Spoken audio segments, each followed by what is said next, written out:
Golden Age Radio is starting now. Subscribe to get future updates. Saddle up and hang on to your 10-gallon hat. Get ready to ride off into the sunset with pistols a-blazing for this exciting lineup. Starting with the Lone Ranger, Gunsmoke, Half Gun Will Travel, Wild Bill, and then the Texas Rangers, followed by Dragnet, Calling All Cars, Richard Diamond, Secrets of Scotland Yard, and Black Museum.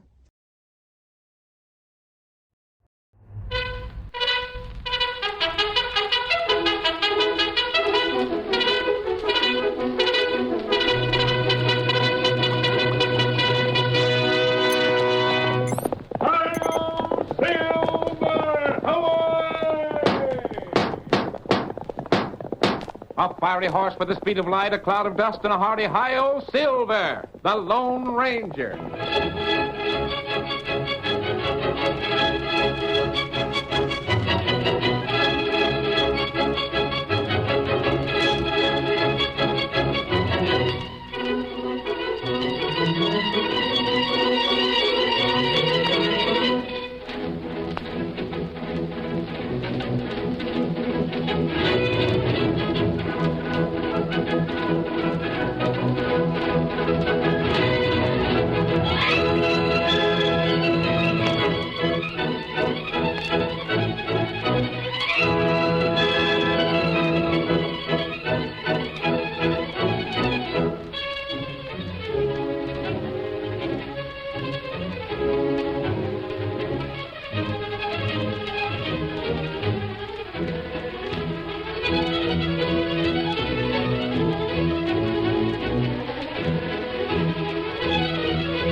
The lure of gold brought many settlers to the early western United States. The government regulated the filing of claims to the best of its ability, but gunplay settled many boundary disputes, and it was in the gold country that the masked rider of the plains did some of his best work. With his faithful Indian companion Tonto, he fought for the rights of honest men, and the memory of his deeds will remain as long as the memory of the early West itself. And now return with us to those thrilling days of yesteryear. From out of the past come the thundering hoofbeats of the great horse Silver. The Lone Ranger rides again. Come on, Silver! We're heading for the hills. There's going to be trouble in the gold country. Hi-yo, Silver! Away!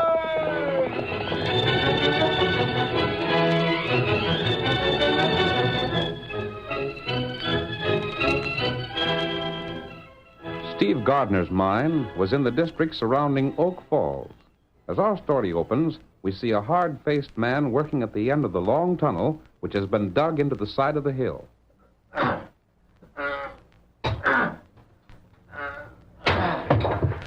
Colors. Gold ore. I hit the vein. Bull! Hey, Bull! What do you want, Jake? Come here and come a-running. Hey, what's the excitement? Bull, I found it. I found it. I knew blame well Steve's vein hadn't run out. All he'd done was come to a fault. If he'd kept on going, he'd have struck the vein again. Sharp as Jehoshaphat. Here, give me that pick. I'm going to have a look for myself. There. Just pick up that piece you knocked off and have a look at it. Golly, it's richer than it was before Steve lost it. And bigger. Look at there. Well, that vein's twice as thick through as it was before. We're rich. We're going to have a fortune. Hold on a second. Huh? What for? Ain't you forgetting something? Forgetting something. You're forgetting this vein ain't on our claim. Where we're standing is Steve's property. That's so. But that's something can be fixed. Yeah? We could offer him a price for his claim. After all, as far as he knows, it ain't worth much. Oh, don't be a doggone fool. You know just how far we'd get trying to do business with him again after that one claim we sold him. The one we sold it, you mean? Jake, I never seen a fella so tarnation mad as he was after that deal. He was fit to be tied. Especially because he couldn't prove nothing. But it looks like the couple of $100 we made on that claim is going to keep us from cleaning up on this other. I don't know. Steve's pa's mighty sick and needs a heap of doctoring. Steve might jump at the chance to get a little cash on hand. Maybe, but I doubt it. Well, come along. Won't hurt none to talk to him. If he's too blame stubborn to sell, well, there's ways to get around that. You got something in mind, Bull? I might have. And here's the hole that takes us into the main tunnel. Blast it, Jake, why'd you have to make it so small a fella can hardly squeeze through? Well, it had to be small enough to cover up easy, didn't it? If anybody ever found out we tunneled from our claim into Steve's, it'd be the devil to pay. Well, you go on through first. Sure. I like the shoulder.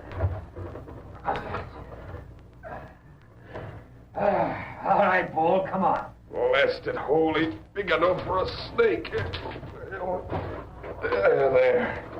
There. Like I was saying, Jake, if Steve won't sell, I got another idea. Yeah? I figure something happened to Steve, his pa'd sell out and be glad of the chance. Something happened to Steve. Now, look here, Bull. If you're planning to drill him, you can count me out. I don't aim to have the sheriff on my trail. We couldn't be blamed if somebody else drilled him, could we? Huh? Yeah, here's the entrance. Doggone if I ain't always glad to get outside again where a fella don't have to worry about rock caving in on him. Yeah. There's smoke showing from Steve's place. He must be home, all right. Come on. Just what you mean about somebody else drilling Steve? You ever hear of Big Stone Canyon? Oh, don't recollect nothing. If Steve won't sell, that place is just made to order for us. Yeah, but what about... I'll tell you about it later. We don't want Steve to hear nothing. Come on in. Why, if I'd known it was you fellas knocked, I'd have told you to go to blazes. Fixing yourself something to eat, huh? Maybe it's being hungry makes you so blamed unsociable. Get out of here. Is that Jason Bull, Stevie? Yeah, Pa, but them skunks won't be in here long. Now, Steve, 'tain't no use you talking like that when we come to do business. You ailing so you can't get out of bed, Mr. Gardner? I'm all a sailing, Dad Rabbit. If it ain't one thing, it's the other. Stevie, give me another swallow of my medicine, won't you? Just a minute, Pa, till I've settled with these polecats. All right, state your business, then make tracks. Steve, how would you like to sell out? Sell out? Sure.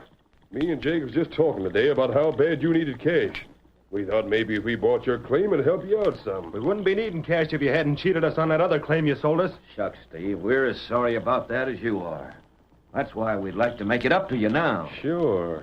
That's why, Steve. You're up to something crooked again. You fellas never done nobody a favor in your lives. Your claim's petered out, ain't it? Yeah, but and a it's little not... cash is better than none, ain't it? Not if it's your cash.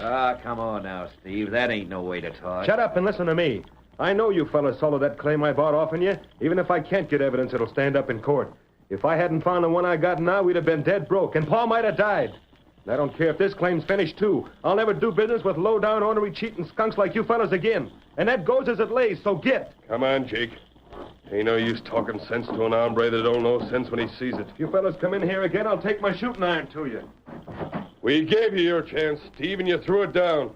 We won't be back. Blasted fool. Told you he wouldn't listen, didn't I? And I told you if he didn't, there was another way to deal with him. And there is. Come on. I'll tell you about Big Stone Canyon and what I had in mind.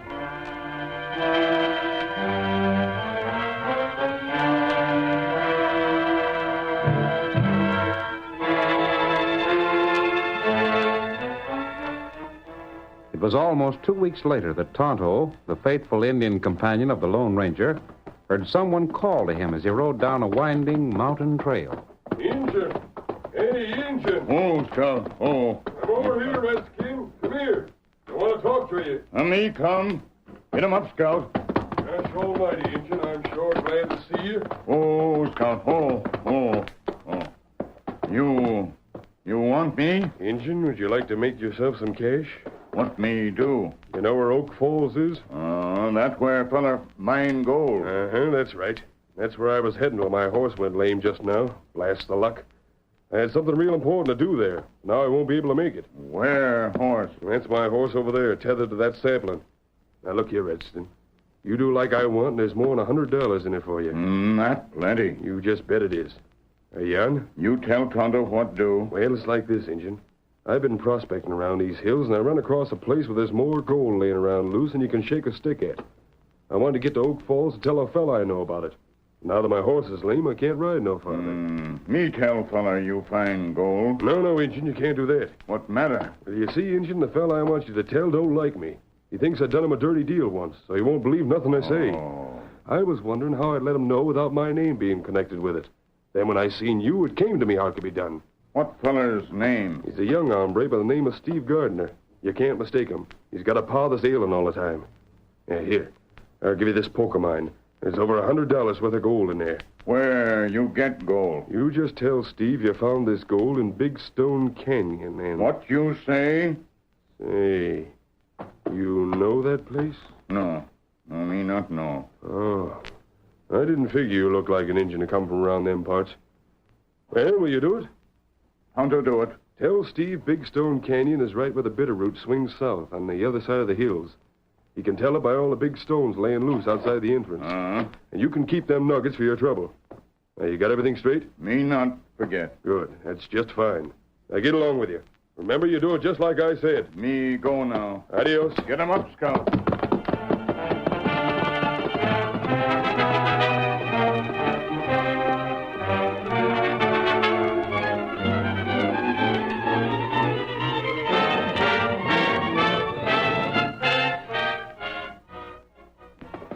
And you say you know there isn't gold in Big Stone Canyon, Tonto? No, they're not Golden Canyon. But you didn't let them suspect you'd been there before, did you? Me fool 'em plenty. Good.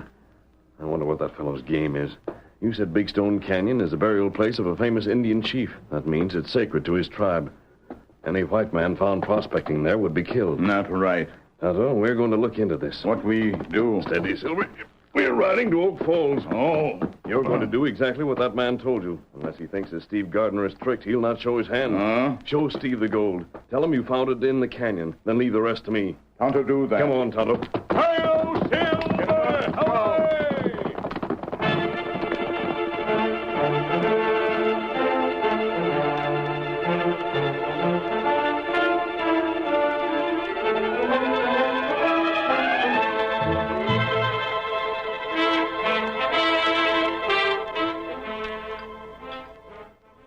Go right ahead, Redskin. Fill up your plate again. You're welcome to anything we got here.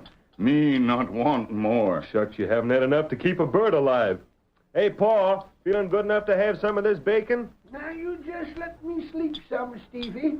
Maybe later on in the day I'll be able to swallow some victuals. Him sick? Paul ain't been well for the past 5 years, Redskin. Gosh, I'd give my right arm to have the cash to send him east where he could be took care of right. But it ain't likely I'll ever have that much all at one time. Maybe me help him. Huh? What could you do? Injun know many medicine, paleface not know. Well, it's mighty kind of you, Redskin, but I reckon you couldn't do any more for him than a sawbones in town has done. Hey, where you going? Me leave now. What are you doing with that leather poke? Me pay for grub. Now, hold on, Redskin. We don't want no pay for what you ate. Why, Jerusalem, Redskin. Where'd you get that gold? Me find long way off. Gold? If I knew where to lay my hands on some nuggets like Tim, I could take care of Paul the way he should be. I could... Gosh, Redskin, you wouldn't tell me just where it was you found that, would you? Me tell you. You will? Me find in Big Stone Canyon. Huh? Where's that? It where Bitterroot River goes south. The big stone outside. That how canyon get name. And there's more of that gold where you found that? Plenty more. Whoa! Say, you haven't told nobody else about this canyon, have you? Tonto only tell you. Paul, did you hear that? The Redskin told me where I could get more gold like he's got. Hey, Redskin, come here. You said maybe you could help Paul. I don't suppose you can, but would you be willing to stay with him while I'm gone? If you ain't, I'll have to let that gold go. I can't leave Paul by himself. No, Stevie. Me stay. Redskin, you're a gift from heaven. You're the best fellow I ever seen. I'm getting packed and I'm leaving for Big Stone Canyon today.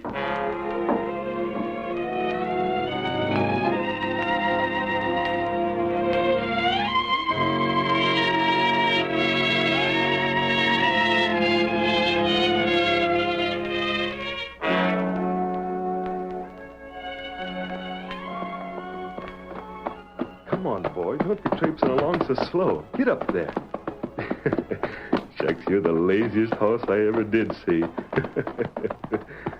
But I'm telling you, fella, if you carry me to where there's real pay dirt, I'll see to it you don't ever have to work again. I'll turn you loose where the pasturing's long and tasty and green. I'll feed you so many oats you'll get so fat you won't be knowing yourself. Come on, Silver! Who's that? Hurry, old fellow! A masked man, an outlaw. Get up there, get up there. Hold on, yeah! Get away from me. Get up there. You can't get away! Stop your horse! Let go of that bridle or I'll plug you. No, you won't! You snatched my gun. Oh, Silver! Silver! Blast you, what's the idea? You can't get You're away. going with me, Steve. But wait a Don't minute. argue. You're going to my camp. I haven't no cash. I ain't got nothing an outlaws want. That's what we're going to find out. I got it. You're a friend of Bull's and Jake's. They sent you gunning for me. Just like them polecats to hire somebody to shoot me down. Just the contrary. I'm saving your life. Wait, I tell you, wait.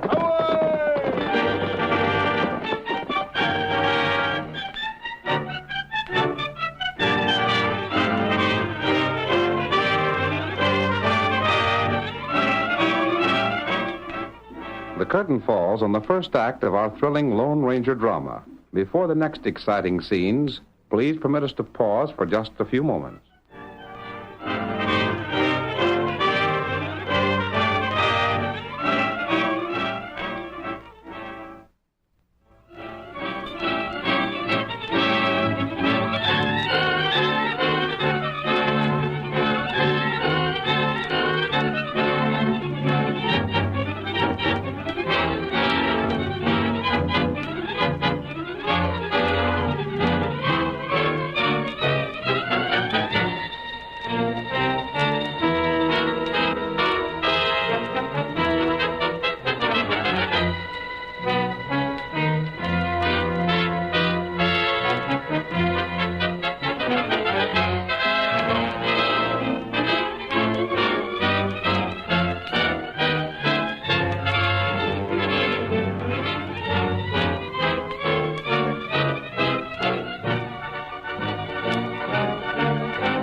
Now to continue our story. As Steve Gardner was making his way toward Big Stone Canyon in the belief that he could find gold there, he was captured by the Lone Ranger. Several weeks later, we see the two miners known as Bull and Jake as they approach the Gardner cabin. Don't figure we're calling on old Andy too soon, do you, Bull? Steve's been gone 3 weeks, ain't he? Yeah, but I don't... Nothing. I savvy them Injuns by Big Stone Canyon. If they didn't scalp Steve for going in there, I'll eat my shirt. They most likely did, but you can't be sure. Look here, Jake. If Steve was alive, he'd have been back here by this time after finding out he got fooled. Yeah, maybe. And if he ain't been killed, it don't make no difference. Just so he ain't around. Huh? Why don't it? Because I've been looking things up. And I found where he's got both his claims registered in his pa's name. Is that a fact? Uh-huh. We're going to get Andy to sell out to us, or I'll know the reason why. He ain't like Steve. I ain't worried about him not selling it. Come on in, Tonto. I told you didn't have to knock. It ain't Tonto. Nope, Andy. It's me and Jake. You wouldn't have walked in here like that if Steve was to help. This ain't no time for hard words, Andy. We got some bad news for you. Bad news. About Steve, your boy. And there ain't nothing happened to him, has there? Well, No, shucks, you tell him, Jake. Wait till I sit down. Sure. I thought I was getting stronger since Tonto's been here, but I reckon I'm a mite weaker than I figured. Andy, this redskin you call Tonto's been the means of killing Steve. No. Steve? Dead? No. It can't be so. I'm powerful sorry to have to tell you about it, but it's so. Me and Bull just heard about it today, so we came right over. Go on. You see, Andy, it seems like this canyon where Steve went is a bad place for white folks. The Injuns up there won't stand for a white man going in the canyon, 'cause it's a place where a chief of theirs was buried. And when Steve went inside looking for gold, Them redskins found his trail and killed him. Steve dead. I just don't seem able to get it through my head. It don't seem no ways possible. The trapper told us. He wouldn't have no reason for lying about it. I reckon not. I don't suppose you're any too well fixed for cash, are you, Andy? If it hadn't been for Tonto, I wouldn't have had nothing to eat. And to think it was Tonto got my boy killed. What we was thinking was that maybe now, needing cash like you do, you'd consider selling the claim. Selling? Oh, why not? You ain't got the strength to work it. No. And what if Steve was again selling it to us? He sure wouldn't ask you to starve on account of the way he felt. I don't know. It don't seem hardly right. But there ain't nobody else that'll buy, and I gotta have cash for grub. Then you'll sell, sure enough? Give me time to sort of think it over, won't you? Sure, if that's what you want, Andy. We ain't gonna rush things. Only... Yeah? Well, even if you do like this redskin that's been staying with you, I wouldn't think you'd exactly hanker to be living off him no longer. After what happened. Just let me think it over, that's all. I'll give you your answer tomorrow. Good enough. Let's get home, Jake. I reckon Andy'd like to be alone for a spell. Uh-huh. We'll be back again tomorrow at just this same time. I'll be here. Good day to you. Steve gone. The boy I raised all these years. There wa'n't no finer boy anywhere. Andy. A masked man. Listen to me, Andy. Steve isn't dead. But they just told me. I know what they told you, but I'm telling you the truth. But, Here, read this. It's a note from Steve. I think it'll explain everything. Why, he says he's been with you all this time. He has. But why didn't he let me know? Why? It was hard on you, Andy, but it had to be done this way. If you'd known the truth, Bull and Jake might have guessed it. This way, they're convinced you believe Steve is dead. But, stranger, I still don't Does see... that note convince you that I'm your friend? Steve says to trust you, mister, and I reckon what Steve says is good enough for me. Good. I've learned a number of things lately. Enough to find a way to punish Bull and Jake. What's that? They plotted Steve's death, Andy. But if you do exactly what I tell you, they'll be brought to justice. They schemed to kill Steve? They did. Why, the low-down, rotten skunks. Stranger, tell me what your scheme is.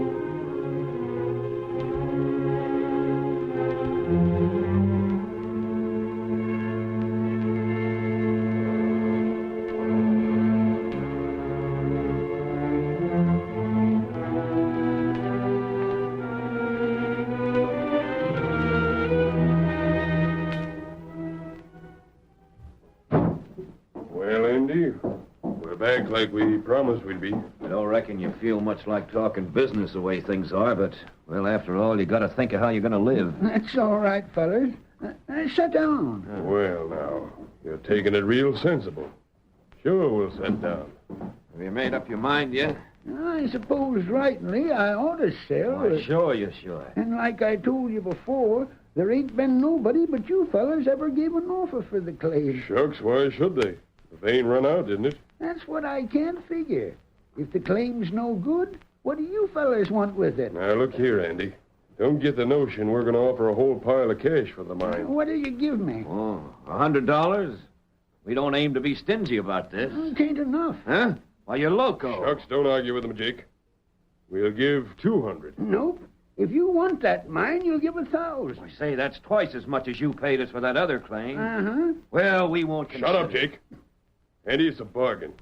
We'll pay you $1,000. Though why we're so doggone soft-hearted, I'll be blamed if I know. You got the cash with you? How much are you carrying, Jake? I got it if you don't mind taking folding money. Folding money'll do me. Just a second. I got the papers here all ready for signing. Good enough. How about witnesses? Wait, I think I seen a couple of fellas just pass by. They'll do all right. Hey, you fellas. All of us? Step in here a minute, won't you? Sure. They coming? They're right here. Howdy, fellas. Step in. Don't mind witnessing some papers, do you? Shucks, glad to oblige. Here's the papers, fellas. And here's pen and ink on the table. Look the papers over, then sign up and pay me the cash. I'll look at them papers. Them the right ones, Bull? Yeah, let me see. Yeah, these are the ones, all right. Where's that pen, huh? Whoa, what the? An outlaw. Wearing a mask. Stand still, all of you. Are you? Covered. Careful, Jake. He looks like he'll plug you. I will if you slap, brother. What do you want with us? If this is a holdup, you'll pay for it, mister. Well, we ain't got no cash on the stranger. Honest, we ain't. I'll see about that. Line up there. You can. And keep still. Take your hands off of me. I ain't got no cash, I told you. Don't move. I'll search the rest of you. You there. You. Yeah. Nothing worth taking. We told you we didn't have I any. just wasted my time on you. I'm going. But if a man follows me outside of this door within the next 10 minutes, he'll get drilled. Ooh. Gosh, he never even touched the pocket that had my cash in it. Well, maybe he didn't. We're going to sign these papers pronto and give the cash to Andy. Then if that crook comes back again, it'll be Andy that's robbed instead of us. Here, hand me that pen.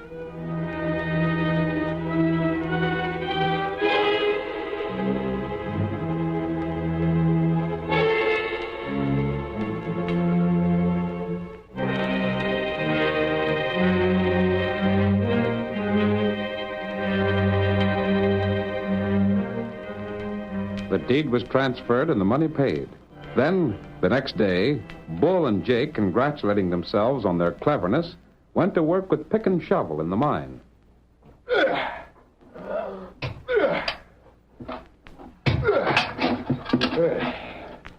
I'm going to rest a minute, Jake. Ooh, that's hot work. Boy, it sure is.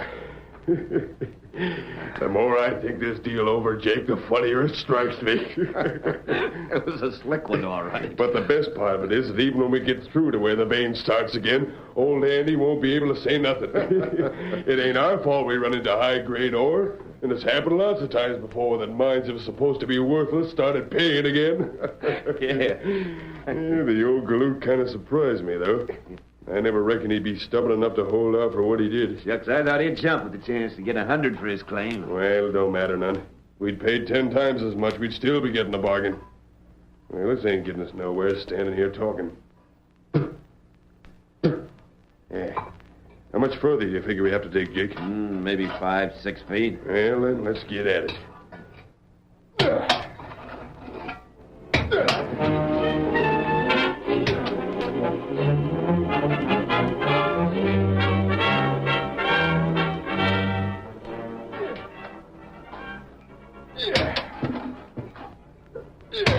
We're through. We strike the vein? Yeah, look, there's colors. By golly, you're right. Jake, we bought a fortune for $1,000. Yeah, look at that. Stop working now. What's the same masked man? Come on, men. Well, Bull, thanks for doing that work for me. You too, Jay. Steve. We thought you was dead. Well, I ain't, and I've come back to claim my mine. You can't do it. We don't care what happened. This mine was bought and paid for by us. Even if you ain't dead, Steve, your pa had the right to sell it. Andy sold you men of mine, but not this one. Huh? What's that? If you look at your deed again, you'll find you bought the mine you'd sold it and sold to Steve some time ago. That ain't so. Bull, you looked at them papers, didn't you? He's trying to bluff us. Of course I looked at them, and they was for this mine right here. Oh, they were when you looked at them. What do you mean? But you didn't sign the same papers you looked at. Look, The masked feller's giving you the right of it, fellers. But we signed the papers was on the table. Do you remember when I came in the cabin yesterday? and held us up. You were so busy watching me that you didn't pay any attention to Andy. He'd had a second group of papers prepared, and he substituted those when you weren't looking. Boy, the dirty... It was your own fault. You couldn't wait until the papers were signed and the money given to Andy. You wanted him to be the loser in case of another holdup. Oh, you tricked us. I'll show Watch it. out, Andy. Oh, let go of that arm. Hey, you're breaking it. Drop that gun. There it is. I'll take care of the crooks now, stranger. Sheriff. You're prisoner, Sheriff. I'll see if they get a plenty. If we can't hold 'em on nothing else, assault with intent to kill, keep 'em in jail a mighty long time. All right, boys, bring 'em along. Come on. Gosh, Steve, I was sure glad to hear it when the masked man told me you were still alive. Paul, when I first met up with the masked fellow, I figured him to be a friend of these skunks. But it didn't take me long to figure different after I talked to him. But how did he find out there was gold here? He didn't know it till after these crooks started to work. He said we'd let them think they'd bought the mine, then they'd show why they wanted it. Well, I'll be doggone. They showed us where the gold was, and on top of that, paid us back twice as much as we'd paid them for that no-good claim they sold us. Paul, now you can go east and get all the fancy doctrine you need. Look here, Stevie. I don't need no doctrine. The masked feller made us rich, and the Injun made me well. Them two fellers beat anything I ever seen. Hail, Silver! Hoy!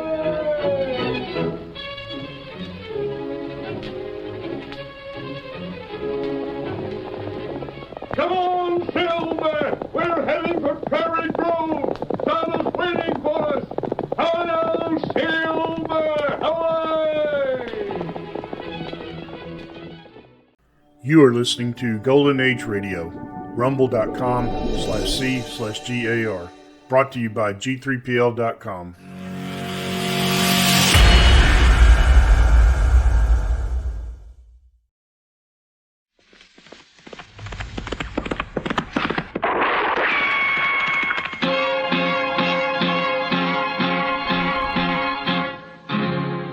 Gunsmoke, brought to you by Chesterfield, America's most popular two-way cigarette.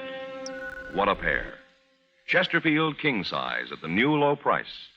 Chesterfield regular. Around Dodge City and in the territory on West, there's just one way to handle the killers and the spoilers, and that's with a U.S. Marshal and the smell of Gunsmoke.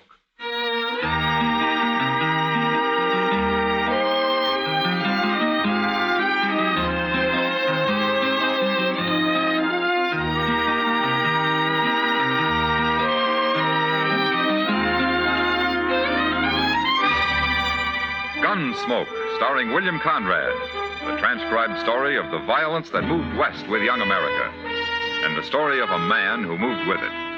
I'm that man, Matt Dillon, United States Marshal. The first man they look for and the last they want to meet. It's a chancy job, and it makes a man watchful and a little lonely.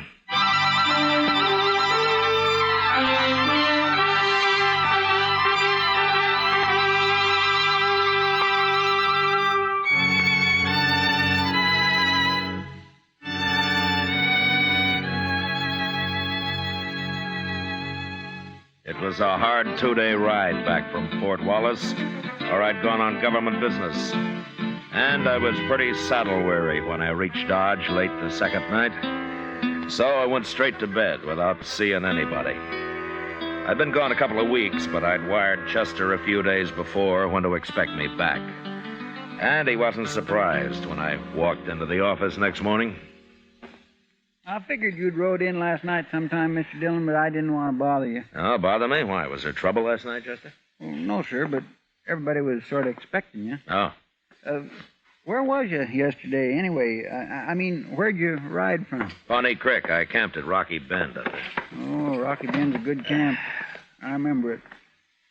Oh, I meant to tell you, Mr. Dillon, they hung up a new sign at the Texas Trail across the street there. Come on over here to the window and you can see it. Well, I'll look later, Chester. I'd like to go through my mail now. Yes, sir. Well, now who's that? What? About 4 men just pulled up in a wagon right out in front there. They're getting down. Hey, they're heading this way. I don't believe I know any of them. Well, let them in anyway, huh, Chester? Oh, yes, sir. Come in, gentlemen, come in. Where's Marshal Dillon? He's just sitting right there at his desk, mister. Marshal, I'm Red Samples. Hello? These other men here work for me, except him. Huggins, come up here.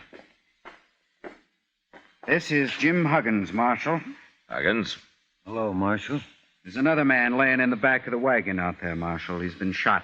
Did you say shot? That's what I said. Oh, then I better run upstairs and get Doc Adams. I'll be back, Mr. Dillon. Doc Adams ain't going to do him any good. No? That man's dead, Marshal. He's been dead since yesterday morning. Who is he?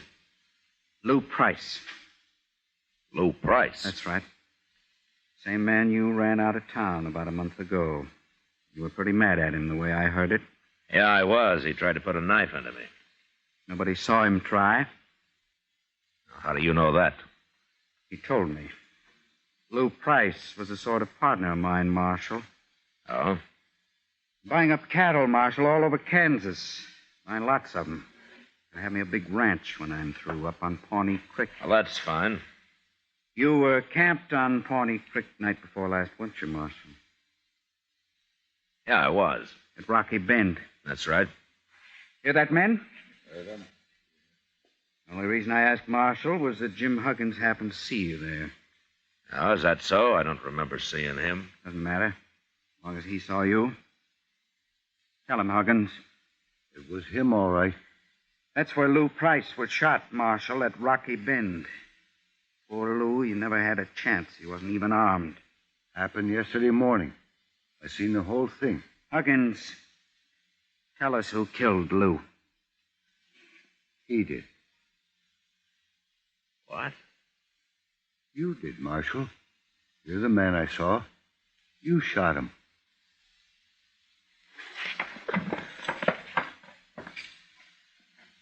All right, what's your game, Samples? I've got no game. My partner was murdered. You had a grudge against him. You just admitted before witnesses you were at Rocky Bend. Jim Huggins has identified you as the man he saw kill Lou. It's good enough evidence for any court of law.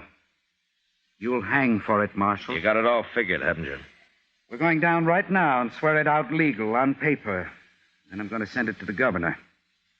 Don't you try to get away, Marshal. We'll run you down, sure. Yeah, I expect you would, Samples. Your men look like professional gunmen. Except for Huggins there. I never saw Huggins till he run into us yesterday. I don't bear you no grudge, Marshal. I'm only trying to do what's right. Sure. Sure you are. All right, let's get going, men. The sooner I get this to the governor, the sooner we'll see justice done. Remember what I said, Marshal. Don't you try to run.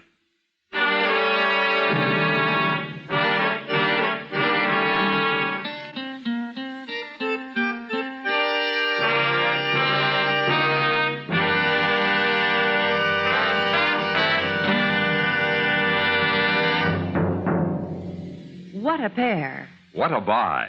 They're talking about king-size Chesterfield at the new low price. And Chesterfield Regular. They're the quality twins. Either way you like them, you get the same highest quality, the same low nicotine, the same wonderful taste and mildness, a refreshing smoke every time. Yes, the Chesterfield you smoke today is the best cigarette ever made. And it's America's most popular two-way cigarette. So buy a carton today. King-size Chesterfield at the new low price. Or Chesterfield Regular. What a pair they are. They satisfy millions. They're best for you.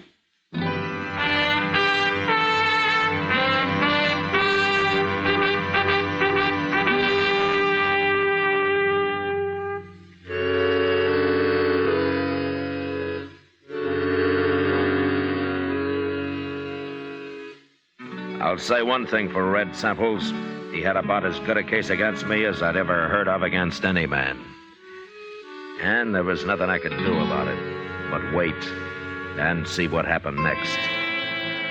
Meantime, he spread the word around Dodge, and people began looking at me like I was a white buffalo. I guess it wasn't often they had a U.S. Marshal walking around with a murder charge against him. But finally, one night, a couple of weeks later, something did happen. I was sitting with Kitty watching the crowd at the Texas Trail. I'll fetch you a drink, Matt. No thanks, Kitty. You're expecting trouble of some kind, aren't you? Seems to me I got enough trouble already. I know. Matt, I hate to say it, but I think half the people in Dodge believe you're guilty. Yeah, sure. And the other half just doesn't care one way or the other. Well, I don't think you are. Don't you? Of course I don't. Then why don't we talk about something else? You're edgy. Sure, I'm edgy. I stay that way to keep from falling asleep all the time. Now, don't get all riled up. I didn't mean anything. I'm sorry, Kitty. I guess this business is getting on my nerves after all. Well, I should think it would. Why don't you go and get good and drunk? Forget the whole thing that way. Kitty, if I ever got drunk, I could name you 10 men right here in Dodge who'd cut cards for the honor of shooting me down. Mr. Dillon? Oh, hello, Miss Kitty. Evening, Chester. Sit down. Thank you. I've been down to the telegraph office, Mr. Dillon. Oh, any news? Yes, sir, but you won't like it. Here it is, sir. A telegraph from Washington, D.C. How do you know I won't like it?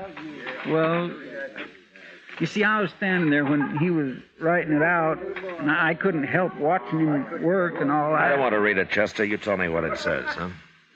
Well, it's from the War Department, and it says they heard from the governor, and, well, you'd better read it, Mr. Dillon. No, you're doing fine. Go ahead. Well, you're suspended. What? You're suspended from U.S. Marshal, Mr. Dillon. And to make it legal and formal like, they're sending somebody to arrest you and take you up to Hayes City for trial.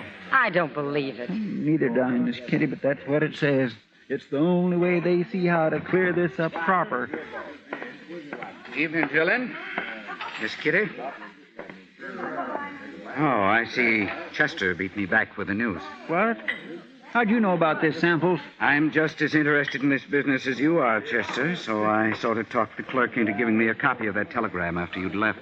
Well, you got no doubt It's okay, Chester. It doesn't matter. Dillon, Dodge is going to breathe a lot easier now that you're suspended. It won't be around as marshal. I'm still around, Samples. But you're not marshal anymore. You won't be around for long, anyway. Tell me something, Samples. Sure. With me out of office, are you going to be breathing easier, too? I'll tell you, Dillon. There are two reasons I'll be glad to see you hang. One is for murdering my partner. And the other? Well, I always heard you were too strict here, and I like to do a little gambling now and then. Oh? In fact, I'm thinking of running a few tables myself. I see. It's more fun without some hard-nosed lawman looking over your shoulder all the time. You understand? Yeah, I understand. Well, I'll see you at the trial. I hope I'm around when they come to arrest you, Dillon. You probably will be. So long. What's he talking about, Mr. Dillon? You're being too strict. Why, there's plenty of gambling going on in Dodge right now. Not his kind of gambling, Chester. What do you mean? Well, he told me he's buying up cattle and getting himself a big ranch. But he's probably going to finance it from his gambling. And that takes a lot of money. Sure, steady money. Oh. And I've always run crooked gamblers out of Dodge. Matt, what are you going to do? I don't know, Kitty. I'd sure like to have a talk with that witness of theirs, Jim Huggins. Well, why don't you? But I can't find him. I got him hid out someplace. Matt, is there something I can do? No, nothing, Kitty. Thanks anyway.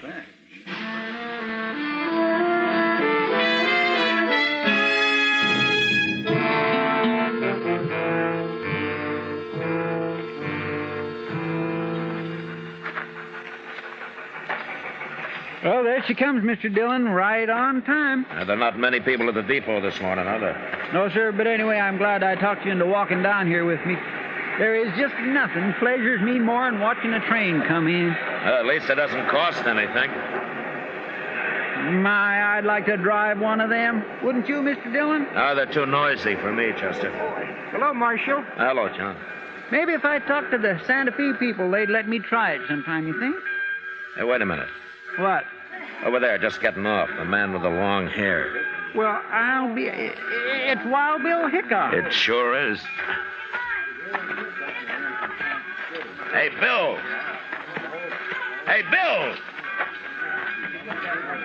Hello, Matt. How are you, Bill? How are you, Chester? Fine, Mr. Hickok, just fine. Hey, that's quite a surprise. Why didn't you let me know you were coming? I didn't know myself till just before I left Abilene. Huh? Well, how is Abilene these days? Well, I'm still sheriff there. Guess I will be till somebody gets around to shooting me. Oh, nobody's going to shoot you, Mr. Hickok. They keep trying, Chester. They keep missing, too, don't they, Bill? Well, so far. Maybe that's just because nobody's tried to shoot me in the back yet. Yeah, you've always worried about that, haven't you? I'll tell you something, Matt. What?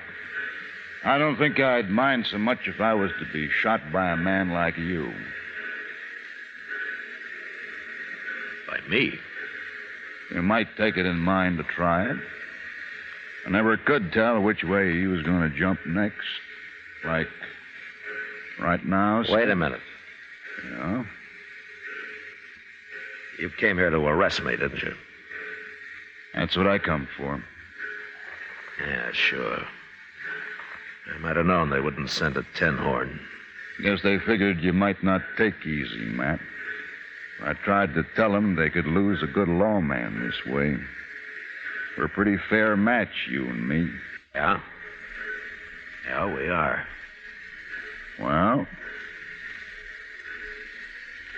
It's your play, Bill. No, I guess that can wait a while. Okay. I'm still on salary, Matt. So? Let's go have ourselves a drink. Good. You too, Chester? Thank you. I'd be right proud to, Mr. Hickok. I figure if I get a couple of drinks in you, Matt, I might worm your side of this business out of you. Why, Bill? Don't you believe their side? Well, I've seen you pretty mean and ornery, but even if I was to watch you judged and hung for it, I still wouldn't believe Matt Dillon killed an unarmed man. Thanks, Bill. Yeah, that girl headed this way. Ain't that Kitty? Yes, sir, it sure is. Matt, I've been looking everywhere for you. Well, it's Bill Hickok. Hello, Kitty. How are you? Oh, I'm fine. What are you doing in Dodge? Well, I sort of come on business. You said you were looking for me, Kitty? Matt, I know where he is. Where who is? The witness they've been hiding, Jim Huggins. Huh? Well, where is he? Red Samples was in the Texas Trail drinking last night, and the bartender heard him tell one of his gunmen to take some food out to the loft at the OK stable. Bill. Yeah? While you're buying me a drink, I think I'd kind of like to buy Kitty one.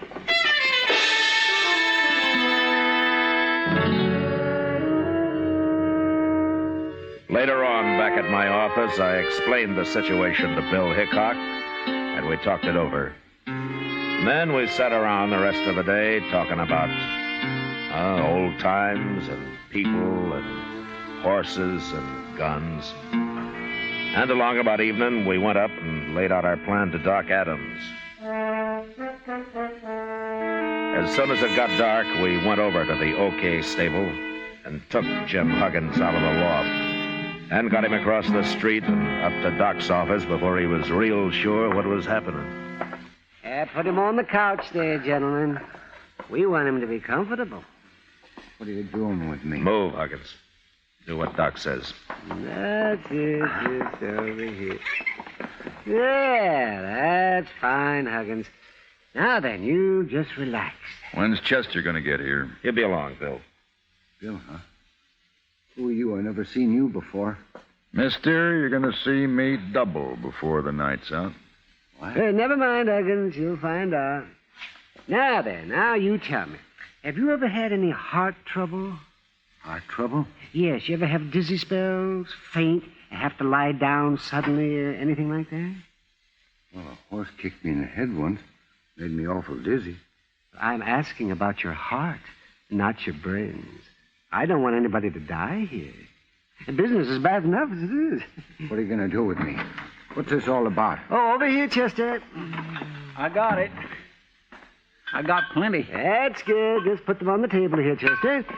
Let's, 3 quarts?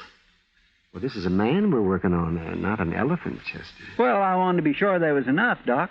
Open one up in Chester. There's a glass there. Yes, sir.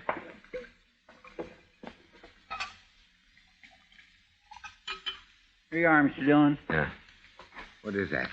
What are you doing? It's nothing but good whiskey, Huggins. And for once in your life, you're going to drink all of it you want.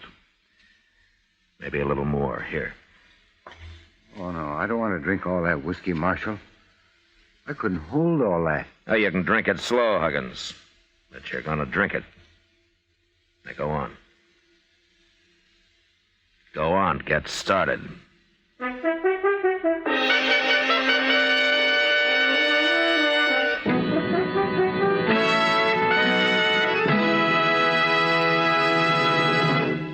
We will return for the last act of Gunsmoke in just a moment. They've got the taste and they've got mildest, millions all agree. They're low in nicotine and they're the highest quality. 30 years research went into this great cigarette. So here is all you say to get the finest smoking yet. Chesterfield's for me, Chesterfield's for me. You just say it's Chesterfield's for me. Remember, friends, Chesterfield is tested and approved by 30 years of scientific tobacco research. For the taste and mildness you want, next time say Chesterfield's for me. Buy a carton of king-size Chesterfield at the new low price, or Chesterfield Regular. What a pair they are. They're best for you.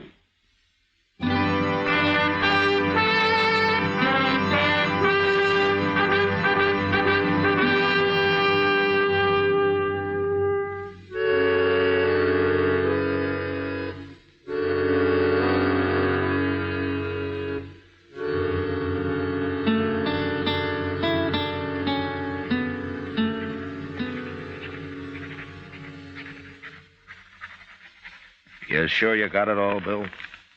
Just about, Matt.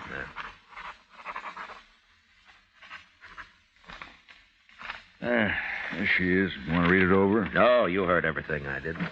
Well, gentlemen, your friend Huggins has got one of the biggest hangovers coming up any man will have to endure. Is he still out, Doc? Yes, it won't hurt him any, though. I sent Chester out for some coffee. I could use a little coffee myself, Doc. There'll be enough. Oh, say, wasn't it something how that Huggins talked once he got started? I told you, you get enough whiskey in the man and he'd start bragging. Well, you were sure right, Doc. He's not going to feel so big and smart when he wakes up. I don't know. The man was awful drunk. He may not even remember what he said. He'll remember when we tell him we even know where he hid the money Red Samples paid him. Yeah, that's Samples. Imagine him shooting his own partner. Well, he's smart, Doc. You shoot your partner, you get his half, don't you? That's a fine way for a lawman to be talking. You mean an ex-lawman, don't you? You know, Bill, I'm just starting to get mad about all this. Come on, let's get going. Oh, Matt, you calm down a spell. We got to get Huggins to sign all I got wrote down here first. Doc, how long it'll be before he'll know what he's doing? Oh, maybe 5, 6 hours. Look, Bill, you do what you like, but I'm going after Samples before he finds out his witness is missing. It don't seem quite legal till we get Huggins' signature. Maybe not, but my arresting Samples isn't going to be quite legal anyway. I'll arrest him. No, you won't, Bill. He's mine. All right, Matt. But I'm coming along. Okay. But just stay out of it. Matt, once you get your tail up and your stinger out, you're the hardest man to stop I ever saw.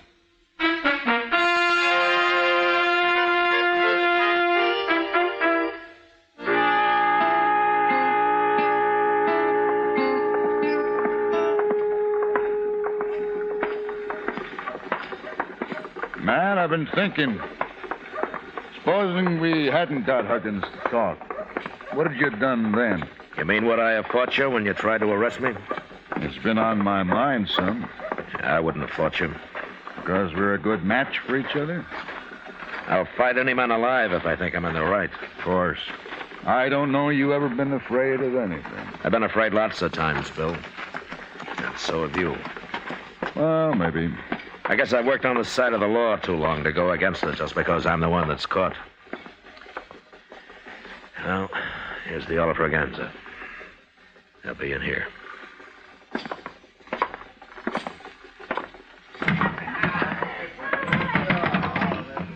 Which one's Samples, Matt? The end of the bar, the one in the middle. The other two are his gunmen. Come on.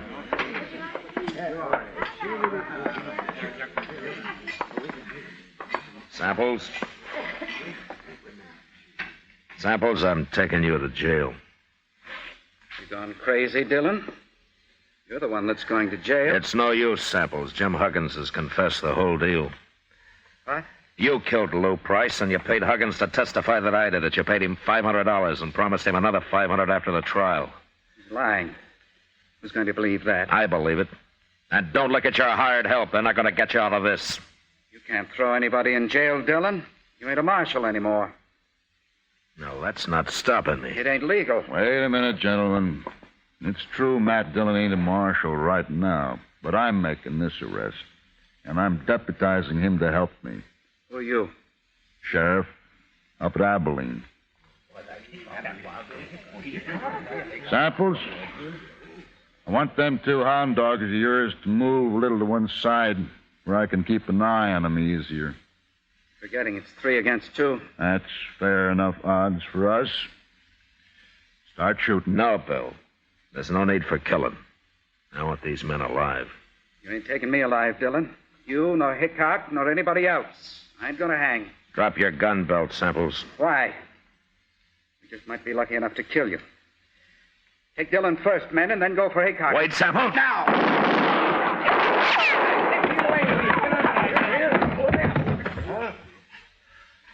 All right. What about you two? They never moved a finger, Matt. They're too scared. All right, you gunmen. Pick up Samples and carry him out of here. Ain't you gonna take their guns first, man? You don't hobble a horse with a busted leg, Bill. Let them keep their guns.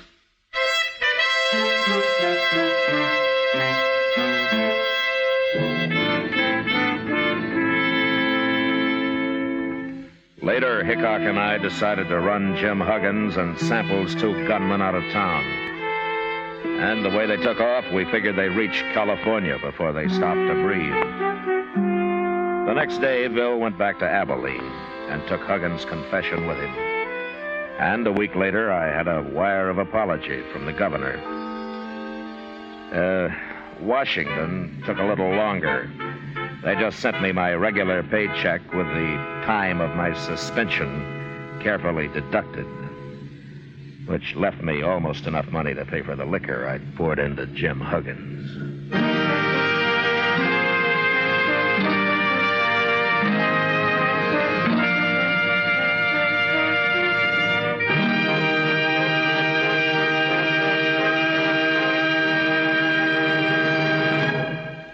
Here is our star, William Conrad. I'd just like to repeat what George Fenneman told you earlier. The Chesterfield you smoke today is the best cigarette ever made. I hope you'll try them. Regular or king size, I'm sure you'll find Chesterfield is best for you.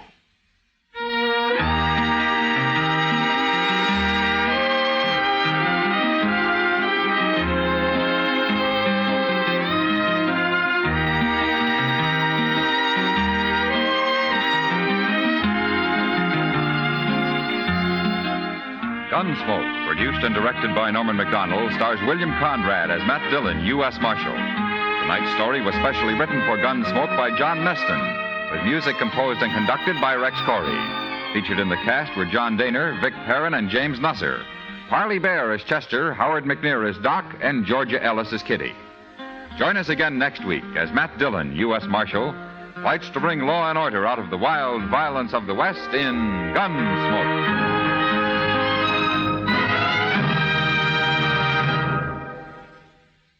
Filter tip smokers, this is it. L&M Filters. At last, a filter tip cigarette with much more flavor, much less nicotine. L&M's Miracle Tip contains alpha cellulose for effective filtration. It's the filter that counts, and L&M has the best. Yes, this is it. As Patricia Morrison puts it, L&M filters are just what the doctor ordered.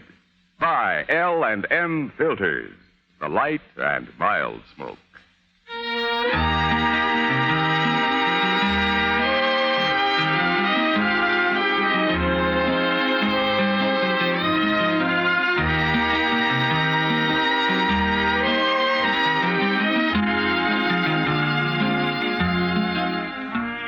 Without your letters, your friend in the service feels out of touch, lonely, and it's tough to be lonesome. The USO knows a letter always makes a fellow feel better. Mail from you brings the warmth of home and friends to him wherever he is. So, write today. Remember, it's tough to be left out at mail call. Next week at the same time, Chesterfield will bring you another transcribed story of the Western frontier on Gunsmoke. This is the CBS Radio Network.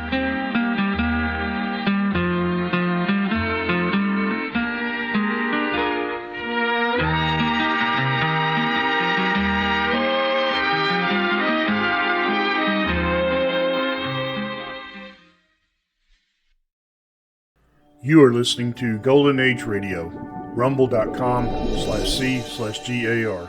Brought to you by G3PL.com.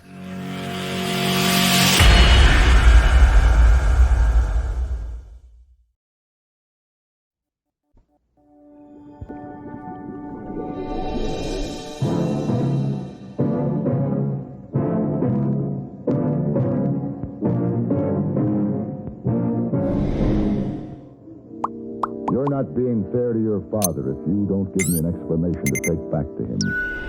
He went to some expense to have me make this trip.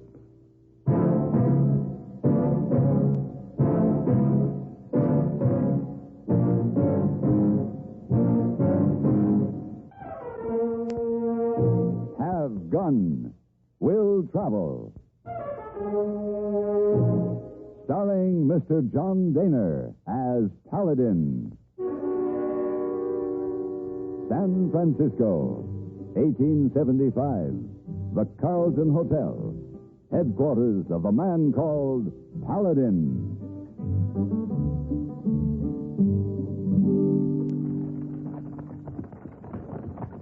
Whoa, Emily, whoa. Here you are, Mr. Paladin. Thank you, Alex. Would you be wanting me again today, sir? No, I'm spending the rest of the day up in my room. I have a long, hard trip ahead of me tomorrow. For your trouble, Alex. Oh, thank you, sir. Lummy, my pleasure. Good day, sir. Good day, Alex.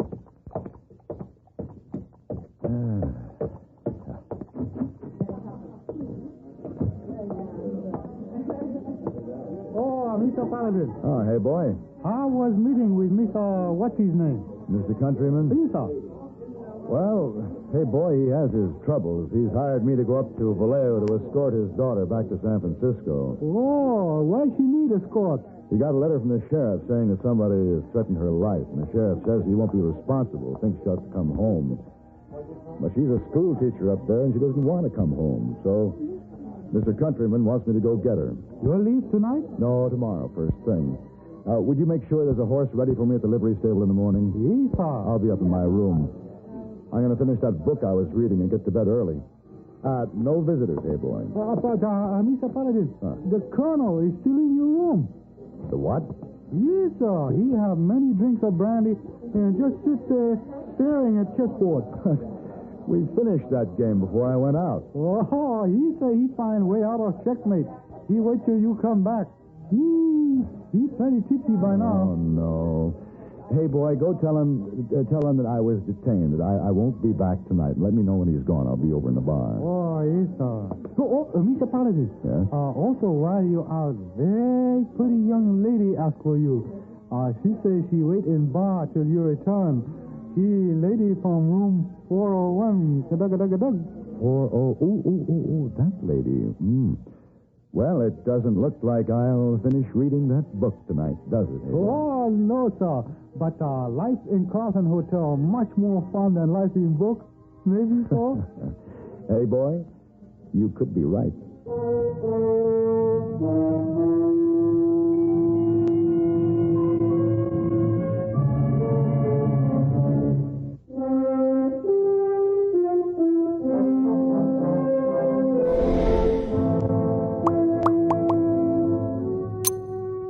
Early the next morning, I faced the sun and started my journey under the hire of Mr. Countryman. It was afternoon when I rode into the peaceful town of Vallejo, perched on an arrowhead of land piercing the Napa River where it flows into San Pablo Bay. When I signed the register at the only hotel, the clerk told me I could find Miss Lena Countryman at the schoolhouse, 3 miles away, just off the North Road on the banks of the river. By the time I arrived, she was waving goodbye to her pupils.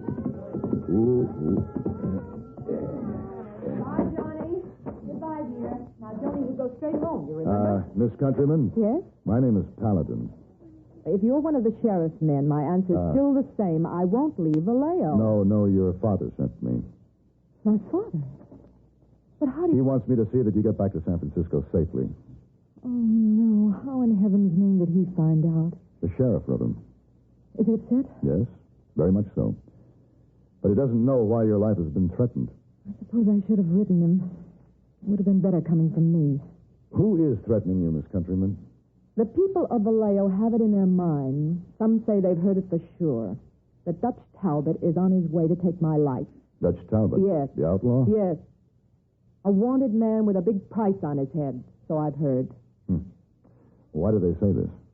It's a long story, Mr. Paladin, and I don't care to discuss it. Besides, there's no need to take up your time. I must be getting home. What about your father? Tell him I'm all right, as you can see. Tell him that I'll write and explain. Good afternoon. Miss Countryman, Yes? may I see you home? Thank you, but I have my buggy. It's out back. I'd like to ride with you, Miss Countryman. We could talk on the way. You're not being fair to your father if you don't give me an explanation to take back to him. You went to some expense to have me make this trip. Oh, yes. Forgive me, Mr. Paladin. I've been rude to you. Not at all, ma'am. Oh, but I have. You're a gentleman, and I didn't perceive it at first. Your host and gun are misleading. But you're right. I should give you an explanation. I'll hitch up the buggy. Thank you. I'll be ready to leave in a few minutes.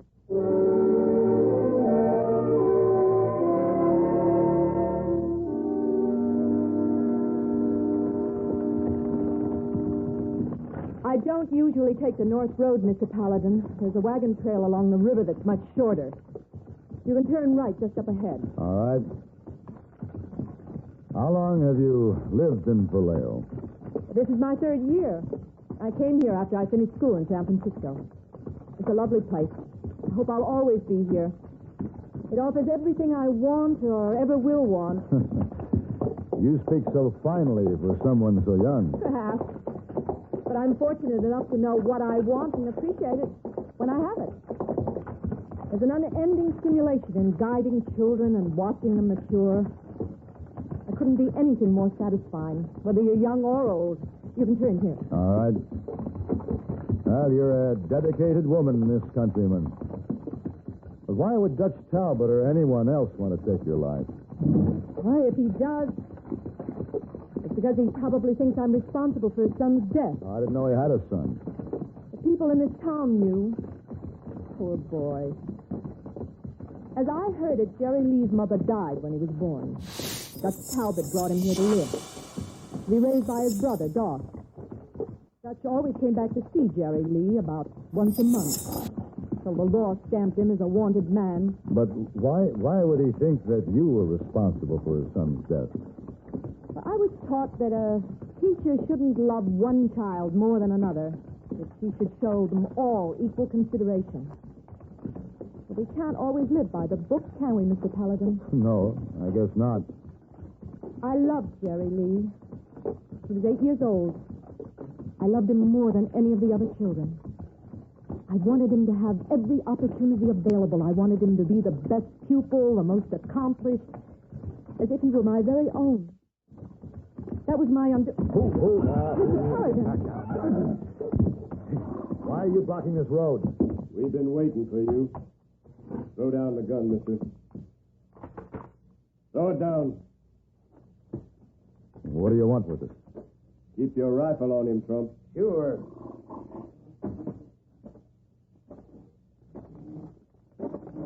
Now get down, mister, and mount that horse you have tied in back. I'll drive the buggy. Who are you? Why are you stopping us? You wouldn't be Dutch Talbot by any chance. No chance about it. Now get down.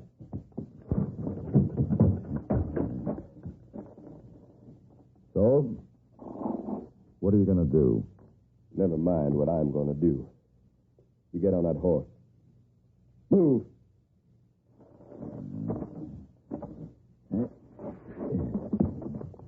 All right. Trump, keep him covered. Yeah. Take the back way to Daws's. We'll be right behind you. Me and Lena Countryman.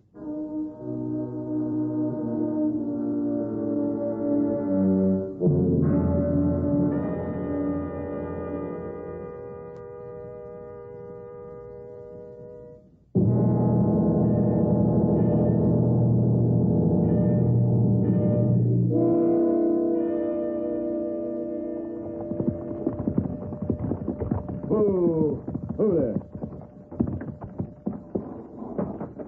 All right, Miss Lena. Get out of the buggy. Why did you bring us here? Hey, you, mister, get off that horse. Come on over here with her. Yeah, stand in front of me. Trump, hide the buggy in the barn. All right. Now you head for that door.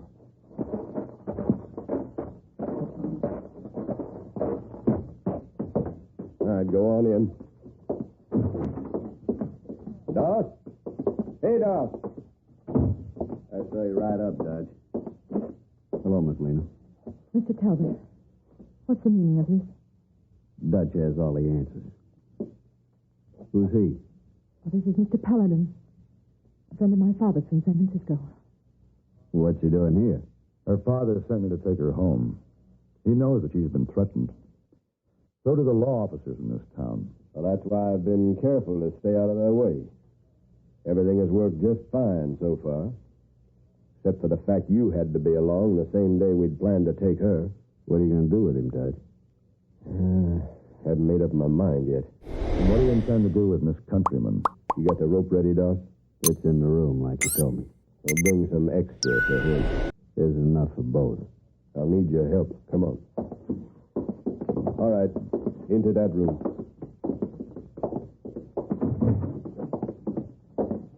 Sit in this chair, mister. You tie him up good, Doc. Sit there, Miss Lena. On the bunk bed. Your turn is next. You don't have to tie me up to kill me. Oh, I'm not going to kill you with this rifle. I got something prettier planned for you. A nice, clean death. Just like the one you gave Jerry Lee. His death was an accident. And you caused that accident. You caused my son's death. You got no right to go on living when he's laying out there under the ground. Why are you torturing her? Shut up. It's got nothing to do with you. If she says it was an accident, you know it was. It doesn't make any sense you want to kill her. You get me riled, mister. I'll blow the top off your head. Mr. Paladin, can't you see it's no use? Yeah, he's finished, Dutch. Good work, Doss. Now, her? Not yet.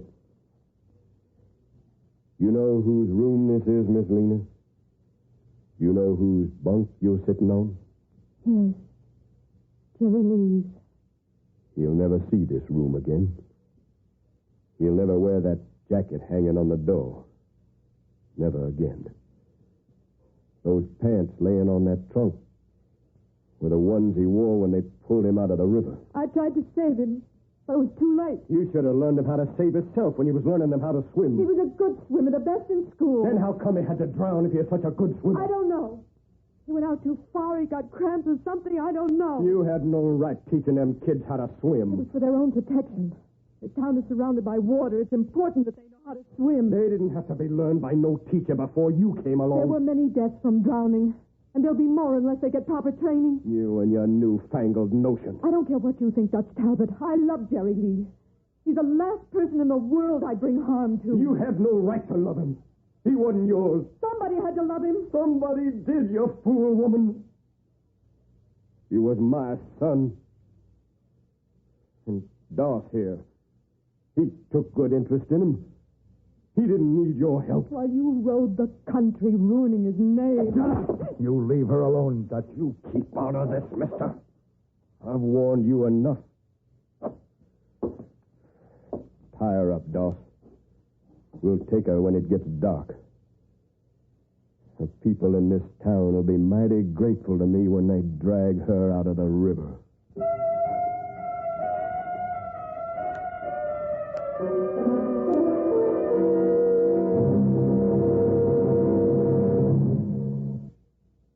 Although North Carolina is famous for its tobacco and textiles, it is well known for many other products, too.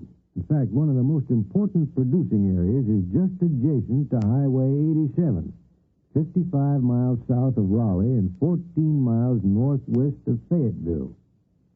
If you have ever traveled in this vicinity, you should recognize the product immediately. Perhaps the name Fort Bragg might help you. This is a training camp for the 3rd Army's 82nd Airborne Division, and its product is combat-readied men. This installation was named for Braxton Bragg, who played a significant part in the Civil War as a Confederate general. He was born in Warren County, North Carolina in 1817 and was a graduate of West Point. With a distinguished record from the Seminole and Mexican Wars, Bragg was named Brigadier General with the Confederacy in 1861. Unfortunately, Bragg's generalship began with a stroke of bad luck. He had practically defeated General Buell at Perryville when Union reinforcements compelled him to abandon his wounded and a large part of the spoils. This brought him into disfavor with his fellow officers and men. In fact, it was only through the personal favor of Jefferson Davis, President of the Confederacy, that Bragg was kept at the head of the Central Army and subsequently able to inflict a crushing defeat on Rosecrans at Chickamauga in September 1863. Then, 2 months later, came the famous Battle Above the Clouds at Lookout Mount in Tennessee. This was another defeat for General Bragg, since Union troops under Grant, Sherman, and Thomas drove Bragg's men from their strong positions defending Chattanooga. This defeat caused Bragg to lose his command. But again, Jefferson Davis gave Bragg his support and kept him as a military advisor. Later, Davis appointed Bragg to head the Army of North Carolina. Then in February of 1865, when the Confederate Army had reached its breaking point, General Bragg joined Johnston in a last effort to stop Sherman's march. As a result, Bragg was included in the surrender to Sherman. Bragg's contemporaries described him as a strict disciplinarian who rarely got along with his senior officers. It was this friction that handicapped the conduct of his operations. Nevertheless, when looking over Bragg's military career, one must admit that he was a brave and skillful officer. In fact, soldiers like Braxton Bragg serve as a reminder that America has always produced great military men and will continue to do so as long as the American way of life is preserved.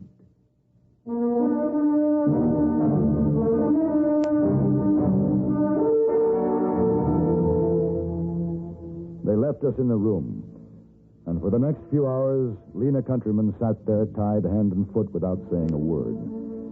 Her eyes were filled with tears as she glanced at all the reminders of Jerry Lee. She seemed to suffer more from the memory of the boy than from the thoughts of going to her own death.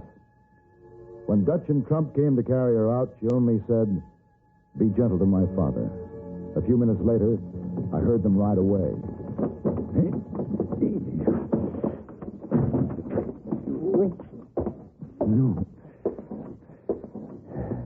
No use trying to free yourself, Mr. Paladin. Those knots will hold you till I cut you loose. And when will that be? That's up to Dutch. And what do you say, Mr. Talbot? What makes you think I'd go against my own brother? Because you don't agree with what your brother thinks. Why do you say that? I saw your face this afternoon when he was racking her with his remarks. You felt sorry for Lena Countryman. You could be right, but what can I do about it? Cut me loose. That should kill me. I suppose he would, wouldn't he? You couldn't help her now. I could try. All right. Thanks. Where would they be? That stretch of the river by the schoolhouse. Same place that happened to Jerry Lee. All right, I'll need a gun. There's one in the front room.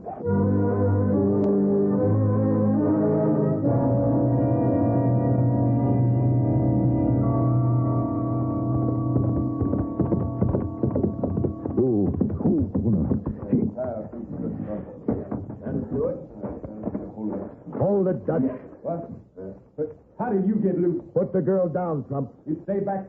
I'll kill you if you try to stop it. Make your play, Dutch. I'm coming in. Throw her in, Trump. Throw her. Don't you do it, Trump. I'm throwing you to stay back. No, you... Lena. Lena. Lena. All right. Come on now. I got you. There. All right, now. Yeah. Now, let me get this gag untied. There we are. I'd already made up my mind. I was going to die. I had my breath underwater after I knew you were here. I'll have to get a knife to cut the ropes. I think Dutch has one on him.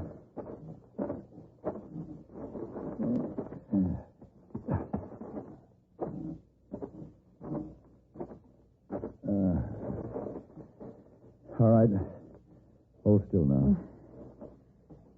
Are they both dead? Yeah. What a terrible thing.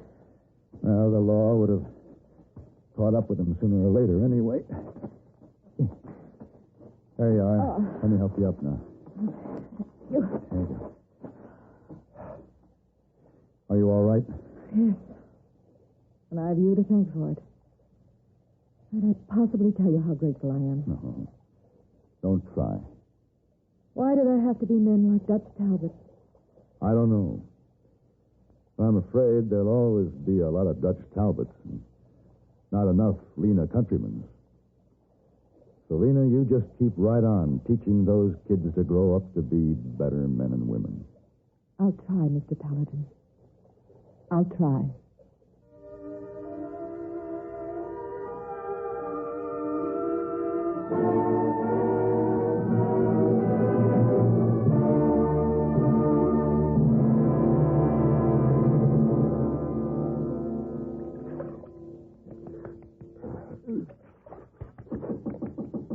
Just a minute. Yeah.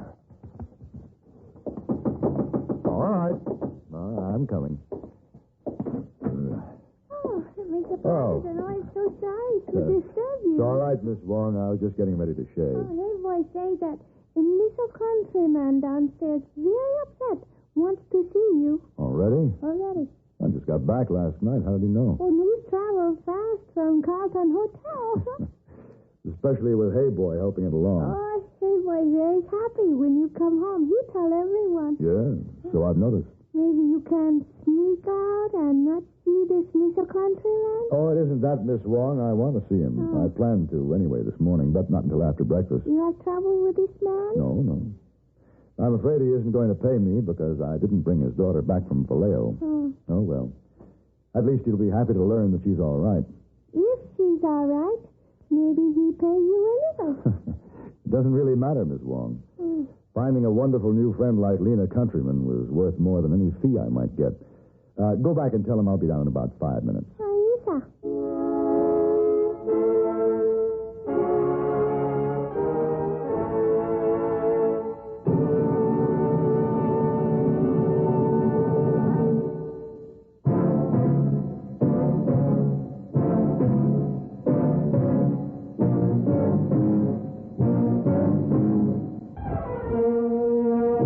Have Gun Will Travel.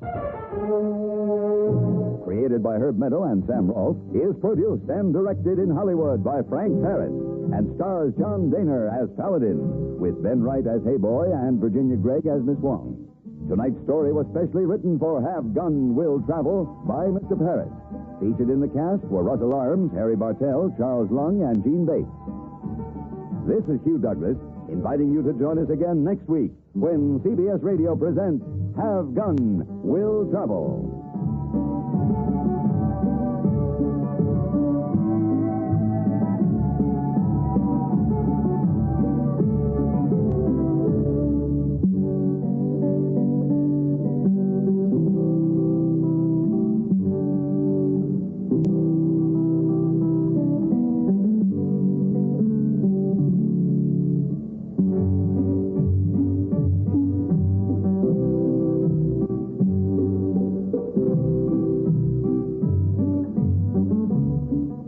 Have Gun Will Travel is brought to you through the worldwide facilities of the Armed Forces Radio and Television Service.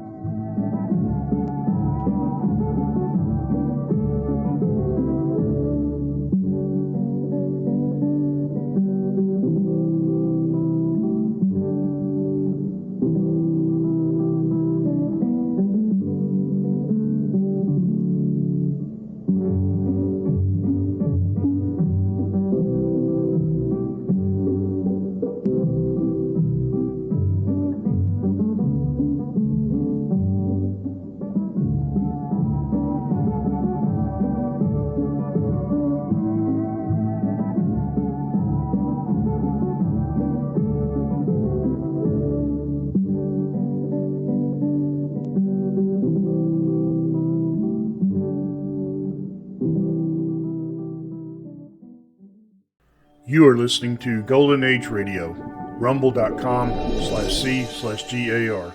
Brought to you by G3PL.com.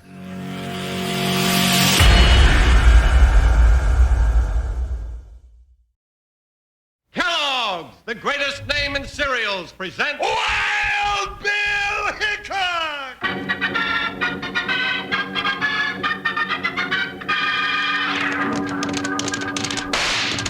Hiya, folks, hold on to your hats and pass those Kellogg's Sugar Corn Pops.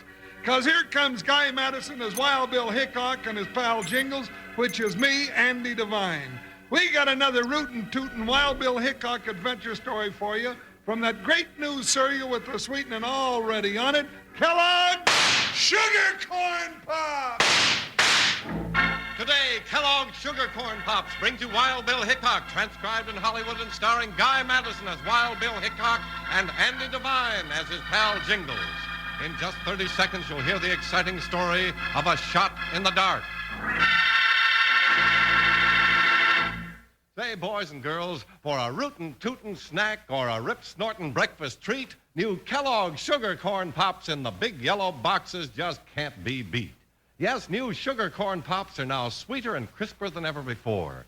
So make a date right now to get Kellogg's Sugar Corn Pops at your grocery store and join in the fun.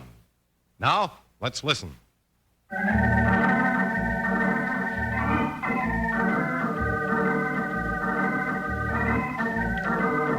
It wasn't often that United States Marshal Wild Bill Hickok and his big saddle partner and Deputy Jingles wandered as far west as California. But once, a letter from an old friend urging them in the name of right and justice turned their faces toward the setting sun and a crashing adventure which began with a shot in the dark.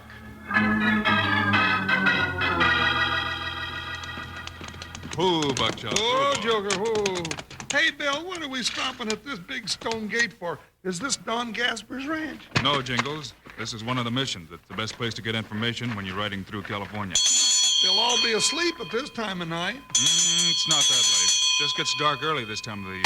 Bill! Stand where you are, Americanos. Don't reach for your guns. Bill, I can't see anybody. Do nothing. Don't listen to me. Well, go ahead and talk, you night-crawling sidewinder. Listen to him, partner. We know who you are, Senor Hickok, and your stuffed pig of a partner. Stuffed pig? Hold it, Jingles. But, Bill! Quiet. No, I... Now, listen to this warning. Don Gaspar de Salva has sent for you. We know that, too, you see. You will go there. But if you do this thing that he asked you to do, you will never leave California alive. You seem mighty sure of yourself, Buster. Yeah, when you're hiding in the shadows behind the gun. Do not try my patience, senores, or I will have you shot right here at the mission gate. No. Don Gaspar's rancho is 2 miles down the road. Mount your horses and go. But say nothing to him of this meeting. Go, ándale. Come on, Jingles. Steady, Buckshot. Doggone it, I wish I had that smooth-talking salamander out in the open. Now, whoa, Joker. Our time will come, partner. Do not waste so much time. Ándale. I don't know who you are, mister, or why you go to all this trouble to warn us. But whatever it is Don Gaspar wants from me, you bet he's gonna get it.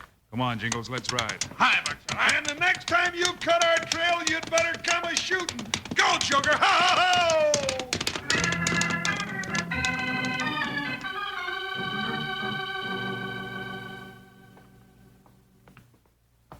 You do not know what joy it brings to my heart to welcome you and Jingles to California, Bill. I'm glad we could make it, Don Gaspar. Yeah. Pleasure's all ours, I reckon. Come, sit down. My house is yours. I'm sorry that you are not here for supper, but I will take care of that right away. Un momento. Maria, food for our guests, eh? There, Maria will bring something to take the weariness of the road from your stomach. Well, now that's what I call a real welcome. After what we've been through in the last... Jingles. Huh? What is this you mean? You have made troubles on the way to my rancho? Well, I reckon you might... It didn't amount to very much. Oh. I'm more interested in hearing the reason you sent for us. Certainly. But first, here is Maria with the food for you. It is not much, I'm afraid. Bill, would you look at what Don Gasper calls not much? Roast pig, lamb, a half-quarter of beef. Stand back, boys. Give me room. Go right ahead, mi amigo. Tomorrow there will be more. Now that my partner's fixed up, Don Gaspar, suppose you tell us why you sent for us. It is very simple, Bill, yet terrible. Monterey is seething with intrigue and plotting. Plotting against who? The Americans. As you know, I was one of the United States' strongest supporters when California became a state of the Union. That is well known, Don Gaspar. But now there is someone, one of my own countrymen, who is a traitor to us all. He's trying to stir up a revolution among the hotheads. He wants to take California away from the United States again. You called on the Army for help? See, twice they have sent trusted lieutenants to live here in my house and search out the truth. What happened? In each case, the morning after each one arrived, he was found in his bed, dead, with a knife in his back. With a knife in his... Bill, Don Gaspar's just went and ruined my appetite. I don't... Bill, at the window behind you. A masked man. Viva Californianos! Death to the Americanos!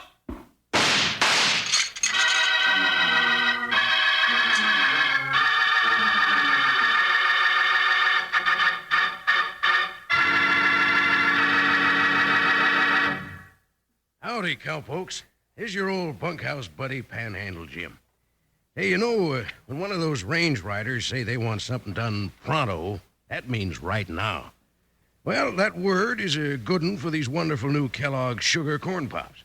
Yes, sir, by jingo, because new Sugar Corn Pops are already sweetened for you, ready for eating right now, pronto. Dig into the big yellow box and eat Sugar Pops by the handful just like candy. That's the way I enjoy 'em during the show. Then come morning, you just pop Sugar Pops into a bowl with milk for some mighty fine breakfast chow. And no sugar needed, because Kellogg's Sugar Corn Pops is the new two-way cereal that's already got the sweetening on it. Ready for downright delicious enjoyment anytime, both ways. Out of the box or out of the bowl, pronto, you're in for real fun with Kellogg's Sugar Corn Pops. Yippee! Sugar Pops. They're sugar-coated, taste so sweet. Just pour on some milk. Boy, they're neat. Kellogg's Sugar Corn Pops. Sugar Pops are tops. Now Sugar Pops, you know are sweet. But cowboys know there's an extra treat. Right out of the box, take a handful out. Pop 'em into your mouth as you run about. Kellogg's Sugar Corn Pops. Sugar Pops are tops.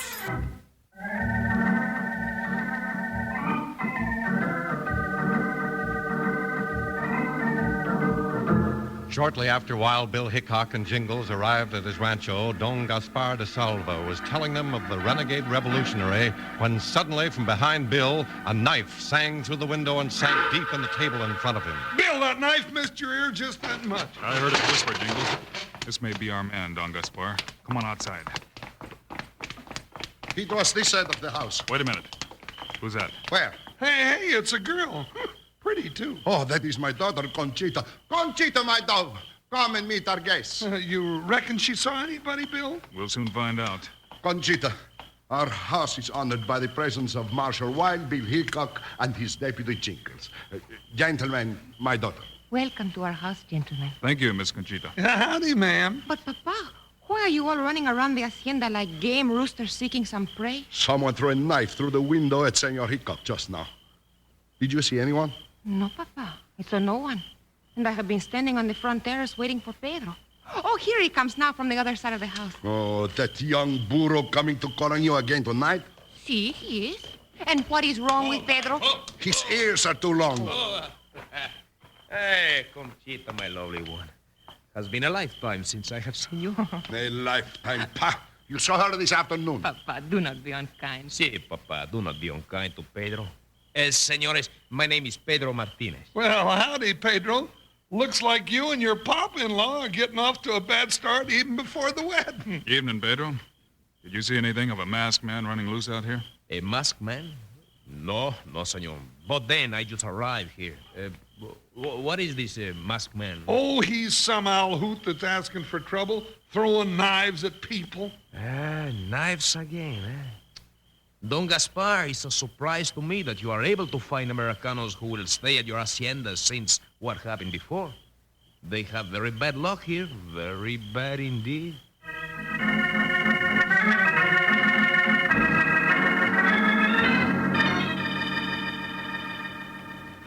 Oh, Bill, I sure am ready for a good night's sleep. Oh. Oh, we had too much happen in the last few hours for me. I'm sorry to disappoint you, Jingles, but we're not going to sleep just yet. Oh, now, Bill, I can't keep my eyes open another minute. I just gotta hit the feathers. Maybe a little reminder will help you keep your eyes open. A reminder? Yeah, about the 2 lieutenants who were found dead with knives in their backs. That was right in this room, partner. In this room? Well, now that you put it that way, I reckon I'm not as sleepy as I thought I was. What are we gonna do? Put a couple of dummies in those 2 beds to look like us sleeping. Then we'll go out and look around. Look around for what? The moon's coming up. As soon as everybody's asleep, I want to see if that knife-throwing coyote left any tracks under that window. No. Hey, the moon is coming up. Huh. Looks real pretty out there. Hey, and look, Bill. There's Conchita and that young Pedro walking in the garden. Now, ain't that a sight to make your heart beat faster? You're going a little soft, aren't you, Jingle? Oh, but, Bill, there ain't nothing sweeter than young love. Makes me remember back to the time I was all sugared up about a little gal named Maud Muddyweather. I called her Muddy for short. She was the prettiest little thing I ever did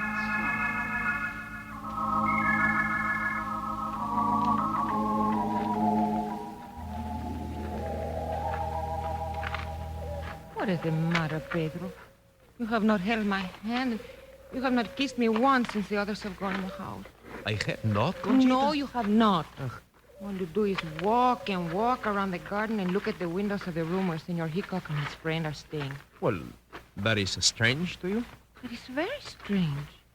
Always when there are Americanos visiting my father, you become like this. Why is it? Well, it's just that I'm jealous of you, my lovely Conchita. So jealous, in fact, that I would like to kill them just because they are near you.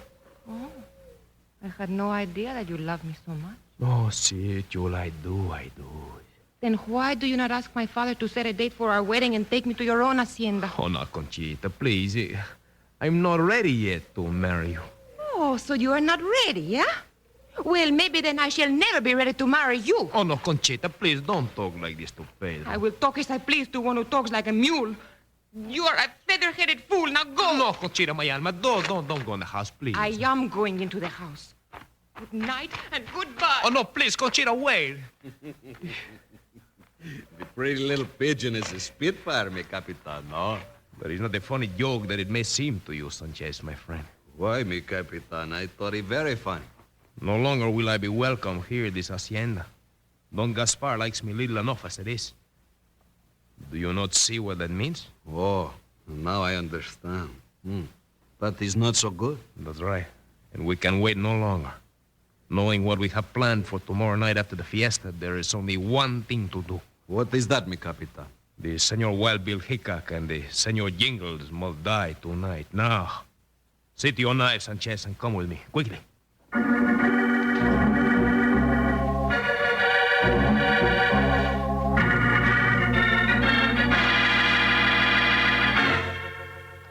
Now, Sanchez, this is the room where the Americanos are sleeping. See, we shall kill the Senores Hickok and Jingles in the same way we did the lieutenants, huh? That's right. Quieto now. Make not a sound. You will give the signal when you're ready? Si, I will. Now, Sanchez, are you ready? Si, mi capitan. I am ready. Then kill them. Dead to the Americanos. Bueno, Sanchez. It's enough. They are dead.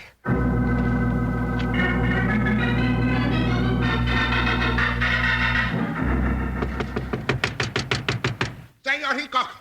Jingles! Senores! Why you do not answer me? Are you in there? Oh, what is the matter? Why are you pounding on Senor Hickok's door like that? They did not come out to breakfast. I fear for them, my daughter. And why do you not go into their room? See, I must. Oh, let us hope they have not made the same fate as the 2 army lieutenants who slept in this room. Papa? Conchita, they are dead. They have been stabbed in their sleep. Those knives. Huh? Those knives! What is it, my daughter? What about those knives? I have seen such a knife in Pedro's side, Papa. Conchita, my dove, control yourself. What is it? Conchita, if you know anything, for the love of heaven, tell me what it is. Daughter, speak. Stop this nonsense. Tell me what you know at once.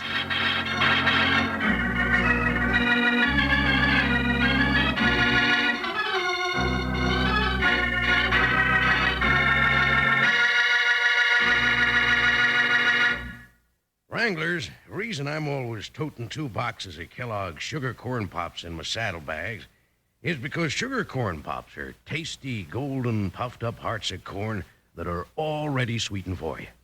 And you eat 'em up 2 ways, out of the bowl and out of the box. Yep, by jingo, sugar pops are sweet, crisp, and crunchy, and mighty good for growing young ranch hands. So it's a good idea for you to always keep a couple of those big yellow boxes handy, too, because your mom's going to let you eat all you want. Like I say, Kellogg's Sugar Corn Pops is a 2-way cereal, and it's got plenty of vitamins and food energy. So don't go fussing with only 1 box of Sugar Pops. Tomorrow, sure, ride for the store and load up big on those big yellow boxes of Kellogg's Sugar Corn Pops. Then you'll have plenty around for breakfast and snacks. Yippee! Sugar Pops. They're sugar-coated, taste so sweet. Just pour on some milk. Boy, they're neat. Kellogg's Sugar Corn Pops. Sugar Pops are tops. Now Sugar Pops, you know, are sweet. But cowboys know there's an extra treat. Right out of the box, take a handful out, pop 'em into your mouth as you run about. Kellogg's Sugar Corn Pops. Sugar Pops are tops.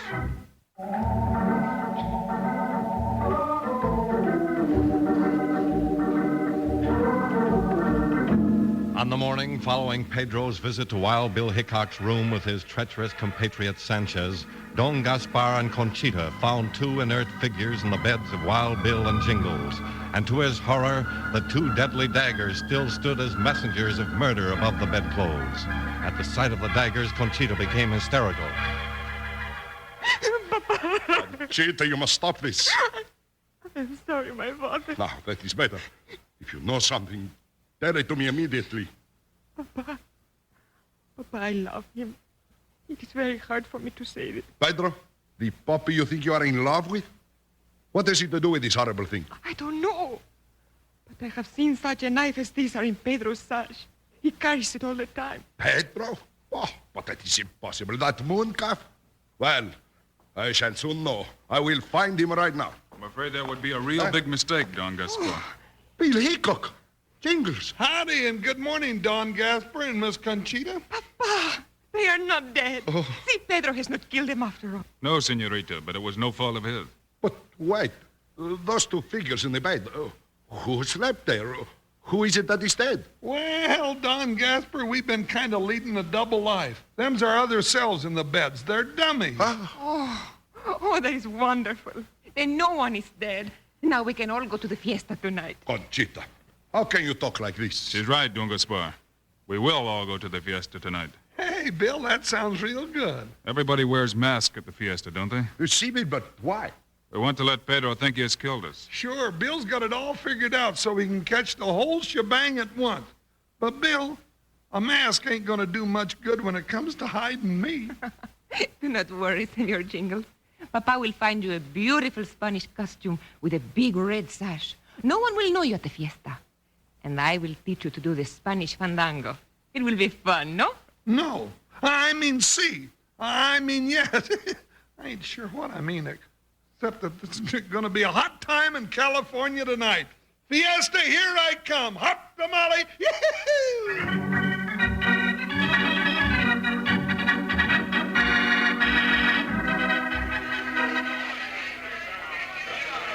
Senor Jingles, you're a wonderful dancer.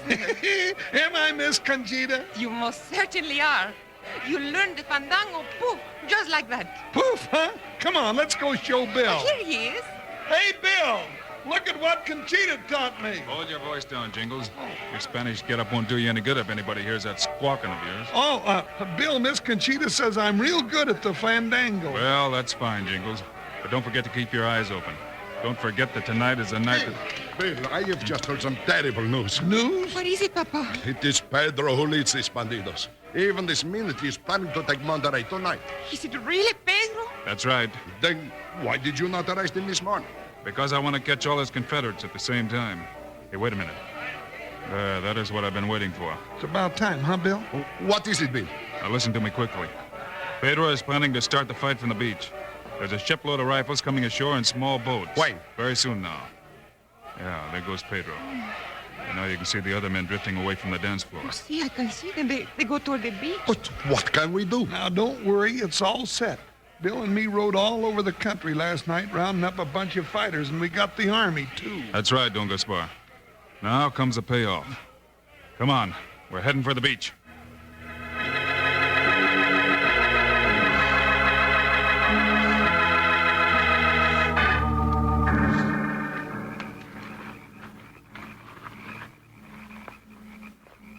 Bill, I don't see nothing yet. There is a ship riding at anchor out there. That's the one, all right.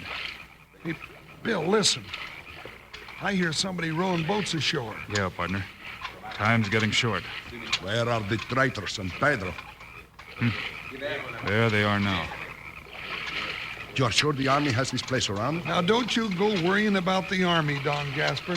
When Bill gives a signal, you'll hear more doggone racket than you've ever heard in your life before. Quiet now. Listen. They've beached the boats, Bill. All right, be ready. Here goes. Cuida! Pedro, we've been betrayed.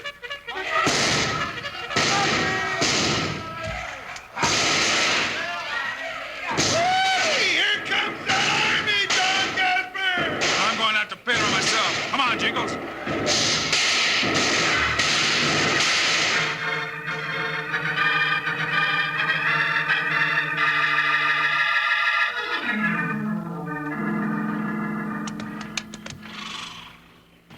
Senor Hickok, I cannot tell you how grateful I am that you have come to our assistance. You have done a great service to California. Oh, see. And my heart is sad that you and Jingles are leaving us so soon, Wild Bill. Yeah, I'm kind of sad too, Miss Conchita. Well, partner, we never like to leave our friends, but Pedro's not the only troublemaker in the West, and we've got a lot of ground to cover. See, go you must, I know, but with Pedro and his band of traitors in jail, you leave behind you a peaceful California. Vaya con Dios, amigo. So long, Don Gaspar. Miss Conchita. Come back to see us, Bill. And Jingles, I will always save one wonderful dance for you at fiesta time. Well, thank you, Miss Conchita. I'm going to practice up on that there fandangle you taught me and spring it on them pretty little sage hens back in Kansas. Thanks to you, from now on, old Jingles is going to be Don Juan of Abilene.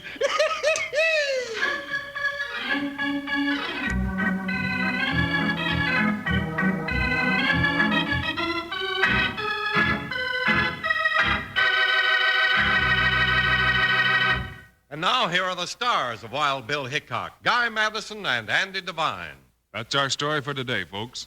We'll be back your way again on Friday. And boy, we've got a pip of a story for you.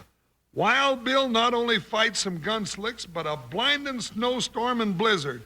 It's called Rescue at Salvation Springs. Meanwhile, Andy and I hope you'll remember to get Kellogg's Sugar Corn Pops. Right. It's the great new cereal with the sweetening already on it. You bet it is.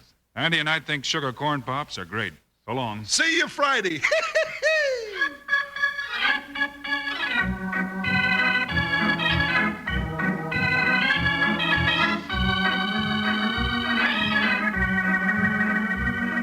Yes, sir. Kellogg's, the greatest name in cereals, has brought you another exciting story of Wild Bill Hickok, starring Guy Madison and Andy Devine in person. Today's cast included Lillian Bayef, Tony Barrett, Harry Bartell, Ted DeCorsia, and Jack Moyles. Our director is Paul Pierce, story by Larry Hayes, music by Dick Orant. This is a David Heyer production, transcribed in Hollywood.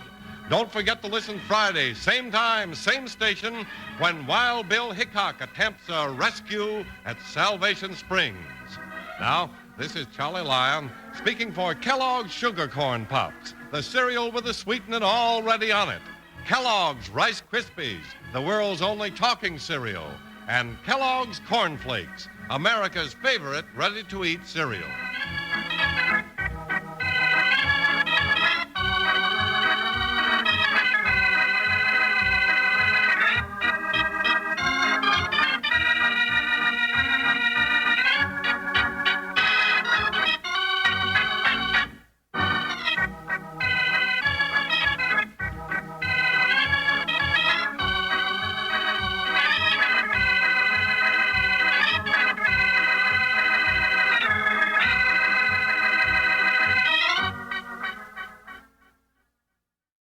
You are listening to Golden Age Radio, rumble.com/C/GAR. Brought to you by G3PL.com.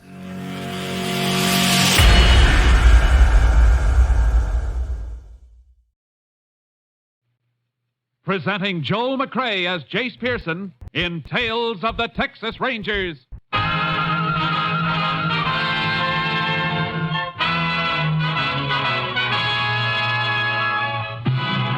Tales of the Texas Rangers, authentic stories from their official files. Texas, more than 260,000 square miles. And 50 men who make up the most famous and oldest law enforcement body in North America.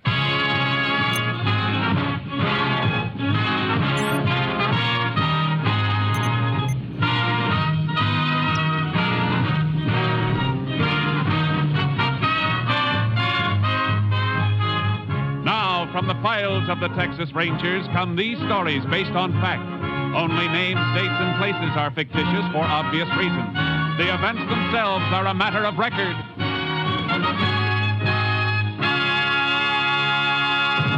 Tonight's transcribed case, Candyman.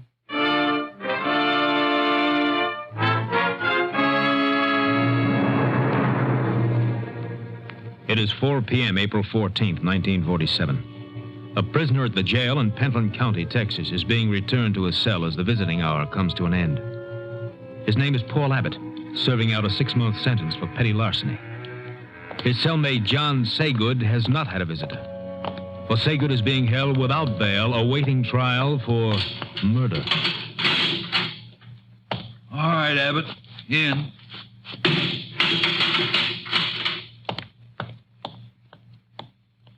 Your wife bring what I told you to get for me? Yeah, I got it, Johnny. Candy and the razor blades. You know we're not supposed to have razor blades. Yeah. If they find them on me, they might put me in jail. What are you so nervous about with your lousy 6-month flat bit? I'm facing the chair, and my nerves are still better than yours. Look, Saygood, I only got a month and a half to go. I don't want to get in no trouble.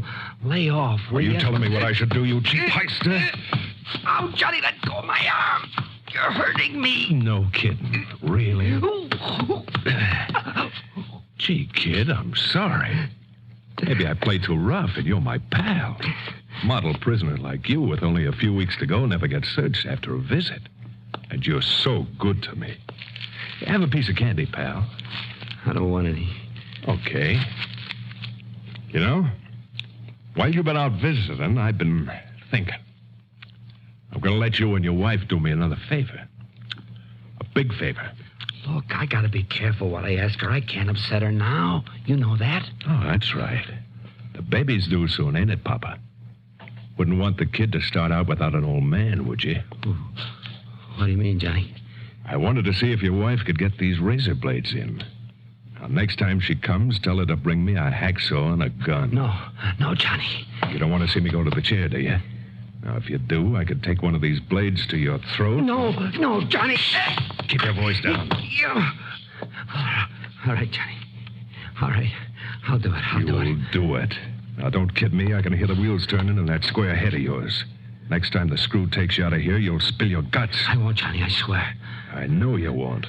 And I'll tell you why. Because if you rat on me, somebody will slip a shiv into you. In jail or out. Now, remember that. Remember it if you ever want to see that kid. You don't realize what you're asking me to do. I ain't asking, I'm telling. If you decide to get brave with your own neck, remember I can have your wife taken care of, too. You wouldn't do that. All right, shut up. Here comes the screw. What's the yelping about? What's going on in here? We was just arguing, that's all. About what? Baseball. How many games Gehrig played for the Yanks? Is that right, Abbott? Ain't that right, Abbott? Yeah, that's right. Baseball.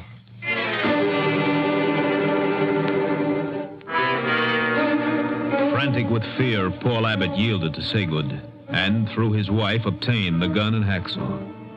The blow-off came a week later when the Pentland County jailer was killed, and Saygood and Abbott escaped. While roadblocks were being quickly set up by Ranger and Highway Patrol units, Ranger Jace Pearson contacted Sheriff Leonard Ginn at the county jail. Well, they were in this cell, Ranger. Yeah. Tongue of the lock has been hacksawed, Sheriff. Yeah, they must have waited in the passage until the jailer turned the corner here. Then shot him through the stomach and took his keys. Any idea where they got the gun? No, but Abbott's wife was allowed to visit. She could have slipped it in to him.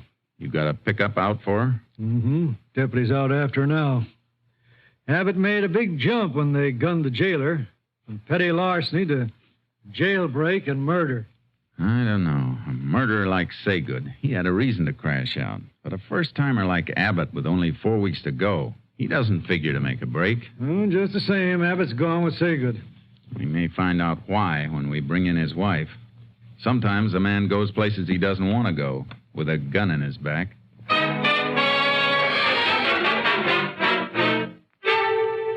What could I do, Sheriff? What else could I do? That man would have killed him. Yeah? Did you arrange anything else for them, Mrs. Abbott? Get clothing or an automobile? No, how could I? I even had to lie to my mother to get money. To buy the gun. Paul was in jail and I wasn't working. I was always borrowing money to bring him things. I understand. The one behind the bars doesn't do all the suffering. I'd have done anything for Paul. But I had to take the food out of my mouth to buy things for that other man. And it isn't me alone. I'll be having my baby soon. Why did Paul go with him? Why? I don't think he went willingly, Mrs. Abbott. I'm afraid he went at the point of that gun you brought in. I begin to agree with that, Ranger. You told us you brought Saygood a lot of candy. Yes. More than $1's worth every week. There's a real sweet tooth, Jace. Always sitting up a yammer for sugar at meal times. Yeah. Mrs. Abbott, will you excuse us for a moment? Sheriff, I want to see you for a second. Oh, sure. You got anybody watching our house in case Abbott and Saygood show up there? Yeah, it's covered. Good. Your office hasn't any report of a stolen car, huh? No, nothing yet. And they're probably on foot. Could be out of the county by now, though. We have other ranger units in the area. I'm going to call my headquarters and have one of them come with me so he can beat the countryside. Okay. Anything else you want me to handle? Yeah. They'll have to eat wherever they are. And even if they have money, they won't take a chance on being spotted buying anything for a while. That figures. I want you to make a careful check on any robbery report you get from food stores. Uh-huh. I'd like an itemized account of everything that's taken. I got a hunch Saygood will make a special effort to get his hands on some candy.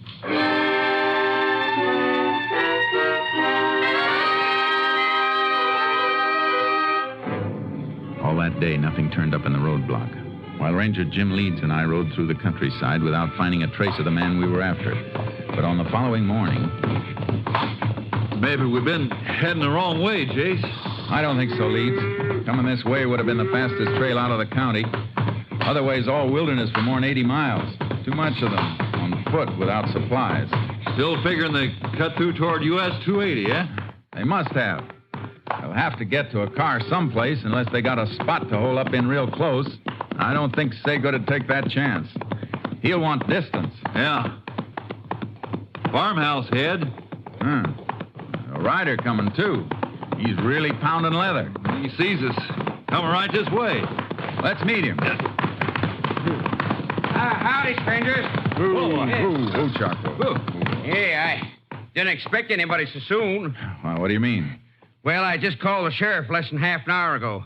Ain't that why you're here? We didn't know about your call. What happened? Well, my dogs flushed a couple of prowlers during the night. I've been out all night hunting them, or I'd have put in a call before. Maybe you're boys. You know what they look like? No, all I saw was two shadows. Dogs woke me up like I told you. Men was prowling around. We better have a look at his place, Leeds. Yeah. We'll ride back with you. Oh, Yeah.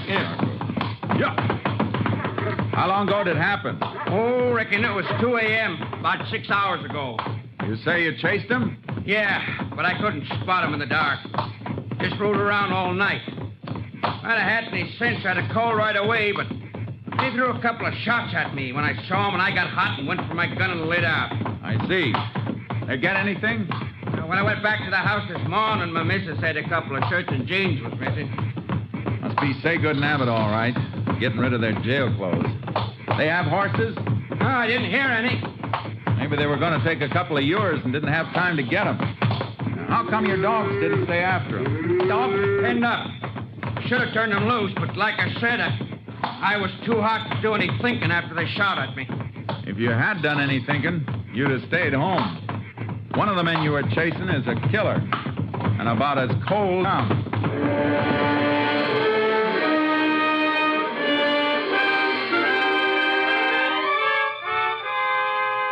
We picked up their trail near the farmhouse, and about 4 miles out, we found the ashes of a fire and chicken bones and feathers, and in the brush near the same spot, a bundle of prison clothes. From there, the trail led straight to the U.S. highway. See the road through the brush now, Jace. Yeah. Let's hope we spot a highway patrol car before we... Now, what's the matter? Something off the road in that patch of Douglas fir. Looks like the front of a truck. Pulled pretty far back. Come on. Get up, Charlie. Get up, boy. Yeah. Oh, boy. Haul truck. Stacked with new cars. Uh-huh. That's what they are. Well screened from the road, all right. Yeah. Driver doesn't seem to be around. Unloading ramps down, Jace. Tire tracks on the ground. They've got a car now, all right. Wonder what happened to the driver of the truck. Blood on the cab seat. And more on the running board in the ground. Goes this way. There he is. Dead, Jace. Probably tried to go for help and couldn't make it. Yeah. Wound looks like Saygood's trademark. Shot through the stomach.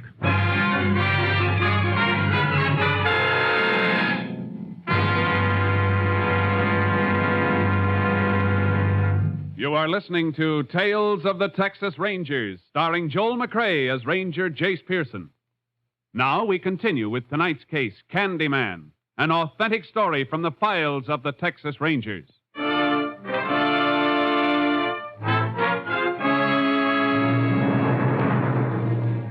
I left the horses with Leeds at the nearest town. He did some checking while I got a lift back to Pentland to pick up the car and horse trailer. Then I drove back to meet Leeds where I'd left him. Come on, boy. Get in the trailer. Ooh, boy. Ready to roll, Jace. We'll roll as soon as we can figure out which way. You check on those gas stations? Highway patrol went all the way down the line. No station serviced the car we're looking for. No pump locks were broken during the night. They must have driven as far as they wanted to go and ditched the car. Somewhere within about 100 miles from you. How do you figure that? Well, new cars coming off the assembly line only get a few gallons of gas put in them. If they didn't take on more gas, they got as far as they could on what was in the tank. That makes sense. We'll head west. Sagan's had trouble in Oklahoma and Louisiana, according to his record, and so he'd go to New Mexico, where he's clean, if he left the state. Yeah? Guess it's our best shot.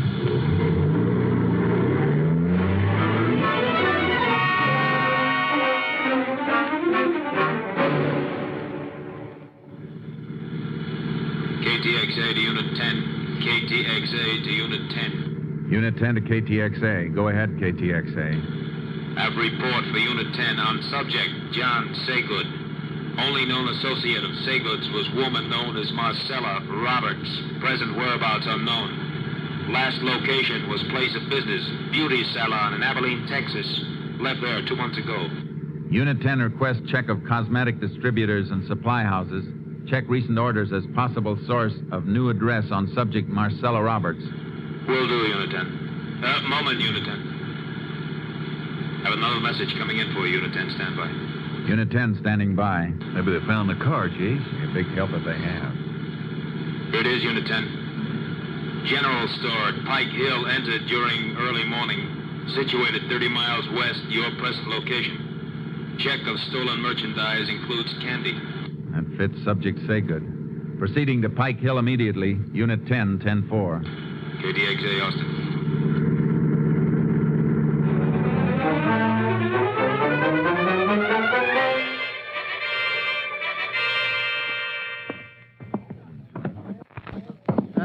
Sleep in a room right back of the store here, Ranger, when I hear this noise. I got up and lit the light, and it was just before daybreak. Yeah. You see anybody? Nope. I opened the door into the store, and then the dang cat popped into my room and started purring and rubbing against my leg. So I just figured she knocked something over, so I went on back to bed. I see. Didn't know anybody'd broken in until I got up this morning and found the door glass busted.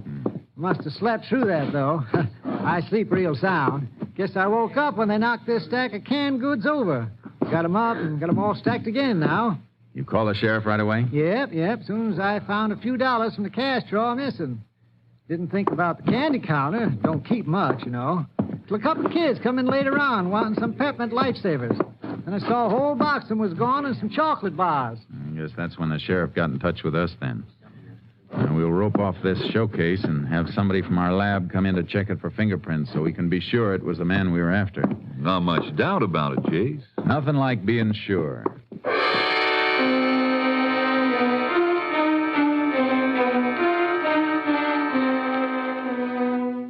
We drove further west from Pike Hill past Virgo while we waited for the fingerprint check. We combed the brush along the highway looking for the car Saygood and Abbott had stolen, but there was no sign of it. If it was abandoned, it might stay hidden for weeks. Nothing in here, Jace. No. Would have been a good spot to ditch a car, though. Well, they couldn't have driven much further than this. Well, we may find it further on. Maybe. Maybe we've already passed it. Calling your car radio, Jace. Yeah. I heard it. KTXA to Unit 10. Come in, Unit 10. Unit 10 to KTXA. Go ahead, KTXA. Report on subject Marcella Roberts. Cosmetic distributor check shows nail enamel ordered in subject's name 2 weeks ago. Delivery made to Adorable Beauty Salon, Virgo, Texas. Units 10 and 7 continuing investigation. Unit 10, 10-4. KTXA, Austin. Pile in, leads. Virgo's about 50 miles back, Jace. Yeah, I had a hunch we came too far. Figure the woman's helping them hide out? Saygood didn't head in this direction without a reason. If she isn't hiding him, she'll know where he's headed.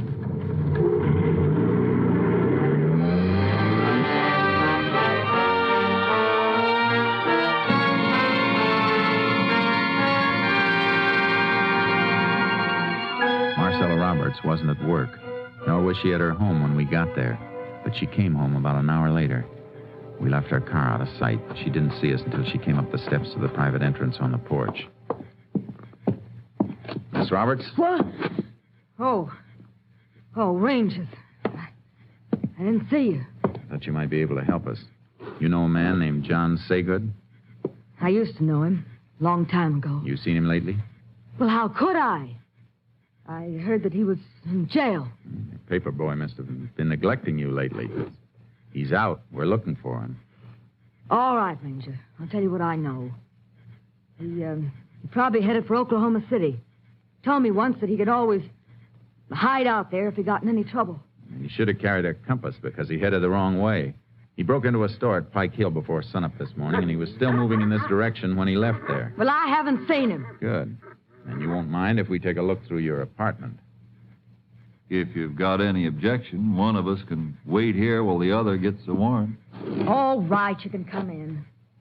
I only hesitated because the place is a mess. Sure. But we won't tell the neighbors. Come on, let's go.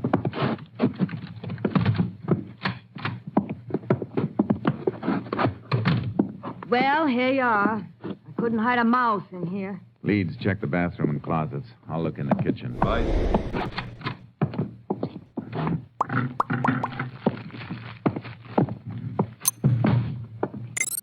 Nobody here, Chase, that's for sure. No, not now. But there was somebody here. What do you mean? I mean, if you were a better housekeeper, you might make a better liar. You could have swept up these candy wrappers on the floor. Is there a law against eating candy? I eat it all the time. So does Saygood. You happen to have a 30-day diet tacked up on your kitchen wall. Your figure says you've been following it pretty close. You can't prove anything with that. Maybe not. But there's something else. 2 different brands of cigarettes in this ashtray. And one brand doesn't have any lipstick on them. I had a boyfriend visit me. I'm going to check every store in this town and find out if you bought a load of groceries today. And if you did, what? You better be able to show them or prove where they went. Ranger, You're concealing and aiding a murderer. You can serve a lot of time for that, Marcella. Enough to rub off those good looks before you get out. I don't want to go to jail. But you don't know Johnny. He killed me. Where is he? Well, I took him and the other fella up the back road to the Sierra Diablo foothill. Said he'd hide out there and come back in a week. After I raised some money for him to get out of the country. You lead us out to where you left him. And don't bother about raising that money. He isn't going to be needing it.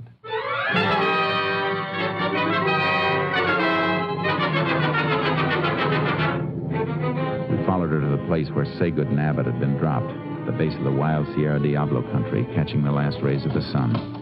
Leeds and I took our horses out of the trailer and started after them. Getting pretty dark, Jace. Yeah. Have to leave the horses and go on foot soon, or we'll lose this trail. I can hardly see anything now. Hold up a minute. Woo, Charcoal. Oh, what? There's a moist patch here. One of them slipped and fell. Yeah, the one making the heaviest tracks. Probably Saygood. No, Abbott. Saygood's bigger, but he's using Abbott for a pack mule to carry supplies. Look how the tracks spraddle out. Yeah. Sure must be carrying weight, all right. Headed right for that rocky ground ahead. We won't find any more prints as clear as these. Want to tie the horses off here? No, I think we better lead them. I can walk this ground, and we may need them coming out. Now, let's keep going.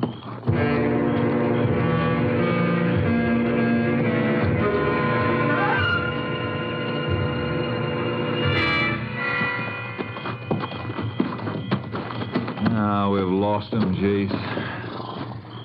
Keep flashing your light around it. Keep it cupped. All right. I'll spread out a little. No, wait a minute. Come back. Huh? What'd you find? Earth is soft at the base of this rock. Yeah, but no prints in it, Jace. No, but look at those marks. Rattlesnake tracks. Yeah, wasn't moving away from here, though. Den's probably in under the rock.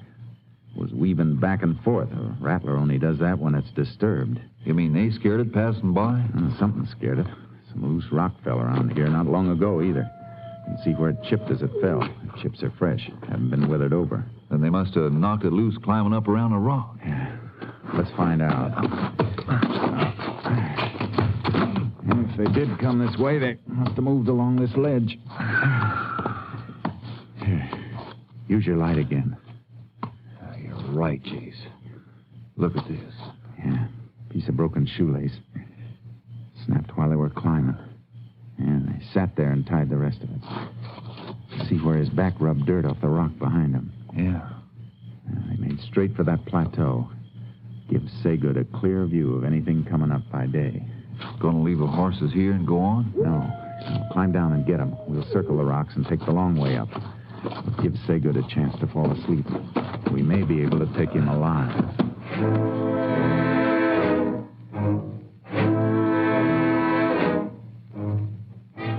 We reached the plateau, a broad, flat patch just under the final ascent to the high peaks of the range, and picked up the trail again. It led straight toward a clump of trees and brush, and through the trees we saw the glow of a fire. We moved toward it. The moon's pretty bright now, Jace. We're out here. They're in cover. Unless they move between us and that fire. It's funny Saygood would keep a fire going at night. Need it in the day for cooking, but it's a giveaway in the dark. Probably figures he's safe enough. He's got to keep an eye on Abbott. Unless we're wrong and Abbott's along because he wants to be. And we'll find that out when the showdown comes. No sign of any movement there yet, Jace. We better leave the horses now. And we'll stake them out here and split. Circle in on foot and... Stop now, please! Now I knew what was wrong with the fire. It was a decoy Saygood had set up. He was someplace in the rim of the brush behind us. I twisted around looking for a flash of his gun if he fired again. Turn it up, Rangers. Let me get a good shot. I'll put one right through your belly. You didn't expect to get away, did you, Saygood? You ain't got me yet. We can wait. You'll never get out of here unless we take you out. We got 4 guns. You're 1, Saygood. Don't forget the extra joker I dealt myself. Talk up, Abbott. Oh, Johnny, my arm. I still got Abbott, little Papa. And if one of you got a bullet mark for me, remember it's got to go through him first. Keep him talking, Jace. Maybe I can crawl around him. No. He's trigger happy. If he heard a sound, he'd put a bullet in Abbott's back. What do you say, Rangers? You want to see this punk die? Now remember, I got nothing to lose by gunning it. What do you want, Saygood? I'll make you a deal. We don't make deals. You'll make this one or Abbott's dead. He's not fooling, Rangers. He'll kill me. I got a wife and a kid down. Ain't that touching, Rangers? Now you gotta play ball with me. What's your deal? Back off. Way off so I can see you go. And leave us your horses. And remember, Abbott will be in front of me when we come out to get him. Jeez, we can let him come out, and then we can... Sure, I know. All right, Saygood. You got a deal.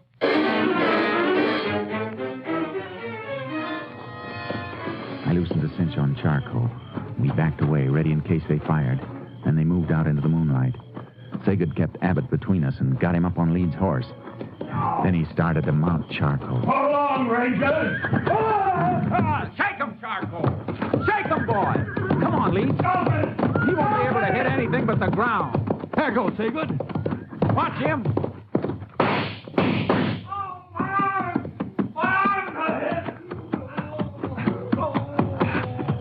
You all right, Abbott? Yeah, I'm all right. Get up, Saygood. My arms. Never borrow a ranger's horse when a ranger's around unless he wants you to have him. I'm glad I didn't have to kill you, Saygood. I want the rest of the prisoners at Pentland to see you back in that cell. Might help them make up their minds never to come back again. You can start that lesson with me, Ranger. Once I get out, you won't see me there again.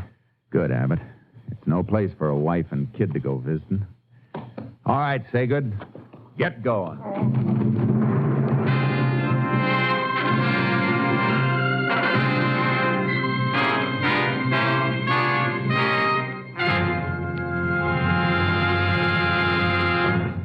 John Saygood was brought to trial and found guilty on 3 counts of murder. His sentence, death in the electric chair.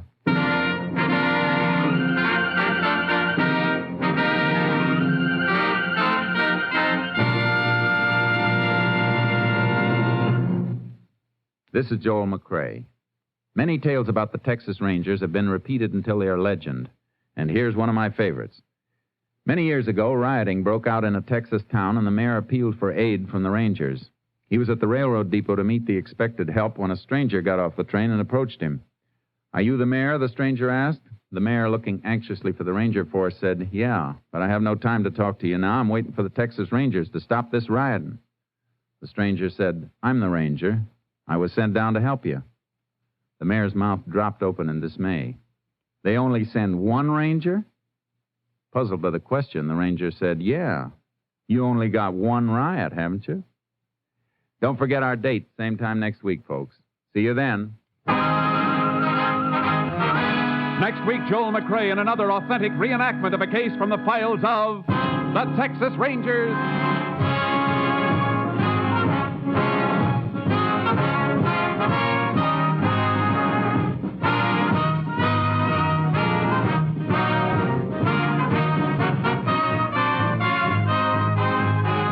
Joel McCrae is currently seen starring in the Universal International Technicolor production Saddle Tramp. Tonight's cast included Tony Barrett, Frank Martin, Reed Hadley, Wilms Herbert, Dick Ryan, and Lorene Tuttle. This story was transcribed and adapted by Joel Murcott, and the program was produced and directed by Stacy Keach. This is Hal Gibney speaking.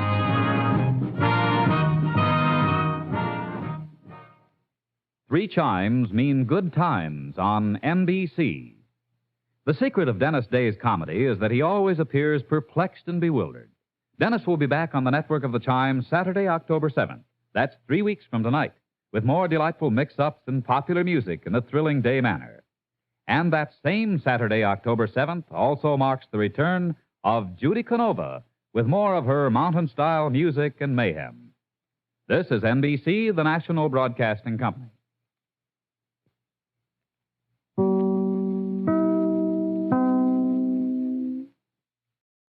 You are listening to Golden Age Radio, rumble.com/C/GAR. Brought to you by G3PL.com.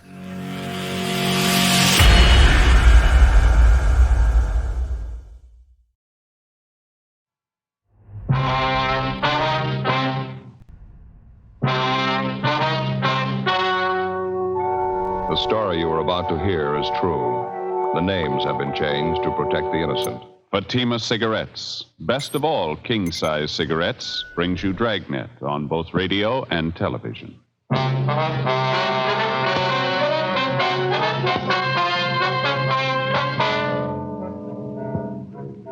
You're a detective sergeant. You're assigned to Personnel Division. A resident of your city files a report of assault and battery. His shoulder is dislocated. He's been badly beaten. He claims his assailant was a young police officer. Your job? Investigate. Comparison proves Fatima quality. Yes, comparison proves Fatima quality. Compare Fatima with any other king-size cigarette. 1. Fatima's length filters the smoke 85 millimeters for your protection. 2. Fatima's length cools the smoke for your protection. 3.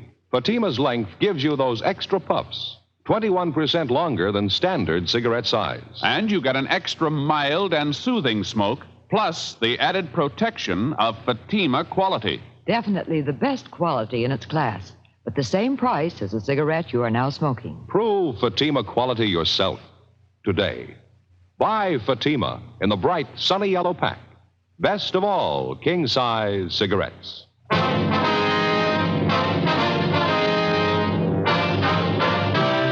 Dragnet, the documented drama of an actual crime. For the next 30 minutes, in cooperation with the Los Angeles Police Department, you will travel step by step on the side of the law through an actual case transcribed from official police files. From beginning to end, from crime to punishment, Dragnet is the story of your police force in action.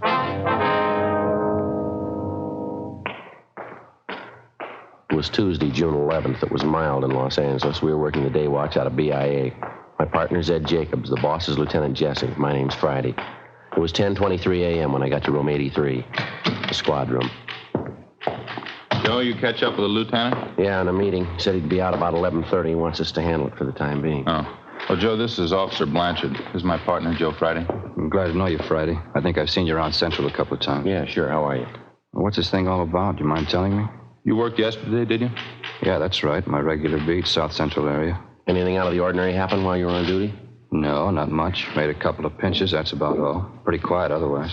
Did you make one of those arrests at 7928 Cortlandt Avenue? Yeah, that's right. A woman, 2 men, users. All 3 of them were booked in violation of State Narcotics Act. Any of the 3 familiar to you at all, Blanchard? I mean, had you ever seen them before the time you arrested them? No, none of them. I knew the place, though. I've been keeping an eye on it lately. One of those old-fashioned homes converted into a rooming house. Uh-huh. I've been noticing some of the people going in and out of the place. They didn't look too good to me. That's why I say I've been keeping an eye on the house. Now, what's the story on this anyway? You get a kickback on the arrest I made? Well, we'd like to have your version of it first, Blanchard. Exactly what happened? How'd you come to make the pinch? Well, I was walking my regular beat. I think it was about 3:30 yesterday afternoon. I was going along Cortlandt, the 7900 block. A woman came out of the front door and hailed me. She complained about a 507 party in the house a couple doors down the street. And that was at number 7928, the boarding house? Yeah. I checked it out. The party was going on up on the 3rd floor. I went up, found the girl and the 2 men in the room facing on the street. The girl was fixing a pop for herself. When I came in, 2 caps of heroin on the table in front of her. Mm-hmm. What'd you do then? I made a grab for the 2 caps. One of the guys beat me to it. He got him, ran to the next room, and tried to flush him down the drain. He didn't quite make it, though. I got one of the caps before he could get rid of it. What'd you do then, Blanchard? Well, I sat the 3 of them down, called into the office. I checked the room over while we were waiting, found 2 more caps of heroin, usual equipment to go with it. When the radio car showed up, the 3 of them were taken downtown to narcotics squad and booked. That's all I can tell you about it. Well, during the time you were waiting there in the room, Blanchard, did you have any trouble with the suspects at all? Well, I got a lot of talk from one of the men, a fellow by the name of Evans. He's supposed to run the boarding house. Claims he didn't have anything to do with it. He didn't know the girl was a hype. You know, the usual stuff. And that was the extent of it? Just talk? Sure, that's all. Why? Well, that's not the story, according to Evans. He had his lawyer bail him out last night. He was in to file charges against you. Huh? What do you mean? Assault and battery. He claims that you worked him over for no reason at all. He says you beat him up and dislocated his shoulder. Oh, he's crazy. He's lying. I didn't work him over. Well, he says he's got witnesses to prove it, Blanchard. The 2 people who were with him, the woman, the other man. He says they'll swear that's what you did. Yeah, but it's not true. They're trying to cook up a frame. I didn't touch any of them. Well, this Evans looked like he's been mussed up. Cuts and bruises all over his face. His shoulders fairly recent, too. Yeah, I know that, but I didn't do it. He was in the same shape when I found him up in that room yesterday. Matter of fact, I asked him about it. He wouldn't tell me. It's the truth, Sergeant, so help me. All 3 of them are lying. I didn't beat him up. Well, it's your word against theirs, Blanchard. The facts seem to favor Evans. I don't get this at all. Two of those people are known hypes. They'd swear anything for a free cap. You know that. What good is their word? Maybe no good at all. It's not up to us to decide. Evans filed a complaint. It's our job to follow through. Now, you're sure about the shape Evans was in when you found him up in that room yesterday, Blanchard? He was already marked up, is that right? I'm sure he was. I told you. I asked him about it. He wouldn't answer me. But you had no way of proving that you couldn't possibly have been responsible for it. Well, it's up to him, isn't it, Evans? If he says I worked him over, let him prove it. I'm afraid he's got the jump there. Two witnesses. Yeah, but they're lying. You must know that. They're lying. Well, now, look, you can see the position it puts us in. If you're innocent, we're going to do all we can. If you're guilty, we'll see that you get everything that's coming to you. Well, you know it as well as I do, Sergeant. I had no reason to beat him up. I didn't do it. Well, it's not up to us, Blanchard. The court will have to decide. Doesn't make sense. None of it does. There's no other way to handle it. We got 4,500 men in the department. We don't claim they're all saints. Once in a while, one of them turns bad, and all of us get a black eye. You're in a jam, Blanchard. Like anyone else, you'll get a fair trial. Yeah.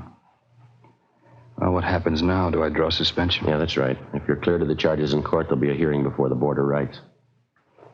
Am I through right now? We'll have to book you in at the main jail. Case will be presented at the DA's office tomorrow. Doesn't make sense.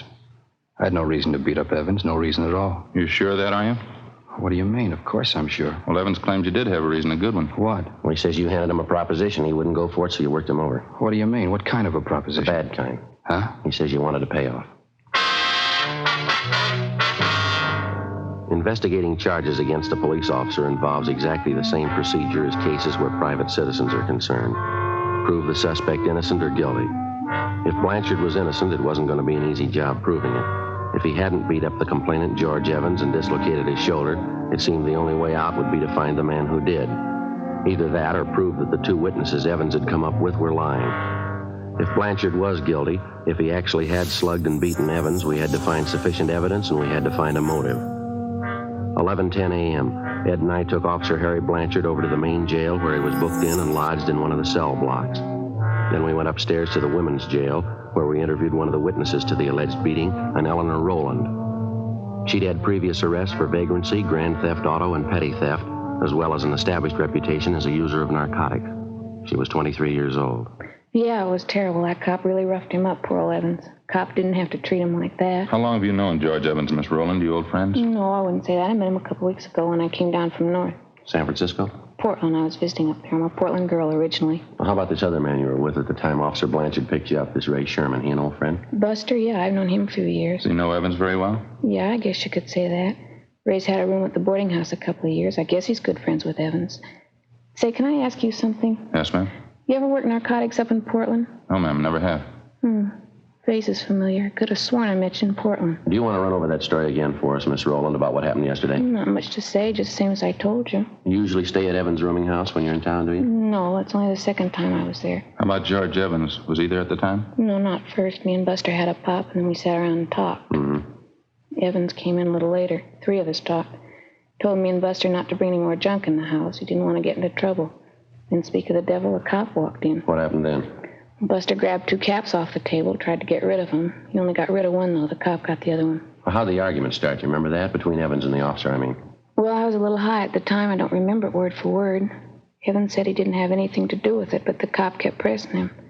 He told Evans he'd forget about it if Evans would pay him off. Evans told him no, he wouldn't give him a cent, and then the cop started beating him up. You were in the same room with him all this time? Yeah, Buster and me. We saw it all. Poor old Evans, he really got worked over. Cop didn't have to treat him like that. Say, are you sure you're not from Portland? Yes, ma'am, I'm sure. Now, about how many times would you say the officer hit Evans? Oh, I couldn't tell you that exactly. Dozens of times, I guess. Kept hitting him with his fists, pushed him all around the room. I was a little high at the time. I don't remember everything exactly. Sure could use a booster about now. Are you sure about everything you've told us, Miss Rowland? That's the truth? Yeah, that's right. Some of the details I didn't remember so well. He straightened it out for me, though. He told me just what happened. Who's that? George Evans. 11:50 a.m. Ed and I continued questioning Eleanor Rowland. The more we talked to her, the more we were convinced that at the time of the alleged beating, she was under a heavy dose of narcotics, and that for the most part, she'd picked up her version of the story from the alleged victim, George Evans. We went down to the second floor of the main jail to one of the interview rooms where we talked to the second witness, Ray Sherman, alias Tom Raymond, alias Buster Raymond. He also had a long record as a user of narcotics. He gave the same general version of the incident as the Rowland girl did, but despite the girl's story, he claimed he was not under the influence of narcotics at the time Officer Blanchard entered the room and made the arrest. Besides that, there were other discrepancies. 1:05 p.m. We had some lunch at the Federal Cafe, and then we drove out to interview the complainant in the case, George Evans. After checking at his rooming house, we finally located him at a neighborhood bowling alley. He was sitting at a bar adjoining the actual playing area, drinking a bottle of beer. Parts of his face and neck were bandaged, and his left shoulder was in a cast. He appeared friendly and cooperative. I kept telling the cop I didn't have any money, told him I wouldn't give him a payoff even if I did. So he started working you over, that right, Evans? Yes, that's right. I don't have anything against cops normally, but this guy, that's something else. How do you ever get on the force anyway? Had you ever had any contact with Officer Blanchard before yesterday, Evans? Yes, I did, twice before. He came to the house, accused me of running a hideout for thieves, junkies. Tried to get me to pay him off then, too. I wouldn't do it. Right, so when was that, Evans? About 6-8 months ago. Yeah, at least that. Well, how was it you didn't report Blanchard then? Well, I didn't want to cause any trouble, get mixed up in a law case. I figured I could take care of him myself. But after that going over yesterday, that was enough for me. I don't understand how the guy ever made the force to begin with. What's the matter? The shoulder of mine, he really tore it apart. How'd you spend your time yesterday, Evan? Do you mind telling us? No, I don't mind. I slept till about 12:30, 1 o'clock. Had a little bit of a hangover. Then I got up and made some breakfast and read the paper. That's about size. You mean you were in your room all day after the time you went down the hall to Ray Sherman's room? That's right. Ray was there with this girlfriend of his, Eleanor. I didn't know she was a hype. That's the truth. Ray should have known better having her there. I don't like the kind of stuff going on around my place. Now, we've checked you through the record bureau, Evans. There's been 3 or 4 similar cases at your places the last few years, hasn't there? A couple, yeah. It's a real problem. I don't know how you keep them out. Whole neighborhood around here, you know. Pretty hard to stop it, I guess. We understand you were in the room there while the girl helped herself to a fix. Is that right? No, I wasn't in the room when she took the fix. I got there a couple minutes after. I didn't even know what was going on. You can ask Ray Sherman, the girl, too. They'll tell you I wasn't there. Well, that's something else we wanted to ask you about. Sherman and the girl don't seem too sure of their stories. Can you straighten us out there? How do you mean? Well, Sherman tells us one thing, the girl tells us something else. Can't seem to get together. Yeah, but I told him. You told him what, Evan? Well, nothing. I told him to tell the truth, that's all. That stupid Ray. He doesn't know half the time what he's doing. Well, that doesn't make him much of a witness then, does it? What do you mean? He was there when that cop slugged me, beat me up. He could see that much. Well, that's just it. We're not sure he did. Huh? The girl says Blanchard worked you over in the living room there. Sherman says Blanchard took you out in the kitchen and beat you up. Now, which is it? I think I'm beginning to get the pitch. How's that? You're out to cover up for that cop. Is that it? Take care of your own? We're assigned to investigate this thing, Evans, just like any other criminal case. Blanchard's not getting any more of a break than any other suspect would. Yeah, sure. We still haven't answered our question. Where did it happen, living room or kitchen? The interview's all over, Sergeant. I got the pitch. You can take this back to your office. I'm going to get that cop convicted. If it's the last thing I do, you can count on that. What's the matter, Evans? All we did was ask you a simple question. Don't try to kid me, Sergeant. I got the angle. You're trying for a cover-up. Okay, go ahead and try. Now, look, why don't you snap out of it, mister? Nobody's trying to cover up unless it's you. Sherman and the girl are your witnesses. Some of the points of their stories don't check out. We want to clear them up. Does that sound unreasonable? I told you, Sergeant, it's no use. I got your angle. Answer me one more thing, Evans. You're on your own. I'm telling you nothing. Who was the doctor that treated you after you were beaten up? Down at Georgia Street, the emergency. You ought to know that. No, I mean for your shoulder. We checked over your car down at Georgia Street. No mention there of a dislocated shoulder. No, of course not. I didn't even know I had one until I was bailed out. I had my own doctor fix it. You mind giving us his name? Why should I? I was willing to go along, cooperate. Then you started playing it cagey, trying to cover up for that cop. Now you work it out on your own. All right, mister. Any way you want it. You bet that's the way I want it. You had this whole thing framed from the beginning. Now you're off the track, Evans. You're not kidding me. You're trying to prove that cop's innocent, trying to make me out a liar. What am I supposed to do, help you prove I'm a liar? No, you've helped enough already. Ed and I double-checked through Officer Blanchard's departmental record. It showed that Blanchard had been working his present beat for a little more than 4 months. Evans had told us that Blanchard allegedly had solicited payoffs from him at least 6 to 8 months before. The following day, Ed and I made further inquiries in the neighborhood of Evans' rooming house and also among his friends and associates. For one thing, we found out that Evans had not spent the entire morning and early afternoon in the house. He'd been seen leaving his place by several neighbors at about 10 a.m. Through one of his contacts, we got the address of an ex-wife, since remarried, a Marie Evans Zarconi. We located her in a small apartment in the East Wilshire district, a small brunette woman about 35. Now, you tell us she used to be married to Evans. Yeah, that's right. Well, what kind of business was Evans in when you were married to him, ma'am? Well, he had that rooming house over on Cortland Yes, Avenue. ma'am, we know about that. Was there anything else? What's the matter, anyway? Just a routine investigation. We'd like to have as much background on him as you can remember. Are you on fairly good terms with Evans now? No, I haven't seen him since we split up. About a year and a half ago, I think. That's why I couldn't stand him. What was the trouble, ma'am? You mind telling us? He just isn't much good, that's all. You find a lot of names to fit him. He was in everything. How do you mean? That's why I got away from him. Every cheap, lousy racket you can think of, he was in it. Peddling dope, blackmail, making book, some of the two-bit rackets. He's been in all of them, one after the other. I had to get away. The rooming house on Cortland Avenue, that's where he's been operating all this time? As long as I've known him, yeah. About 3 years, I'd say. Mm-hmm. Is narcotics just a sideline with him, or does he go in for it pretty heavy? He was in it pretty heavy when I left him. I don't know what he's been doing since. I don't care. Just soon forget all about it. Yes, ma'am, I can understand. What's the matter now, anyway? Got a case against him? Well, not exactly. Evans is filed against a police officer, assault and battery, soliciting a bribe. We're investigating the charges. Sounds like him. Some cop really rough him up? Well, we don't know, ma'am. That's what we're trying to find out. Oh. Well, I'd like to help you out. Don't think I can, though. Well, just one more question, ma'am. While you were married to Evans, did you have a family doctor? I mean, one that you called regularly when you were sick? Yeah, we did. Why? Well, what was his name? Can you remember? Yeah, Dr. Chase. Would you like his address? 2:47 p.m. We got to Dr. Chase's office, and luckily we found him in. Take a look at this magazine, Joe. What? National Geographic. Looks like a real old one, wouldn't you say? It sure does. Cover's torn off there. Yeah. What do you know about that? It's older than I thought. Look at this here. What do you got? These pictures, eh? Look. 4 pages of them. Pretty grand affair, huh? Yeah. Teddy Roosevelt breaks ground for Panama Canal. How about that? Yeah. Sorry to keep you waiting, gentlemen. That's perfectly all right, Doctor. Let's see now you want to know about... Mr. Evans, Doctor. George Evans? Oh, yes, Evans.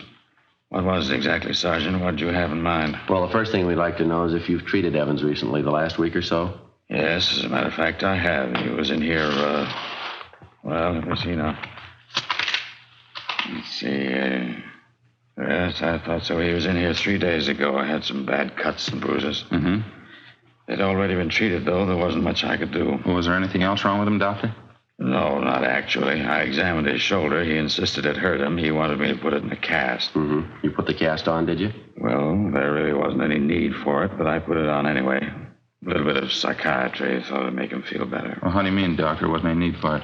Just one of those peculiar things. I've been treating Evans for some time, you know. Yes, sir. That's what we understand. It's fairly unusual. Hardly a rare case, though. Suppose you might call it a trick shoulder. Looks as though it might be dislocated, but it actually isn't. I think it's voluntary. You mean he could do this thing himself? Oh, yes. He can make it appear dislocated anytime he wants.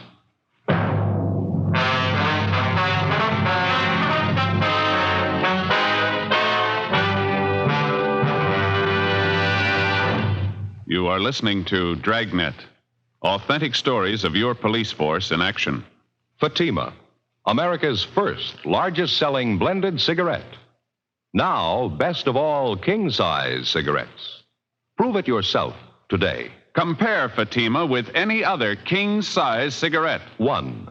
Fatima's length filters the smoke 85 millimeters for your protection. 2. Fatima's length cools the smoke for your protection. 3. Fatima's length gives you those extra puffs, 21% longer than standard cigarette size. And you get an extra mild and soothing smoke, plus the added protection of Fatima quality. Friends, in Fatima, the difference is quality. Fatima contains the finest domestic and Turkish tobaccos superbly blended. And Fatima is extra mild, with a much different, much better flavor and aroma. Because of its quality, its extra mildness, its better flavor and aroma, more smokers now insist on Fatima than ever before. Switch to Fatima today. Remember, each king-size Fatima filters and cools the smoke, gives you those extra puffs, and you get an extra mild and soothing smoke, plus the added protection of Fatima quality. Buy Fatima. Best of all, king-size cigarettes.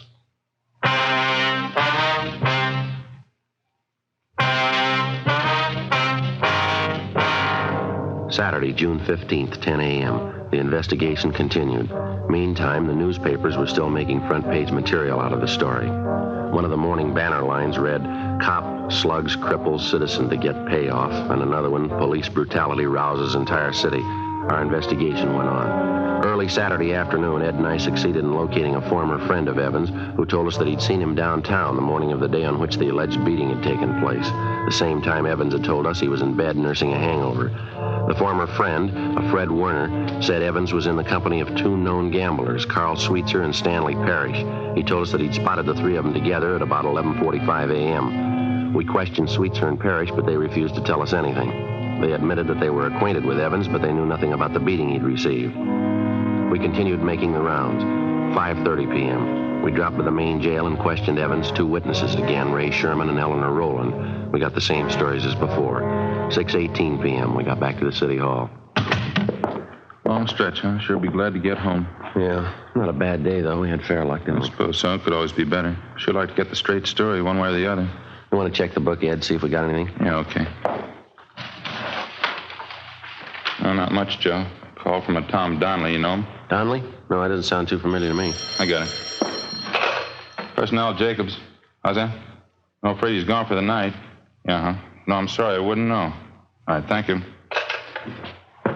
Another message here for us, Joe, in the book. Yeah? From Blanchard's wife again. I'm getting to feel pretty silly about it, telling her the same thing night after night. Why don't you call her tonight? Well, you've been doing all right. Why give up now? Personnel, Friday. Yeah. What was that? Mm-hmm. Your name? Yeah, okay. Uh-huh. 10 o'clock tonight? All right, that's fine. That's so. Sure. Yeah, we'll meet you. Okay. 10 o'clock. Yeah, fine. Bye. Sounds pretty good. Who was it? Guy by the name of Martin Kimbrough says he knows George Evans. He wants to talk to us tonight. What's the pitch? I don't know. Might be straight, might not. What'd he say? About Evans being worked over. He claims he knows all about it. Yeah? He says Blanchard couldn't possibly have done it. 7:05 p.m. We went over to Frank Tang's place, had some dinner, and then we drove out to interview the man who'd identified himself on the phone as Martin Kimbrough. We located him at the designated meeting place, a small bar just off Beverly Boulevard and Normandy Avenue. Kimbrough was a small man, slight build, middle-aged. He seemed less sure of himself than he did on the phone. He said that he knew George Evans fairly well and that up until 6 months before he'd been on good terms with him. He didn't go into details, but he gave us the general idea that Evans had cheated him on some business deal the two of them had been engaged in. We asked Kimbrough about the beating Evans had taken. He said it was common knowledge among the people he traveled with that gamblers Carl Sweetser and Stanley Parrish were responsible for beating up Evans. He'd welched on a gambling debt, and the two of them had been after him for months to pay off. He also said he knew a close friend of the two gamblers who told him that in private, Carl Sweetser openly boasted of beating up Evans. According to Kimbrough, the beating had taken place about 1 p.m. the Monday before, the same day Officer Blanchard allegedly had given him the beating. We located Sweetser in the coffee shop of a small hotel on South Rampart Street. I'm afraid I don't know what you're talking about, Sergeant. I don't know any George Evans. I've never heard of him. We understand you do, Sweetser. Heard you used to play cards with him. Got it from a couple of people. That's all. I guess they made a mistake. I don't remember the name at all. Maybe he's going under a different one, huh? Well, how about his description? You ought to remember that.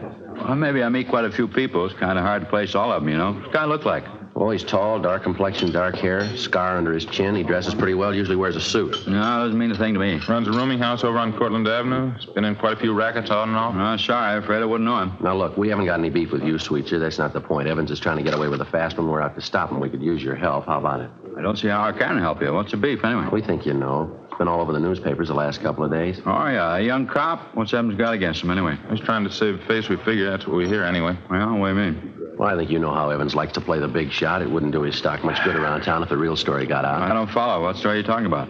About his welching on a gambling tab, getting roughed up. If he says a cop did it, makes him look a lot better, doesn't it? He comes out of it pretty clean that way, doesn't he? Yeah, pass us all, huh? Yeah, sure. Why don't you guys have some coffee? I hate to eat alone. Okay, as soon as the waitress comes around. Yeah. Oh, what else you hear about this Evans? Pretty bad boy, that, right? Bad enough. He's got a fast mouth, telling quite a few stories around the neighborhood. That's so. Yeah, I might remember him. Tall, dark guy who runs a rooming house. Yeah, that's right. You should remember him. He's mentioned you in a couple of the stories he's passing around. Yeah, where'd you get that? Talking to a fellow last night. He says Evans claims that card game he was in with you was rigged. That's why he didn't pay you off. He claims you and Stan Parrish framed the whole thing. Is that right? That's a laugh. Huh? Phony bums are all alike. Lose a couple of dollars and squeal like a pig. What's this Evans doing now? He's up for a narcotics rap. He's out on bail. Cheap punk. What's your stake in this thing? We're trying to clear the thing up. Apparently, Evans figures he's going to frame the young cop, save face, talk himself out of a bad situation. Oh, what do you want from me? The truth. I'm not going to talk myself into jail, young cop or not. We're not asking you to. You want to clear the case, huh? All you need is proof the cop didn't give Evans a working over. That's right. Okay, you got a deal. Without actually incriminating himself in any way, Carl Sweetser gave us information and leads which, after they were checked out, showed definitely that George Evans was slugged and beaten in a neighborhood at least a mile from his rooming house. We talked to half a dozen people who saw Evans in that neighborhood shortly after 1 p.m., the day of the incident. We talked to the clerk at the drugstore where Evans went to buy iodine and bandages. They all told us that he bore the markings of a severe beating as early as 1 o'clock that afternoon. Evans had told us repeatedly that he'd received the beating at the hands of Officer Blanchard no earlier than 3 or 3:15 that afternoon. Ed and I drove over to the main jail where we interviewed Evans' two witnesses again. The girl, Eleanor Rowland, was the first to break. She admitted that Evans had promised both her and her friend, Ray Sherman, $50 apiece if they would go along with him in his plan to frame Officer Blanchard for assault and battery and soliciting a bribe. After an hour of questioning, Sherman admitted the same thing. We had a stenographer take their statements. 4:50 p.m., Ed and I got in the car and drove out to the rooming house on Cortlandt Avenue. Yeah? Oh, how are you, Sergeant? You want to get your coat, Evans? Like to see you downtown. What for? What's it about? Filing a false report. You know the story. What are you talking about? What do you mean a false report? You've been checked out all over town, Evans. Your doctor, your ex-wife, your gambling friends. We talked to them all. So what? What's that prove anyway? Proves you were lying, mister. That young officer, Blanchard, he didn't beat you up. There's nothing wrong with your shoulder either. Dr. Chase will vouch for that. Look, I don't care what he says. I don't care what any of them say. I got my case against that cop. I'm sticking with it. You're not going to talk me Why don't you give it up, Evans? We had a talk with Carl Sweetser. What did he tell you? Enough to convince us you're trying to frame Blanchard. We've got statements from people who saw you before you got back home Monday afternoon. They say you were mussed up then. That was at 1 o'clock in the afternoon. You've been telling us Blanchard wasn't at your place till 3 o'clock. Now, how do you explain that? Well, I don't know. Maybe I didn't have the time right. My watch could have been off. Doesn't make any difference anyway. It's going to make a lot of difference. How about getting your coat? I'm going to call my lawyer first. That isn't going to do much good. We've got statements from your two witnesses, Ray Sherman and the girl. They've admitted the whole thing. Now, you haven't got much of a case left. I don't care what they say. They're lying. Both of them. They're lying. You ought to know, mister. What? You taught them how.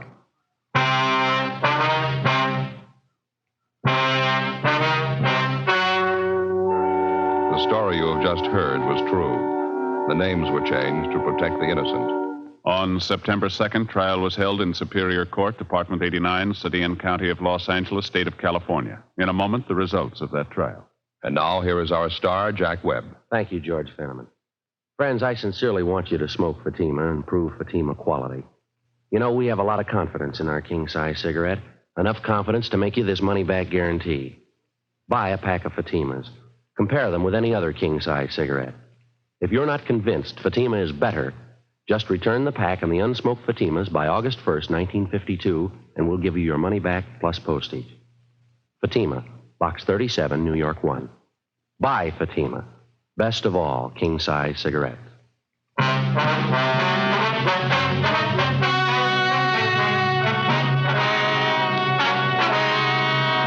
A complaint was received on George Evans from the city attorney's office for violation of Section 5243 Municipal Code, filing a false report to the police department, a misdemeanor. He received a sentence of 30 days in the county jail. Ray Sherman was tried and found guilty of Section 11500 Health and Safety Code, possession of narcotics. He was sentenced to 1 year in the county jail and 3 years probation. Eleanor Rowland was filed on as a bag addict, Section 11721 Health and Safety Code. She was sentenced to 60 days in the county jail. Officer Harry Blanchard was cleared of the charges pending against him and was...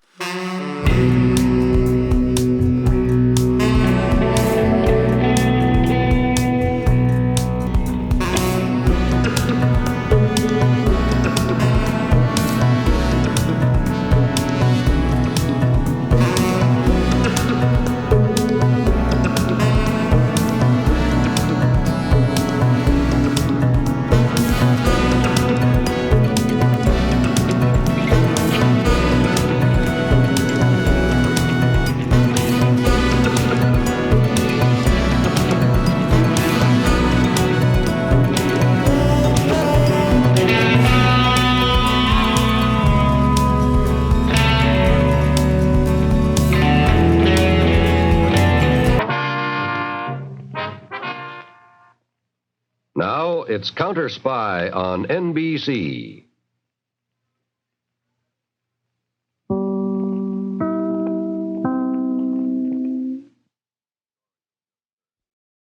You are listening to Golden Age Radio, rumble.com/C/GAR. Brought to you by G3PL.com.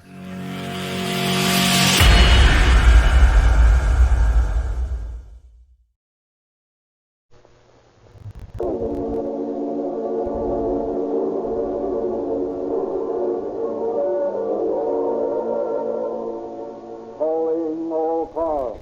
The copyrighted program created by the Rio Grande Oil Company.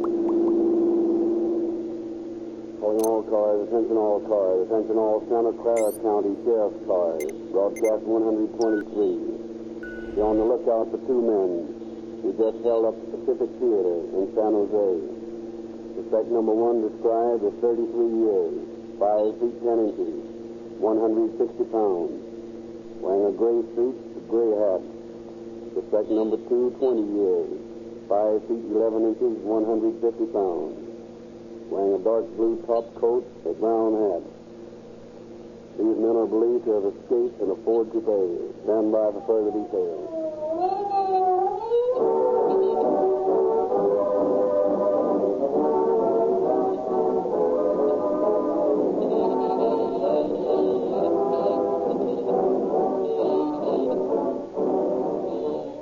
You will be amazed how quickly the police catch the criminals in tonight's crime.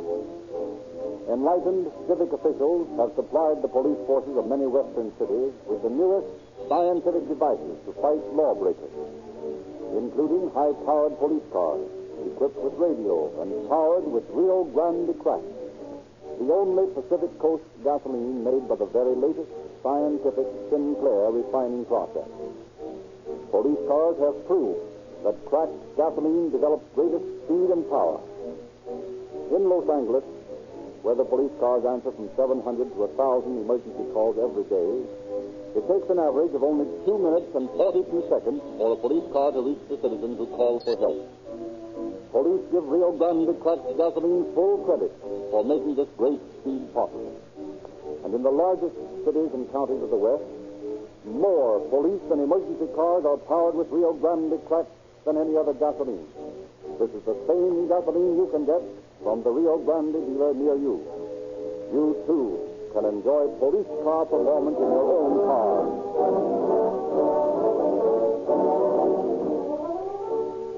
And now it is our pleasure to introduce Chief of Police Black of San Jose, California, who will speak to you from the studios of KFRC in San Francisco. Chief Black.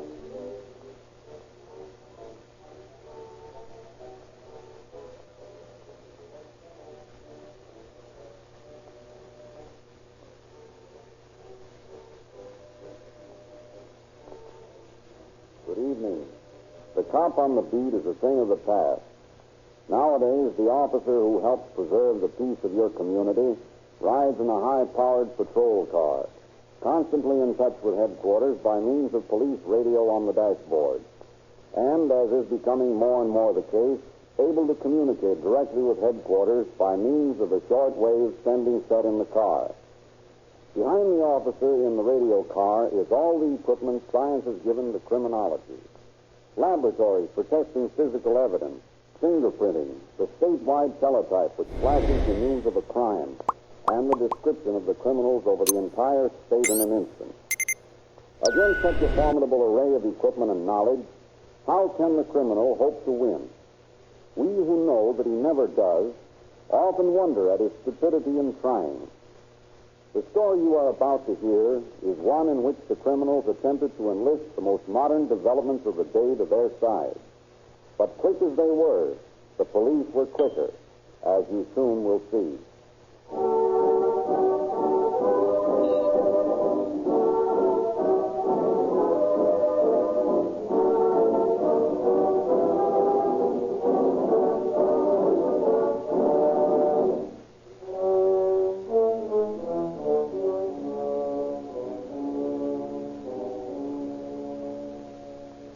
In the fall of 1932, that a young man calls upon the manager of the Pacific Theater, a first-run movie house in San Jose, California. When did you wait to see? I want to see Mr. Stanley, the manager. Oh, yes.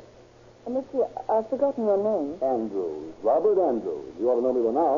Oh, yes, of course. I remember you, Mr. Andrews. You're the lobby display artist, aren't you? That's right. Well, I'm afraid Mr. Stanley's tied up. If there's anything I can now do... listen, girlie, don't hand me that chatter. I've heard it before. I want to see Stanley. But he's busy right now. Busy looking over last week's motion picture Herald, I bet. Tell him I'm here. Very well. Mr. Andrews is outside to see you, Mr. Stanley. Yes, sir. I'm sorry, sir. Mr. Stanley is busy, Mr. Andrews. He can't be disturbed. Okay, I'll wait. He may be tied up for some time. I'll still wait. Very well.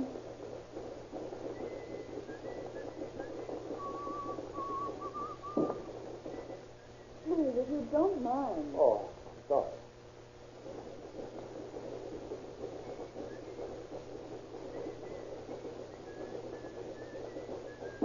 Please. It's sort of hard to get along with, aren't you, girlie? Huh.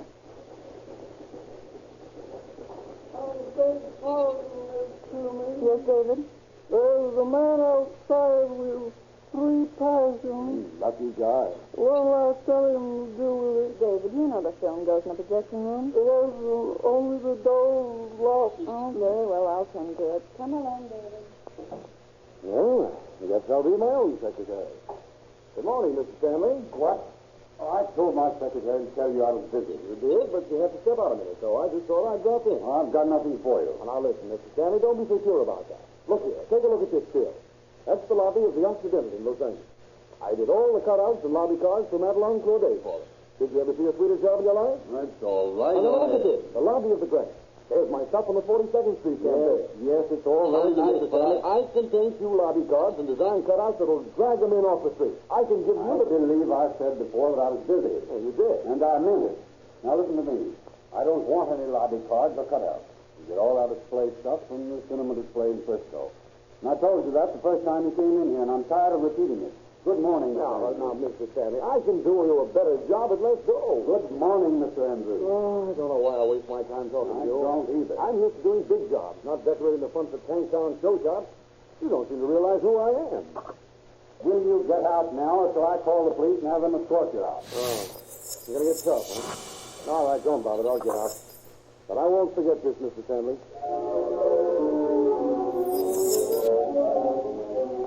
Back to Los Angeles goes discouraged, unemployed, still card writer Andrews. And one day, a few weeks later, he runs into Harvey Spangler, an acquaintance of his. Hello, Andrews. How's things? Not so good. How things with you? Managing to eat. That's about all. What's the matter? Ain't you working? No, things are slow. I've been canvassing all the theaters over the state, but I couldn't pick up much card writing. Yeah, it's tough. Didn't see any good prospects, did you? What do you mean? Theaters are pretty easy to knock over. Rob? Sure. When things are as tough as they are this winter, I figure a guy's entitled to his any way he can get it. Well, I haven't looked at it quite that way. That's the only way to look at it. Yeah. Well, you're right. Now, you take theaters. They're sweet layout. They do business Saturday afternoon and Sunday while the banks are closed. That means that any good-sized house has got a real bankroll in the safe by the time Monday morning rolls around. Yeah, that's right. Yeah, I remember when I was talking to the manager of the Pacific in San Jose, he was counting the takings. Well, there must have been $2,000 spread around. Pacific in San Jose. That's a natural. And they could get away into Frisco and lose ourselves before the cops wake up to answer the phone. Yeah, we could.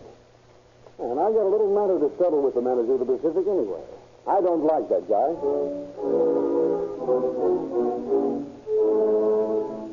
Just after Christmas, Spangler and Andrews drive north. In San Jose, they take a room in a hotel facing the theater. For several days, they watch the movements of the theater staff from their window. Then, shortly before noon on the 31st of December. There goes Stanley with a sack of dough. What time is it? 11:45. It's early today. Banks close at noon. Oh, that's right. I forgot today was Saturday. You never takes the dough out until about 1 o'clock on weekdays. And today, no regular Saturday. What do you mean? Tonight's New Year's Eve. That's right, so it is. And they're having a special midnight show across the street. That ought to boost the box office receipts. Yeah. Figuring on knocking them over tonight? That's that same knock. Let them collect the Sunday take for us, too.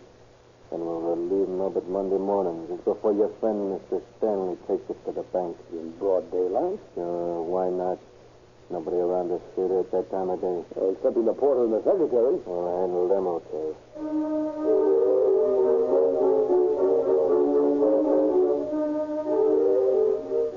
Just at noon, the following Monday, Andrews and Spangler park their car in front of the theater, get out and saunter across the deserted lobby. Blinking, they step from the brilliant sunlight into the still darkness of the empty theater. And where do you suppose that porter is? Probably cleaning up under the seat. Yeah, there he is, over the side. Hey, don't call me like it's his mask adjusted. I don't want anybody to recognize me. Yeah. Okay. Porter. Come here a minute, will you? Remember, don't say anything in front of these people. They might recognize your voice. Don't worry. Yes, sir. What was it you did? Pick it up. Yes, sir. And keep quiet if you want to keep your health. Don't worry. I ain't gonna lose it. Okay. And lead the way to the manager's office. But I can't take you all and go. Mr. Stanley's busy. Yeah, I know. Busy counting the weekend receipts. And besides, he got the door bolted for me in town. I know about that, too. And you're going to walk in there in front of our guns and knock on the door and ask him to let you in. You won't like that. What do I care? You're going to tell him you want to clean the windows in there, see? Yeah, but I can't. Get going, get Yeah, going. but I'm going as fast as my shaky legs will let me. I'll move another quickly. Here with you. Okay. Knock on the door. Yeah, it's me, sir. David. What do you want? If you don't mind, boss, I'd like to get at those windows and go. They're powerful dirty. Can you come back a little later, David? Miss Toomey and I are busy right now. Tell him you got to come in now. But I can't. Be letting your ribs go on. But at the falls, I've all finished up as the place owns. I sure would like to get at those windows. Oh, very well, then. Pick him up. What? David, what do you mean to do? I'm sorry, sir. I couldn't help it. Inside, all of you. Back against the wall. Where's the dough, Mr. Stanley? Oh, okay. All counted out on a disc. Mighty nice of you. Okay, pal. Shovel that jack up his bag. Okay. His friend looks familiar to me. Yeah. How's that? He's got a mask on. Still, he looks familiar. Well, he ought to. We've been staking his joint for a week. He's been coming to the store every night to look the place over. You must have seen him in the lobby. Perhaps. But I wouldn't advise you to try to identify him. We bump guys off and it. No, that's all. Good. Hand over your key ring. What for? Don't ask full questions. Hand it over. Very well, then. Here you are. I'll just keep these so you won't be able to get out of here for a while. The phone. Hold the phone. Yeah.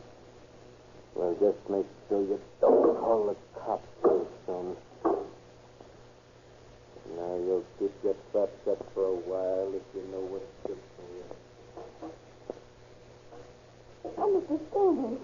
All right, let them get away. Don't you see? They yanked the phone on my desk, but they didn't know about this one back here in the projection room. The sheriff will be looking for them, so they 6 blocks away.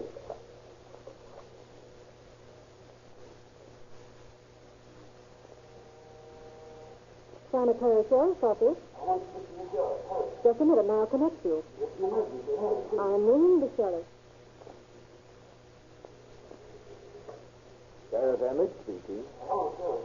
This is Bill Stanley over the Pacific Theater. Oh, yes, Mr. Stanley. How are you? Listen, Sheriff, I've been held up. Oh, you have? When? Just 3 minutes ago. 2 men came in and held up my secretary and myself and took our weekend receipts, over $2,000. Well, can you give me a description? Well, they both wore masks. I could tell that one of them was about 5 feet 10. He wore a gray suit and a gray hat. The other was about an inch taller. He had on a dark blue coat and a brown hat. Number 1, 5 feet 10, wore a gray suit, gray hat. Number 2, about 5 feet 11, dark blue coat, brown hair. These men robbed the Pacific Theater in San Jose 10 minutes ago. Cassidy, get that on the teletype to all points right away. Yes, sir. With the speed of light, the law throws an invisible net across the state of California as teletype machines in Los Angeles, in El Centro, in Eureka and San Bernardino, in Watsonville and San Francisco receive the description of the wanted men at the same moment. The news of their crime travels 1,000,000 miles faster than the speeding getaway car in which the 2 robbers were going along the Bayshore Highway towards San Francisco. You know what I tell you? It was a pushover, wasn't it? Yeah, sure was. By the time those birds break out of that office and tip off the law, we'll be out of the heat. Better turn to the right at this next road. There's an airport down there. Okay. There's Lecker. There's a ship out there on the runway warming up. Pull up by the office. Yeah. You wait in the car. Okay.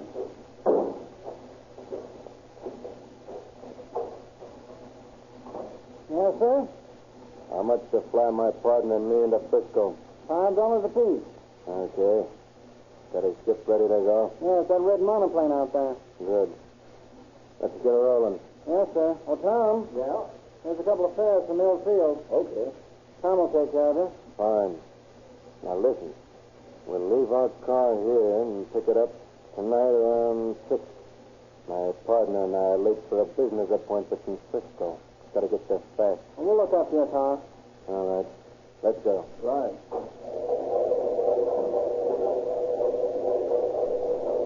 Come on, Bob. All set, huh? Yeah. How long will it take to get to Frisco, pilot? We're all lunch at Mills Field in 15 minutes. That's swell. Hop in.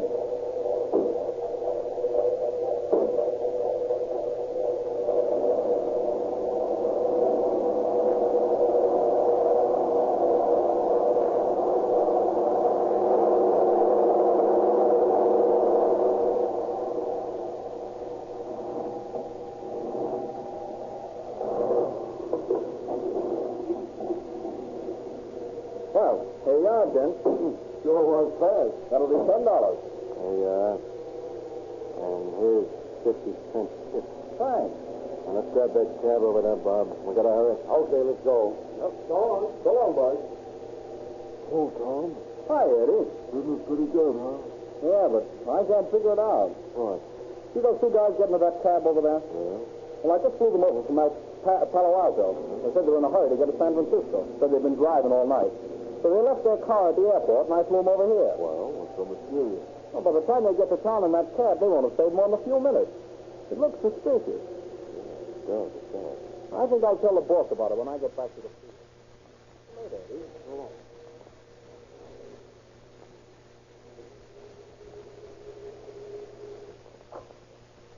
All the details, San Francisco Police, Cross-Stream speaking. This is Mr. Waters, manager of the Palo Alto Airport. Yes, sir? Strange thing occurred down here, which I think I should report to you. Yes, sir, go ahead. About a half an hour ago, a couple of men drove up to the airport and said the place.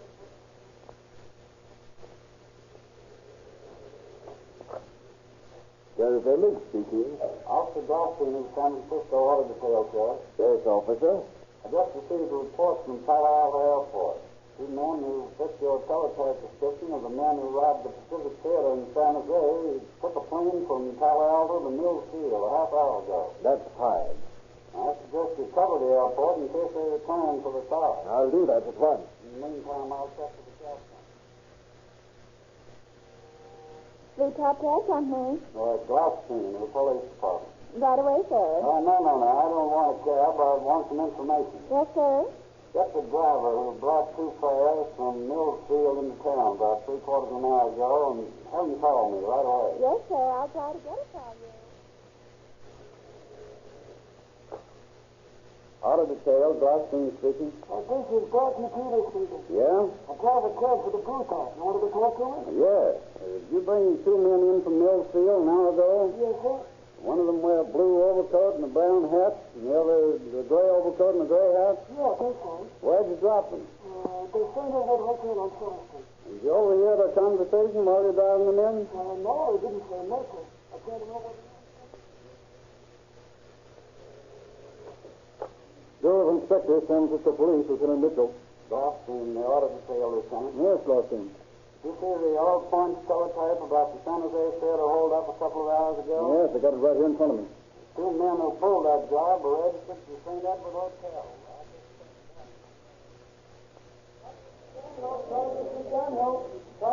Yes, sir. Would you like a room? Yes, it's a good room. Question, you know who I am, don't you? You look like you're from the police department. That's right. What is it you wanted? How long have you been on the desk? I came on duty at noon. Have two fellas taken a room in the last 2 hours. One wore a blue coat and a brown hat. The other a gray coat and a gray hat. Why, yes.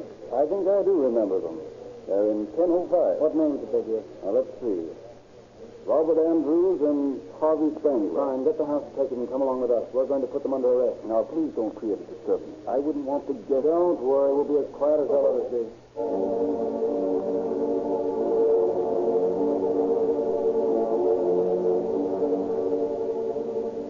Lieutenant Mitchell assigned his men to cover all exits to the hotel, and then accompanied by Inspectors Butts and Lally and the hotel manager and house detective, he takes the elevator to the 10th floor. But in the meantime, a bellboy is tapping on the door of room 1005. Yes. What is it? Recruit from the valet, sir. Yes, sir. Thanks. Here's a dime. Thank you, sir. By the way, was you expecting someone? Me? No. No, why? I heard somebody asking for you today. Oh, yeah? Thanks. Here's $50 for telling me. Nice scram. Yes, sir. Gee, thanks. Oh, boy. Yes, sir? Where's the fire escape? Just out down to the hall. Fine. Now beat it, will you? Yes, sir.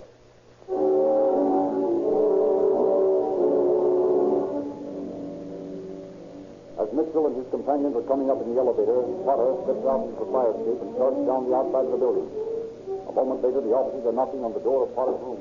Come on, open up. Apparently he's out. Shipped out, you mean. Try the door, but it's unlocked. Yeah, you can see he's left in a hurry. What's all the trouble, gentlemen? Have you seen the guest who's in this room, Harry? Well, sure. I just delivered a tip to him a few minutes ago. I told him you gentlemen were asking for You it. did? Yeah. And he gave me a 50-cent tip. I should think he would. Which way did he go? Oh, he didn't go anywhere. He just asked me where the fire escape was. The fire escape? What floor did it come out on? The third. Okay, but you stay in the room. The rest of you come along with me. We'll head him off when he gets to the bottom of the fire escape. Back down the elevator go the officers. And as they are walking down the hall toward the fire escape on the third floor... There he is, Lieutenant. Stop hiding in that window. All right, you keep coming and don't pull no gun. I said don't pull a gun in a minute. Okay. Snap the cuffs on him, Lolly. Right. What's your name? Albert Taylor. Where's your partner, Andrews? I don't know. Come on back up to your room. I want to ask you some questions. By the time the officers and their prisoner return to 10:05, Inspector Butts has searched the place and found some items of interest. Well, Lieutenant, I found the haul from the Pacific Theater. It's all here. $2,200 in cash and $500 in checks. Fine. Well, Spangler, what about it? Looks like they got me. Huh? I'd say so. Oh, okay. Yeah, I pulled the gun. Where's your pal, Andrews? Went out to see his girl. Where she live? He works in a candy store on Geary Street near Powell. Geary Street near Powell? What's her name? Sally, I think. Sally, candy store. Geary near Powell. Get going, Lolly.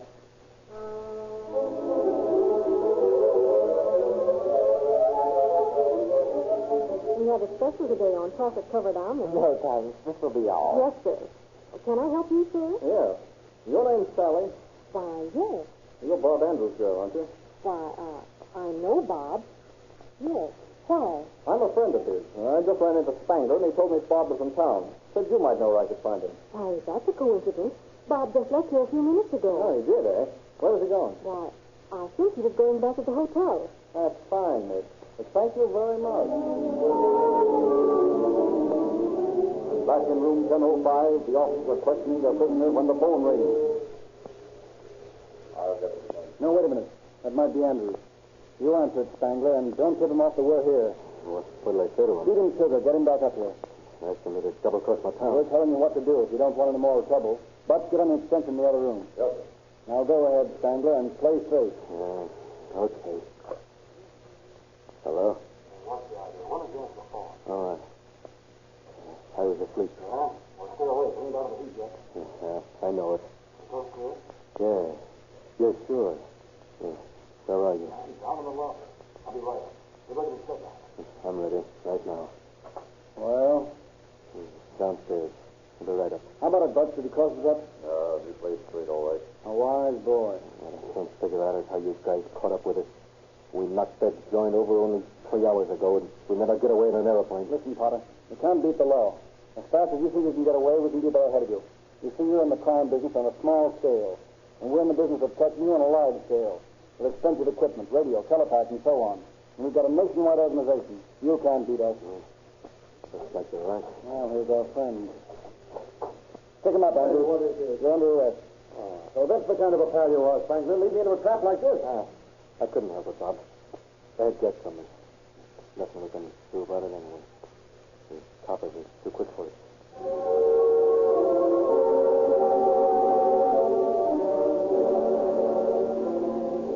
Within an hour, Sheriff Emmett is on his way back to San Jose with his prisoner.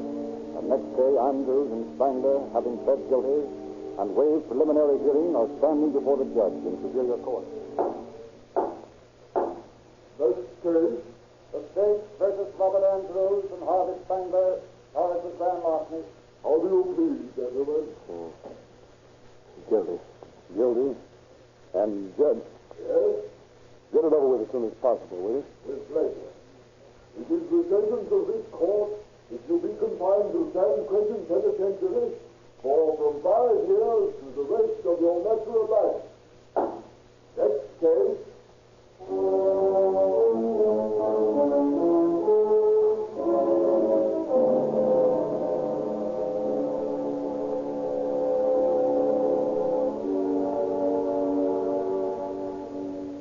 Within a little more than 24 hours after they had robbed the Pacific Theater, Andrews and Spangler were entering the grim portals of San Quentin Penitentiary, dazed by the sudden turn of their fortunes, but not too dazed to realize that crime doesn't pay.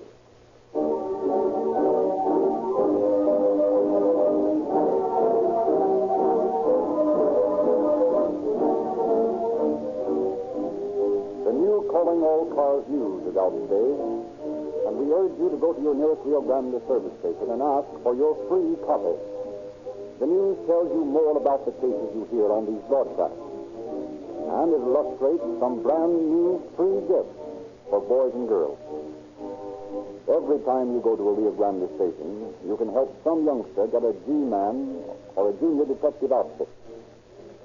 Nearly every listener to this program realizes that the outstanding gasoline value in this market is Rio Grande Cracked.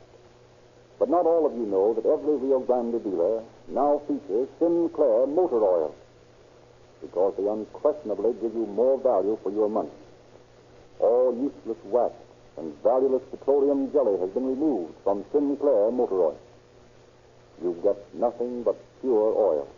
No waste, no filler, more lubrication for your money than ever before.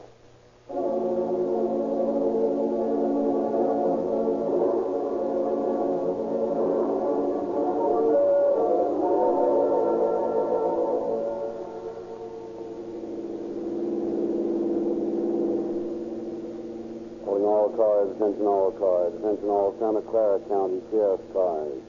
A cancellation broadcast 123 regarding a holdup at Pacific Theater.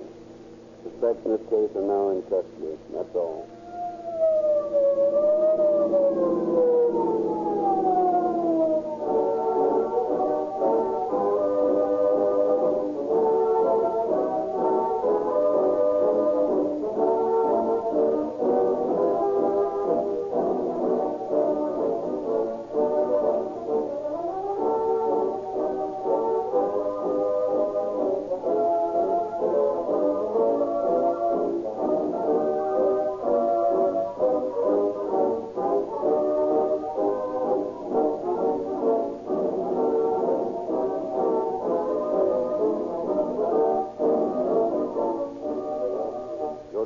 Frederick Lindsay, bidding you good night for the Rio Grande Oil Company.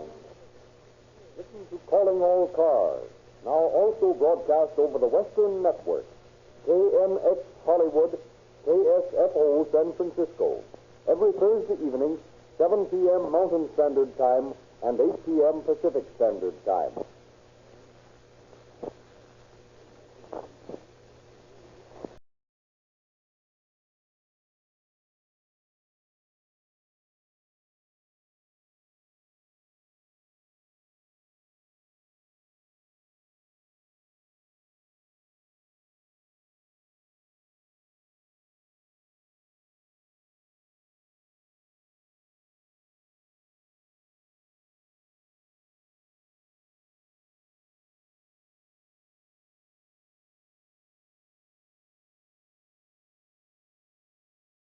You are listening to Golden Age Radio, rumble.com/C/GAR, brought to you by G3PL.com.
voices.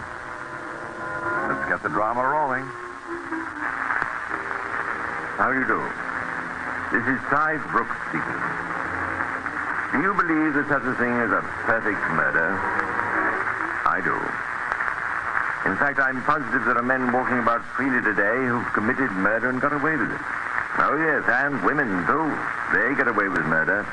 And how? These people who commit the perfect murder think they're pretty clever. Well, of course they are, in a way, let's face it. But murder breeds murder. Chances are they'll try the same thing again. This is where most of them are not so clever. Murders of this sort, what should we call them? Multiple murderers, habitual murderers, whatever you like, have a way of repeating their crime in exactly the same detail. You can't tell what goes on in their crazy minds, but probably they feel that to make any change would be risky. And one slip, just one slip, means the noose or the electric chair for them. Of course, they're wrong. Generally, fatally wrong.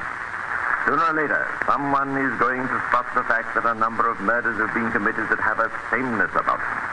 And that is where the crime ceases to be perfect. The pattern has been discovered, and of course the next step is the discovery of the murderer himself. The casebook history of George Joseph Smith is a perfect example.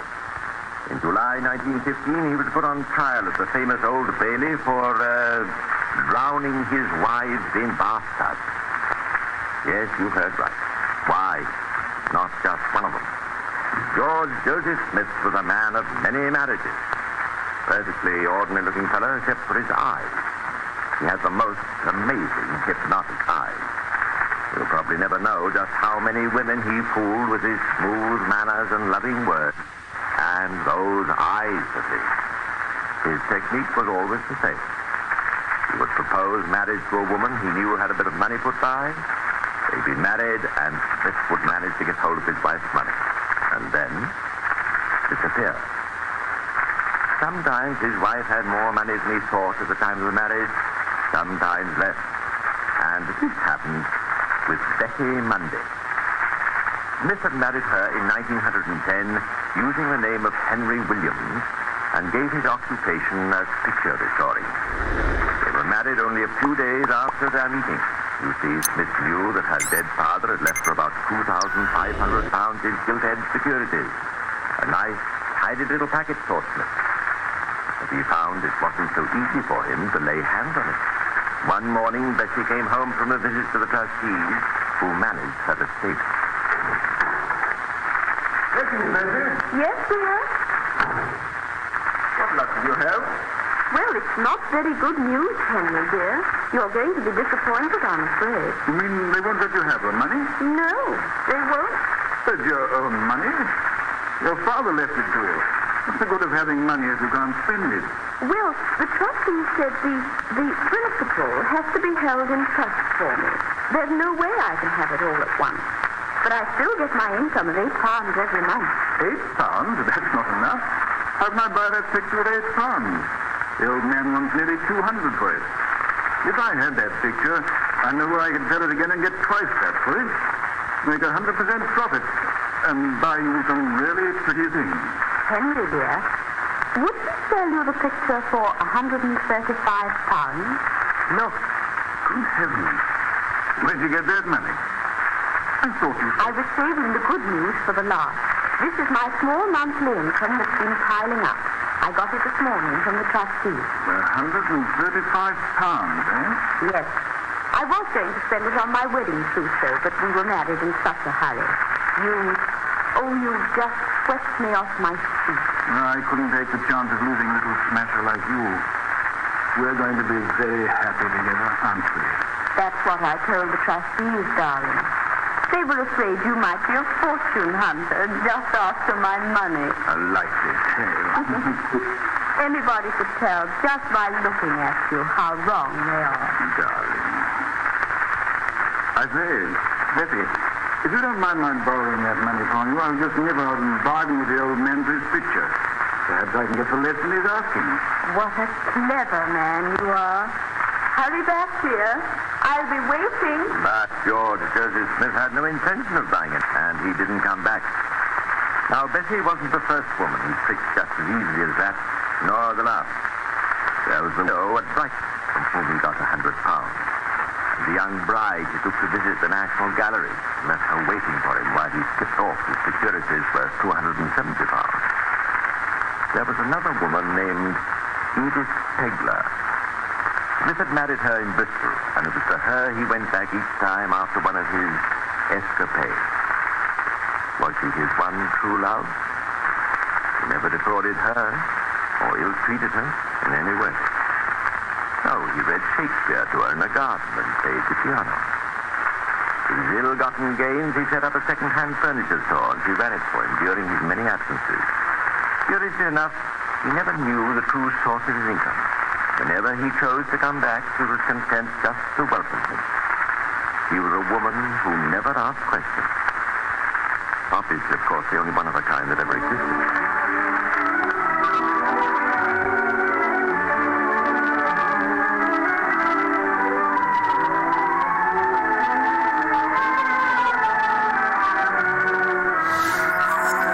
One day, Smith, off on one of his periodic business trips, happened to be in Weston-super-Mare, when, in a crowded, narrow street, and before he could do anything about it, he met Bessie. His most embarrassing moment, to say? Not a bit. He told Bessie he'd been looking for her everywhere. Where on earth had she got to? He told Bessie that, and he made it stick. What exactly he said to her, how in the world he explained away the fact that he'd never tried to get in touch with her friends or relations, we shall never know. But it just shows you the power that Smith had over women. So Bessie and her over-married husband were reunited. They took a house on a year's lease and moved in. Edith, his other wife, no doubt continued to sell second-hand furniture. No comparison. Smith was very hard up at this time. He found out that the only way he could get hold of his wife's money was to have mutual wills made between husband and wife, each leaving the other all they possessed. If either should die, their possession would go to the other. If Bessie should die... On July the 8th, the bills were signed. A few days later, Smith, calling himself Williams, you remember, took Bessie to see a doctor. Well, what seems to be the trouble, Mr. Williams? It's the wife, Doctor. She seems quite all right, but yesterday she had a fit. A fit? Yes, went all sort of straight, and her eyes were staring. And then she got the shakes. It was awful, Doctor. Scared me stiff. How very distressing. The strange part is that I remember nothing about it at all. No, one usually doesn't. I just had a slight headache yesterday, but I feel perfectly all right now. Really, I do. I think we'd better give you a thorough going over, Mrs. Williams. Don't you think so? Just to be on the safe side, you know. But whichever side, safe side, inside or outside, the doctor could find nothing wrong with easy-going, unsuspecting Bessie. I'm sure you have no cause to be alarmed. Just take things quietly for a while, Mrs. Williams. Try to relax and don't worry about anything. Oh, thank you, Doctor. I will. I'll give your husband a bottle of medicine for you. So just a sedative, something to quieten the nerves. I'll look after her, Doctor. She'll be all right. Won't you, Bessie? Yes, Henry, dear. I know you'll take good care of me. 2 days later, Smith and Bessie returned home from a second visit to the doctor. But I'm so worried, Henry. I never had fits before. Nobody in our family ever had fits. Now, Bessie, you mustn't worry. The doctor says there's nothing really wrong with you. These things just happen sometimes. It's so confusing. I don't ever remember anything about having any fits afterwards, I mean. Well, you get to bed early tonight and have a good rest. And tomorrow, if you find your headache coming on again, I'll fix you a nice hot bath. That'll be just the thing. A nice hot bath.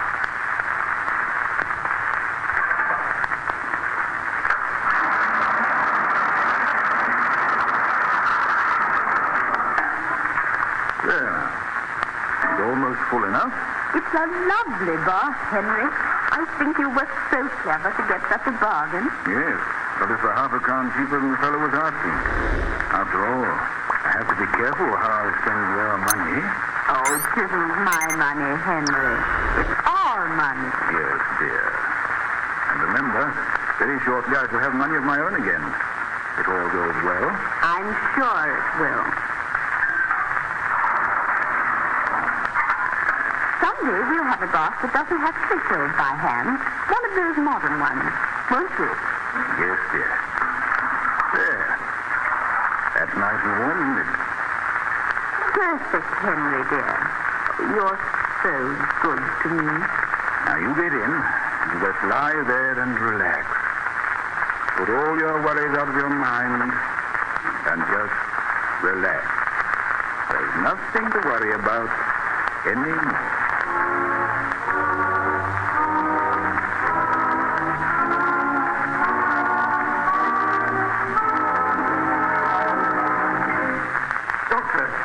Doctor, what took you so long?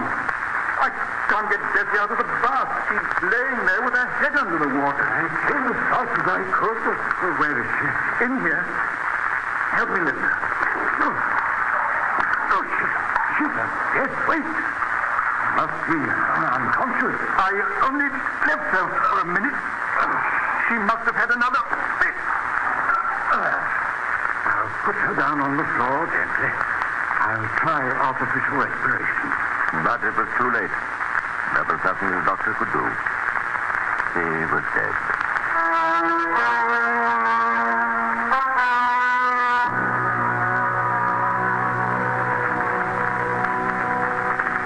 There were no bruises on the body, and the verdict at the inquest was that Betty had died accidentally through an epileptic seizure which had caused her to fall back under the water. The doctor's testimony that he'd been treating her for fits carried great weight. Although Smith appeared greatly shocked at his loss, he spent only 7 guineas on the funeral, and the very next day started to get probate for the will. He eventually got all Betty's money. He went back to Bristol and to his wife Edith, the woman who never asked questions. He told her he'd been on a long business trip to Canada on the matter of a Chinese image, which he had sold very successfully. He soon lost most of that money in a real estate deal and went off on another business trip. Her name was Alice Burnham, 25-year-old nurse, and as usual, they were married a few days after their meeting. Alice had very little money, and so before their marriage, Smith took the precaution of having her life insured for £500. 2 days after her will was made in his favor, the honeymoon couple went to Blackpool, where they took lodgings with a Mrs. Crossley. To her relatives, Alice wrote long letters of praise about the best husband in the world and how well he was taking care of her. He was. But she didn't mention the fact that she started to have fits. Oh, yes, Smith had obviously decided he was on a good thing. The ideal way of making money without too much trouble for himself. Of course, it included murder, but with the poor dear so eager to do what he told them, it was all just... On the second evening of their stay in Blackpool, Smith came to the landlady with a request. Mrs. Crosby, my wife was wondering if you'd do her a favor. Such a pretty young girl, Mr. Smith. I'd be glad to. So we're going out for a short walk, and she'd be very glad if you'd let her have a bath when you return. Why, certainly, Mr. Smith. I'll have my daughter attend to it at once. No hurry. We won't be back for an hour or so. If you could just have the water nice and hot. Oh, there's nothing like a hot bath, is there? So relaxing to take your mind off all your worries. Yes, indeed. I quite agree with you. Another bride, another bath, another murder.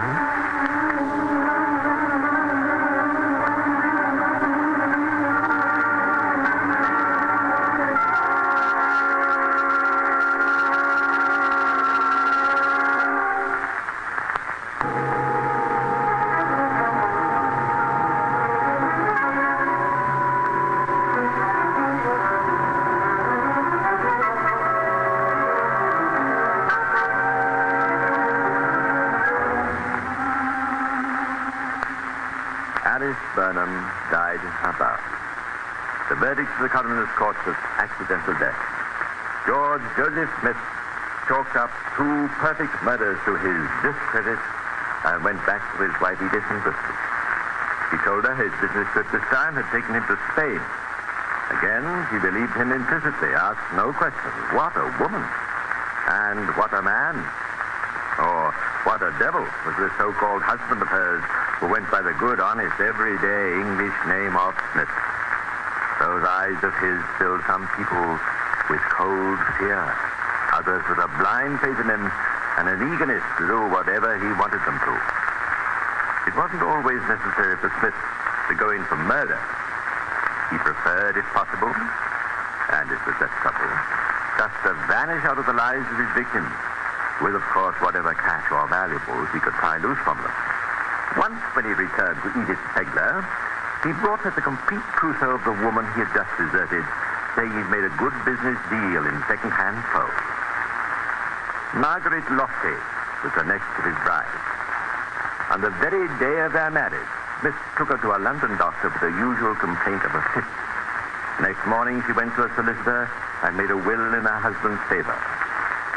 Need I add that her life had already been insured for the nice, comfortable sum of £700? In the parlor of a London lodging house, Smith is playing on a small harmonium, waiting for the bride he married yesterday. And where is she? Yes, you're right, upstairs, taking a bath.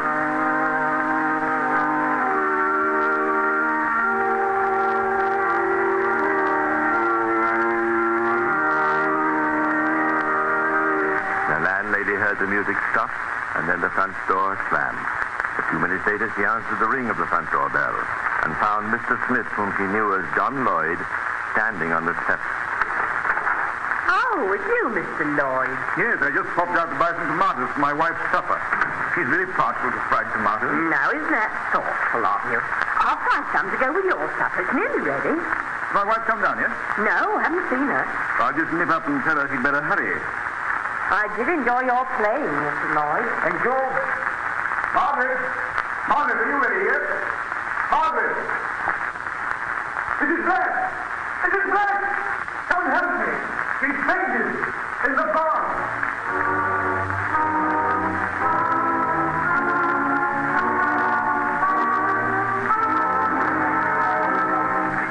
Another of his brides accidentally drowned in her bath. I can hear you asking, how long can this devil keep on getting away with it?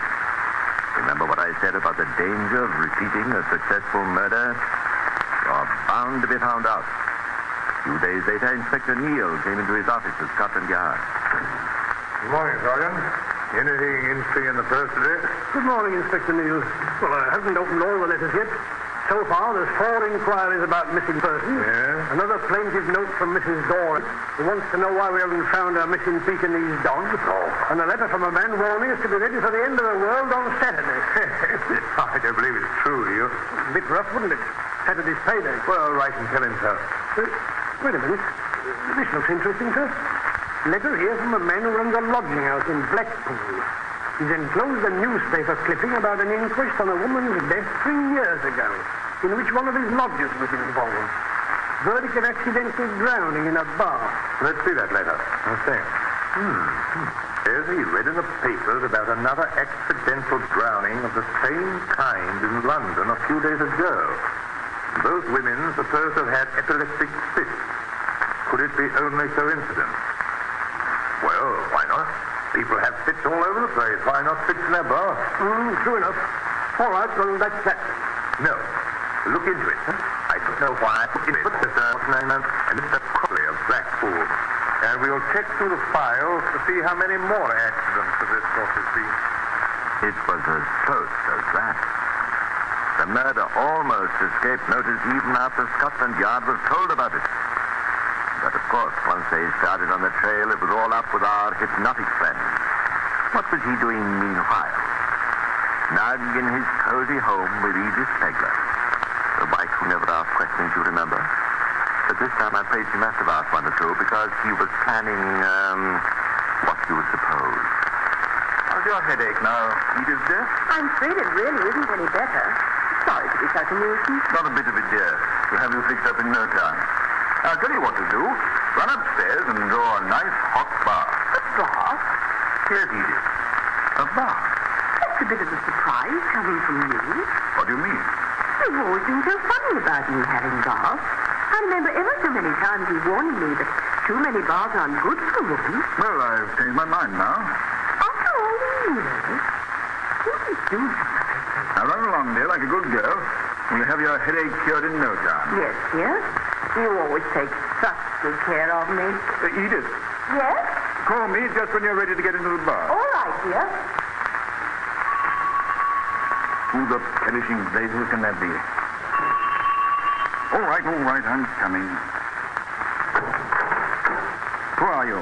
What do you want? Are you George Joseph Smith? Yes. We're police officers from Scotland Yard. I hold a warrant for your arrest. And it's my duty to warn you that anything you say may be taken down and used in evidence against you.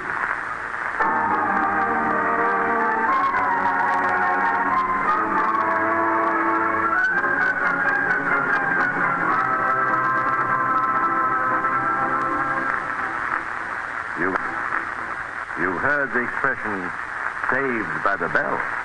If ever a woman was saved by the bell, it seems to be it was Edith Pegler. What do you think? Scotland Yard rang the doorbell just in time. Otherwise, Smith would have had one more murder to answer for. The trial caused a sensation throughout Great Britain. The courtroom was always crowded with spectators, mostly women, by the way, who wanted to see for themselves what this man was like. Dressed in a green waistcoat and a loose-fitting sports coat, he sat in the dock opposite the judge, staring at him with those compelling eyes of his. Eyes set high above prominent cheekbones, narrow lips, and a pointed chin. Hear what Sir Edward Marshall Hall, one of the leading barristers of the day who was defending Smith, had to say. He had a horrible way of looking at one. It gave me a most unpleasant feeling, and I certainly formed the opinion that he had a curious way of influencing people. Sir Edward Marshall Hall was quite convinced that Smith was trying to hypnotize him.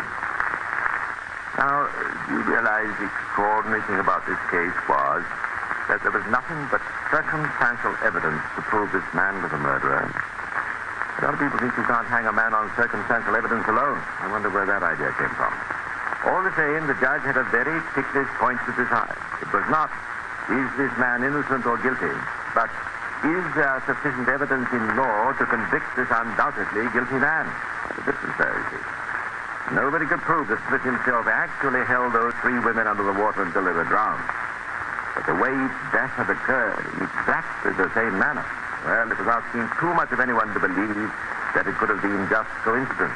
Nevertheless, Smith's counsel tried to argue it was possible.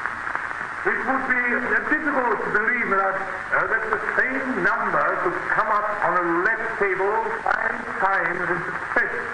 But if it happened, my lad, you would not be entitled to convict the croupier as a dishonest man. On the contrary, if I saw it happen and the same people were at the table all the time, I should consider I had a perfect right to grow highly suspicious. Smith was quiet as he sat there listening to the evidence piling up against him. But when Inspector Neal went into the witness box, he suddenly lost all control. He's a scoundrel. He ought to be in this box. He will be one day. Sit down. He's been going up the crime for the last 5 years. I don't get what you say. You can't sentence me to death. I've done no murder. I'm innocent. How could he be innocent? How could he ever think himself innocent? Unless, and mind you, this is just an idea, unless he put those women into a hypnotic trance and let them drown themselves. If that's how it happened, if he didn't actually hold them under the water himself, his sick brain might twist that into a belief that he was innocent. Inspector Neal had a theory as to how these murders were done, too. More the sort of theory you'd expect from Scotland Yard, more practical. As a matter of fact, almost too practical. It caused a sensation when he offered to put on a demonstration right there. The 3 bathtubs had been admitted as evidence. He had one of them filled with water. Then he produced a pretty girl in a bathing suit. From then on, things grew livelier by the minute. Gentlemen of the jury, you are about to witness a practical demonstration of the method by which the prisoner Smith could have caused the death of those women who loved and trusted him, and who died, he says, accidentally. This young lady has consented to play the part of the victim. I myself will take the part we contend was played by George Joseph Smith. Are you ready, Miss? Yes, Inspector. Very good. Now, if you'll be so kind as to step into the bath. Like this? Yes. Crouch over a bit as though you were going to sit down. And stay well back so that you won't bump your head as you fall.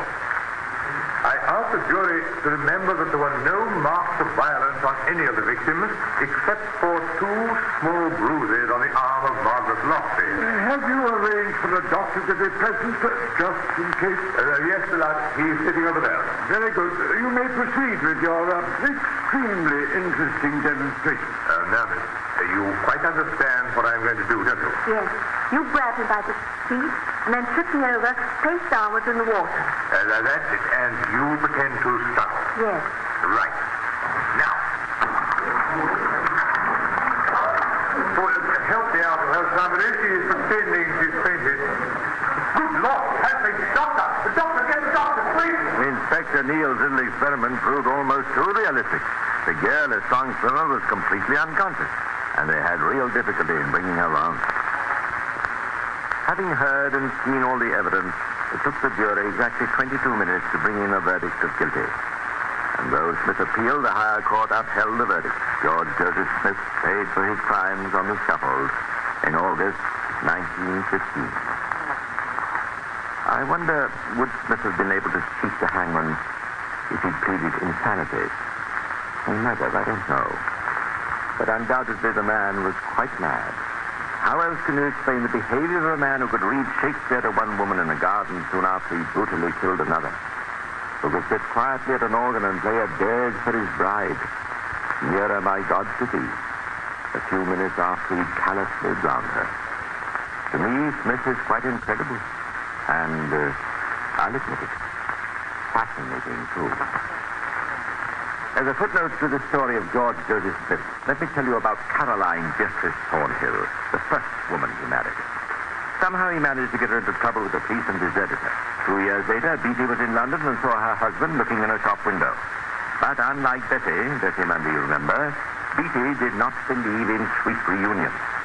He had her husband arrested by the nearest policeman and sent to jail for 2 years hard labor for receiving stolen goods. Tit for tat, you might call it. When he came out of prison, Smith swore to murder her. Beatty fled to Canada for safety, vowing she'd never come back to England. But she did. Yes, when Smith was sentenced to death, his first bride was there in court to see. Treacle is sweet, she said, but revenge is sweeter. Nice girl.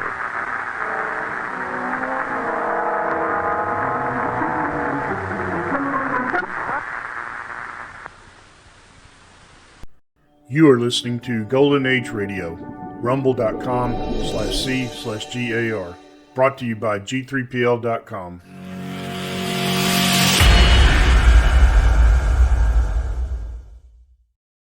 This is Orson Welles, speaking from London.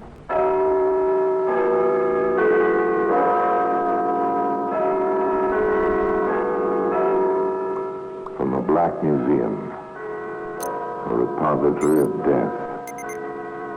Yes, here in a grim stone structure on the Thames, which houses Scotland Yard, is a warehouse of homicide. Here, everyday objects, a silk scarf, a length of twine, a child's toy, all are touched by murder.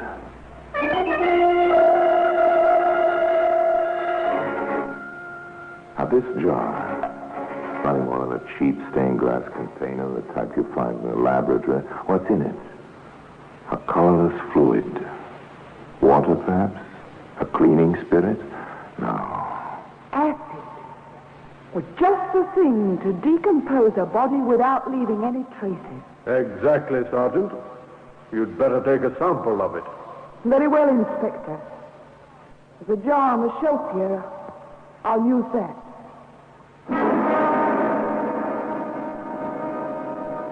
Today, that jar containing the acid sample can be seen in the Black Museum.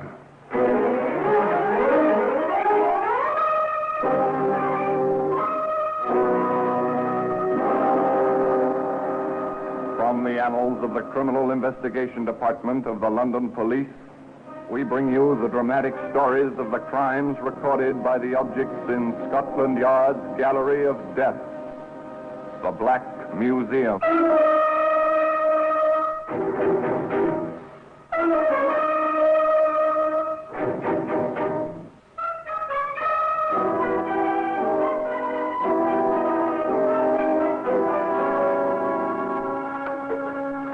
And here we are in the Black Museum, Scotland Yard's Museum of Murder.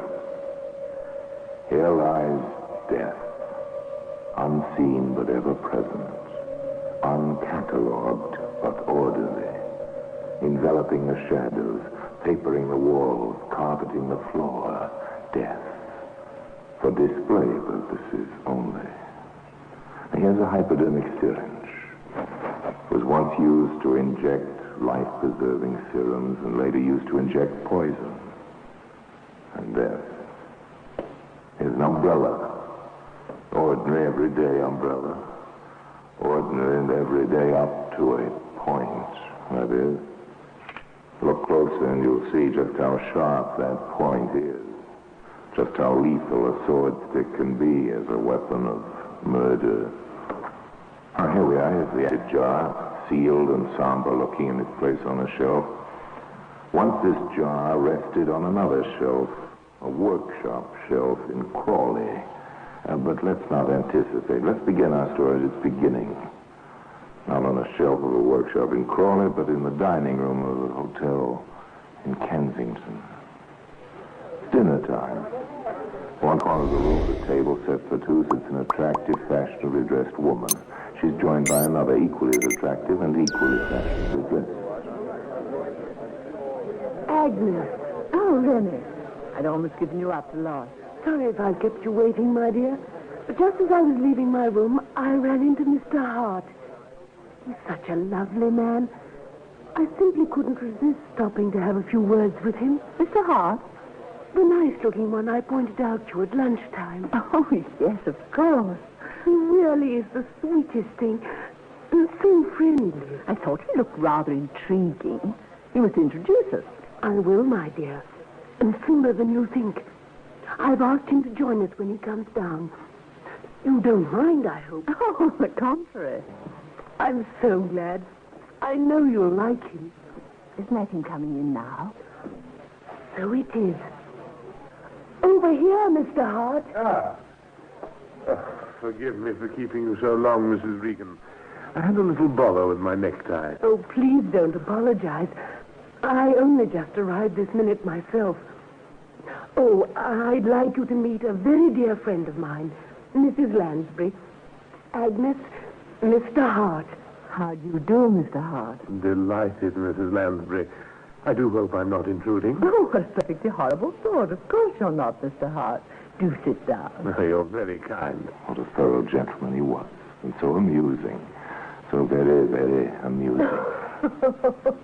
Oh, Mr. Hart, I do declare, it's a long time since I've laughed so much or enjoyed a meal so much. Oh, save the latter compliments to the hotel cook, Mrs. Regan.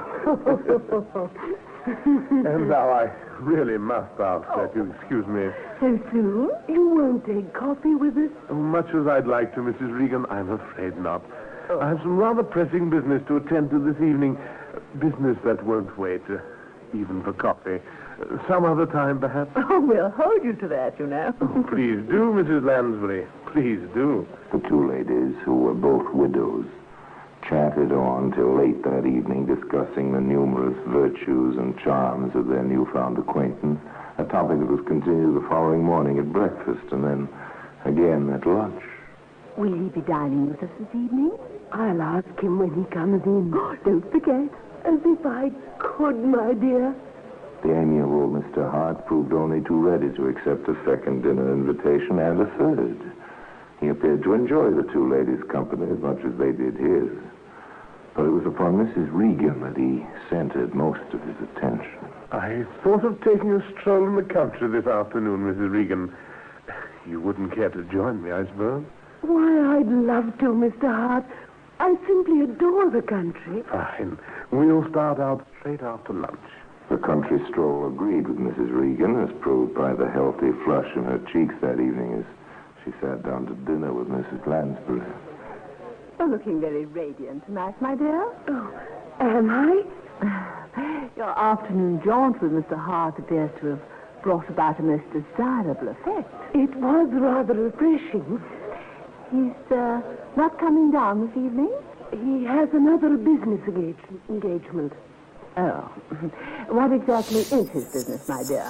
Well, I'm not sure. He never really discussed it with me. Pity. Oh, by the way, I'm off to town to do some shopping tomorrow afternoon. I thought we might go together. Oh, I'm sorry, dear, but I'm afraid I've made other arrangements. Oh? Yes. I promised to meet Mr. Hart. We're going to Crawley for the afternoon. Oh, how nice for you. You don't mind? Oh, no, of course not. We can leave our trip to town to next week sometime. It makes no difference to me. No, it made no difference to Agnes Lansbury. But to Renee Ashcroft Regan, it made a great deal of difference. The difference between life and death.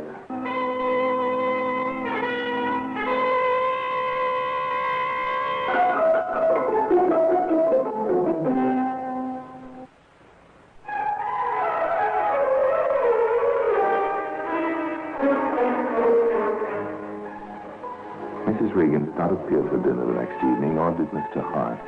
Nothing particularly unusual about that. Obviously, they decided to stay in Crawley for dinner.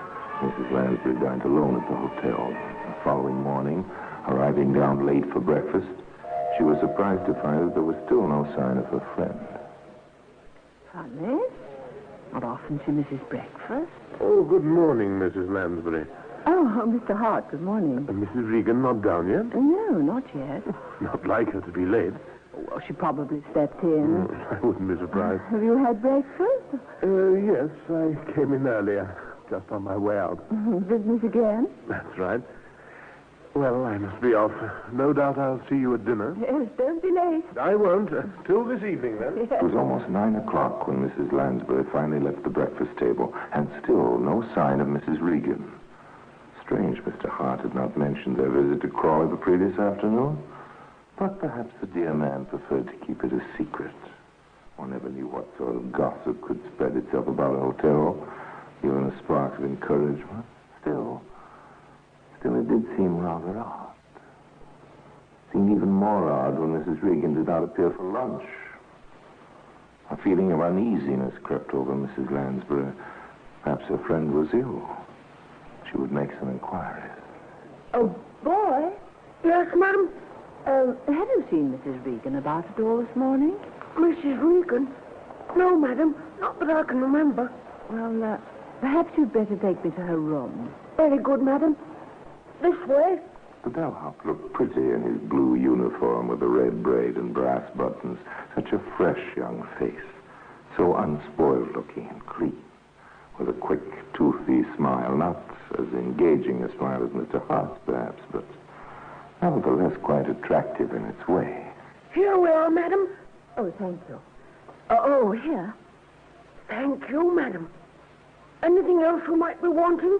Well, I'm not sure yet. Just a moment. Must have stepped out for a bit. Well, I'll try the door. Locked. Renee? Renee? Are you in there? Nothing wrong, is there, madam? I don't know. I think Mrs. Regan may be ill. You better go and call the manager. Tell him to bring a pass. Very good, madam. Won't be a dip. The hotel manager arrived in due course, asked a few rather pointless questions, fiddled with his large key ring, and finally opened the door to Mrs. Regan's room. It was empty. It looks as though your flowers were groundless, Mrs. Lansbury. She must have gone into town for the day. That still doesn't explain why she didn't come down to breakfast this morning. Oh, perhaps she didn't feel like it. Still, I'll have a word with the room maid. She may have noticed something when she came in to tidy up. The room maid was duly summoned and questioned. No, Mrs. Regan had not been in her room when she came in to clean up. Yes, she'd noticed something unusual, something most unusual, as a matter of fact. Mrs. Regan's bed had not been slept in on the previous night. That settles it. Something's happened to her. I can feel it. She's met with some kind of accident and... Pray calm yourself, Mrs. Lansbury. I'm sure there's... Well, how can I calm myself when my closest friend has disappeared into thin air? But, my Well, the darling... police must be informed at once. Oh, come now, Mrs. Lansbury. Let's not be too hasty. Please don't argue with me, Mr. Stewart. I want them contacted immediately. Very well, if you insist. But I would ask you to refrain from mentioning the matter to any of the other guests, at least until we have something definite. At the hotel manager's request, Mrs. Lansbury agreed to keep silent. But being a woman, she could not keep entirely silent. She had to confide in someone. Naturally enough, the someone she confided in was the benign Mr. James Gerald Hart. His concern was touching. Dear me, this is most upsetting, Mrs. Lansbury. When was the last time you saw Mrs. Regan? Just after lunch yesterday. She was on her way out. Did she by any chance say where she was going? Well, Mr. Hart, as a matter of fact, yes, she did. Oh? Yes, she said she was going to meet you in town, that you were going down to Crawley together. Did she meet you, Mr. Hart? Well, no, she didn't. That's just what I was about to tell you. I'd arranged to meet her outside the Army and Navy stores in Victoria Street at 2 o'clock. I was there on time, and I waited over an hour, but she didn't show up. Oh. Have the police been contacted? Well, yes, the hotel manager, Mr. Stewart, gave them a ring shortly after lunch. They haven't been here? Well, not that I know of. You know, I rather think it might be an idea if we went round to the station and had a word with them ourselves. We may be able to give them some lead or other. What do you think? Oh, I think it's an excellent idea, Mr. Hart. As a matter of fact, I was hoping you'd suggest it. Good. We can go straight away. I'll get my hat and coat and join you in the lobby in 10 minutes. And so it was that the disappearance of Mrs. Renee Ashcroft Regan was confirmed. Mr. Hart repeated his story of the proposed Crawley visit to the police, and that story was accepted. At that time, there was no reason at all why it should not have been.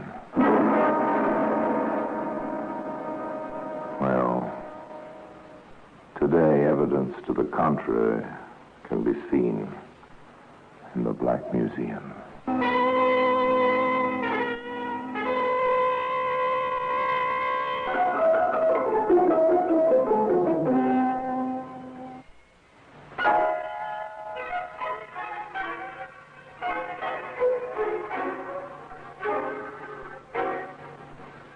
At least a dozen women are reported to the police as missing every week. Renee Ashcroft Regan was only one more female whose name and description had to be distributed to every station in the Metropolitan Police Force's area and printed in the current editions of the Police Gazette. Routine, nothing more. Steady, patient routine. At the Chelsea station, woman police sergeant Carol Henderson, whose duty it was to check through the daily records of missing persons in the area, came up on the case of Mrs. Regan and, as a routine step, paid a visit to the Kensington Hotel for a brief chat with those who had known her best. Naturally enough, the first name on her list was that of Mrs. Agnes Lansbury. Now, Mrs. Lansbury, if you could just tell me when you last saw Mrs. Regan, what she was wearing, and as much as you can remember of any conversation that may have passed between you on the day of her disappearance. Mrs. Lansbury could add nothing to what she had already told the police, but nevertheless was most helpful and directed Sergeant Henderson to the room of the much concerned but still charming Mr. James Gerald Hart. Do sit down, Sergeant. Thank you, Mr. Hart, but I prefer to stand when I'm on duty. It's not often one has the pleasure of meeting a lady policeman. But as you wish. If you don't mind, I would... Oh, not at all. Now, I understand, Mr. Hart, from what Mrs. Lansbury tells me, that you've arranged to meet Mrs. Regan on the day of her disappearance. That's correct. I was to meet her at 2 o'clock outside the Army and Navy stores in Victoria Street. But she didn't show up. No. How long did you wait for her, Mr. Hart? Oh, at least an hour. Close to an hour and a half, I should imagine. And then? Well, as you may know, we intended going to Crawley together. Well, when I realized she wasn't coming, I drove down alone. Oh, I see. Exactly what had you intended going to Crawley for, Mr. Hart? Well, as a matter of fact, I have an interest in a chemical factory down there. I'm what you might call a research chemist. Oh, yes? Mrs. Regan was hoping to purchase some samples of certain plastic fingernails I'm manufacturing. I see. Well, I think that's all I need from you at the present, Mr. Hart. Thank you for your time and your cooperation. No trouble at all, Sergeant. I'm most anxious to have this matter cleared up, you understand. Mrs. Regan and I were close friends, and I hate to think that anything may have happened to her. Quite. If I can help you in any way, I'll only be too pleased. That's very kind of you, Mr. Hart, but I think we'll be able to manage. If we need any further information from you, you can rest assured we'll get in touch with you. Sergeant Henderson returned to the Chelsea police station. She had listened to what had seemed a straightforward story, but there was a doubt nagging at her. Hart's manner had been very obliging and polite, but there had been something about him she didn't like, something that didn't ring true. That something took her to the office of Divisional Inspector Russell White, to whom she expressed her doubts. So you think it's a bit fishy, eh, Sergeant? Well, I wouldn't go so far as to say that, sir, but, well, I do think Hart might bear checking up on. Oh, that's good enough for me. Scotland Yard, please. Criminal Records Office. Within the hour, the checkup had been made, and the results phoned back to Chelsea. Results that stood by Sergeant Henderson's feminine intuition. According to the records, the plausible Mr. Hart had served 2 sentences for fraud. Well, there you have it, Sergeant. It appears he's been up twice in the past 10 years.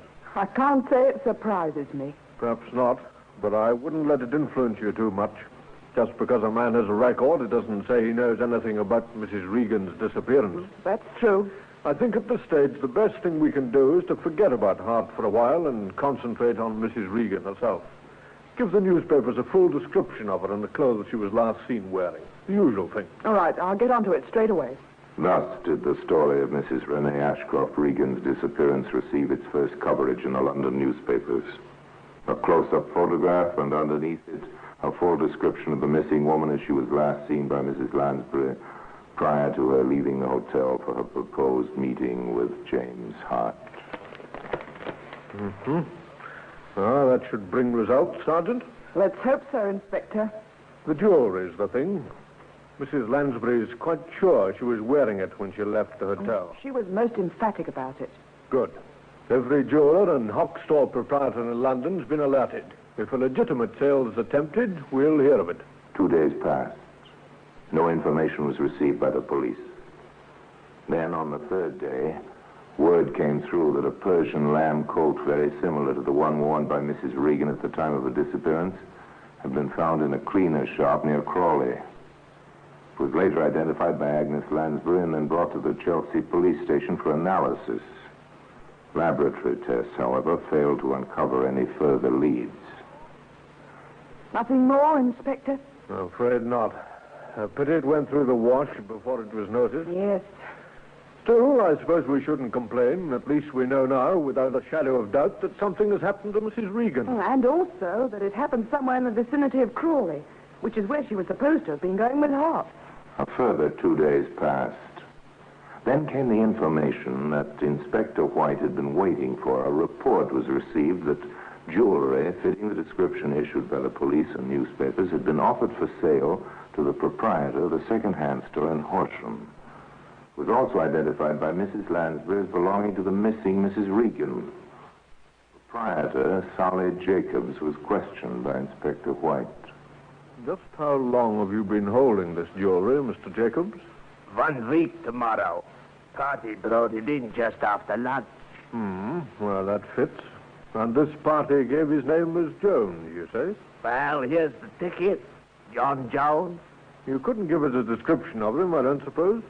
Well, so let me be remembering like he was short, stocky, with a dark hair, and, well, I'm not quite sure, but I think he had a small mustache. A small mustache. Anything else? Well, not that I can bring to mind, no. Yes. Well, it just so happens, Mr. Jacobs, I have a few photographs in my pocket of men who could fit the description you've given me. I wonder if you'll take a look at them. Well, what have I to lose? What about this one? No. This? No, there's nothing like it. How about this one? Well? Aye, that's it. You're sure of that? As sure as I'm standing here. I never forget a fight. Thank you, Mr. Jacobs. You've been very helpful. Returning to the Chelsea police station, Inspector White summoned Sergeant Henderson to his office. Bringing her up to date on his visit to Horsham, he produced the photograph that had been recognized by Jacobs. James Gerald Hart. As he was when arrested in 1939 for fraud. Hasn't changed much. Fortunately for us. Going to pull him in? All in good time. If he's done away with Mrs. Regan, as facts seem to indicate, he must have deposited her body somewhere. His chemical factory. Well, that's as good a place to start looking as any. Tell Peters and Cunningham to stand by. We'll pick up Hart on the way down. 20 minutes later, Inspector White, accompanied by Sergeant Henderson, arrived at the Kensington Hotel and asked for Mr. Hart. That smiling gentleman, as smooth and suave as ever, came downstairs immediately, greeting the sergeant with an airy wave of his hand. Good afternoon, Sergeant. I was hoping you'd call again. Oh? Yes. I've been rather anxious to hear what progress has been made in the search for Mrs. Regan. Perhaps you better ask Inspector White here that question. He's taken over the handling of the case. Oh? How do you do, Inspector? Mr. Hart? Before I answer your questions, Mr. Hart, I've a few I'd like you to answer for me. By all means, fire away. Sergeant Henderson tells me that you have an interest in a certain chemical factory at Crawley. That's correct. And that you arranged to take Mrs. Regan there on the afternoon of her disappearance. Yes. We'd rather like to look over this factory if it can be managed. Just routine, you understand? Of course. Any time, Inspector. Will tomorrow morning suit you? Hardly, Mr. Hart. It'll have to be this afternoon. Well, I'm not sure that would be convenient, Inspector. You see, I have a business appointment in Chelsea at 3, Then and then... I'm afraid your business appointment will have to wait, Mr. Hart. But, Inspector... Let's be on our way, shall we? I've a car waiting outside. For a fleeting second, the ever-present smile almost faded from the lips of James Hart.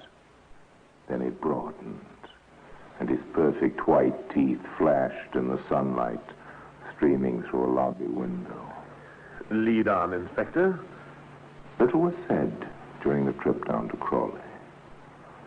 In the back seat of the police car on either side of Hart, Inspector White and Sergeant Henderson interested themselves in the swiftly passing countryside, and in the front, Constable Rex Peters sat grimly at the wheel, and beside him, equally as grim-faced, sat Sergeant Dennis Cunningham. The silence appeared to amuse Mr. Hart, who chuckled audibly to himself more than once before remarking casually, Lovely spot, Crawley, don't you agree, Inspector? Huh? Oh, yes, indeed. I've often thought how very pleasant it would be to live down here. Oh, next turning to the right, Constable. A few minutes later, the police car came to a standstill outside the Hart Chemical Factory, which proved to be little more than a glorified workshop fitted up as a laboratory.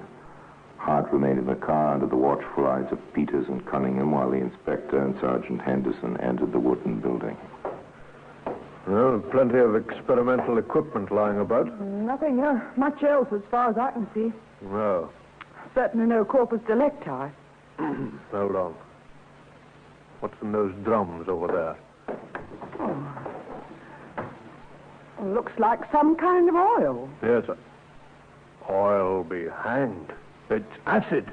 Drums of acid in a laboratory. Nothing very odd about that, unless that acid happens to contain the undissolved remains of a human body. Acid. Just the thing to decompose a corpse without leaving any trace. Exactly, Sergeant. But in this case, I think it may have left traces. Look, floating on the surface. Looks like a piece of bone. With particles of flesh still clinging to it. You'd better take a sample of the acid itself. Siphon it out. Very well, Inspector. There's a jar on the shelf here. I'll use that. James Gerald Hart made no attempt to deny the accusation of murder that was subsequently leveled at him. On the contrary, knowing the game was up, he admitted his guilt freely, stating that he had first shot Mrs. Regan and deprived her of her clothing and jewelry, then deposited her body in the drum of acid, a sample of which today occupies this position of honor in the Black Museum.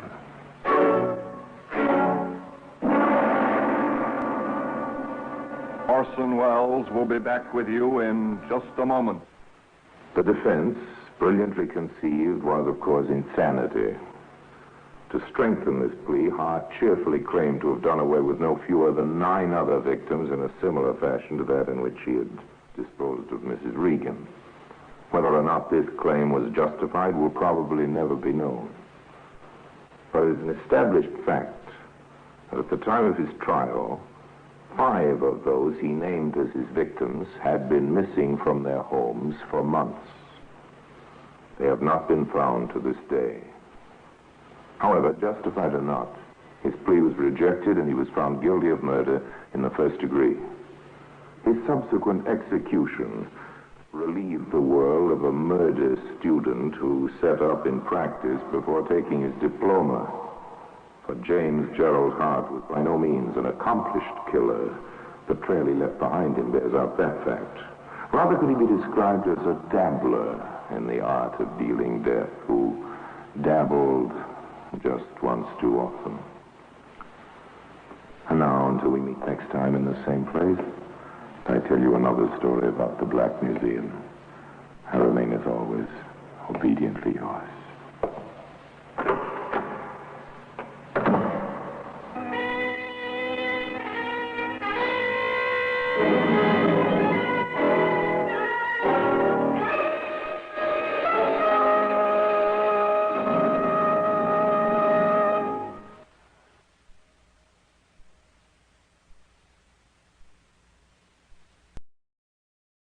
You have been listening to Golden Age Radio, rumble.com/C/GAR, brought to you by G3PL.com. Don't forget to subscribe for more videos.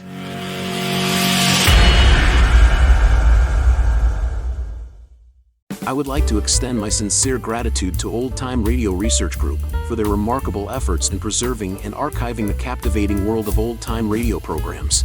Their dedication to safeguarding these precious audio gems ensures that future generations can relish the enchanting stories, music, and entertainment of the past. Their invaluable contribution allows us to step back in time and experience the magic of radio history firsthand. Their link is in the description below.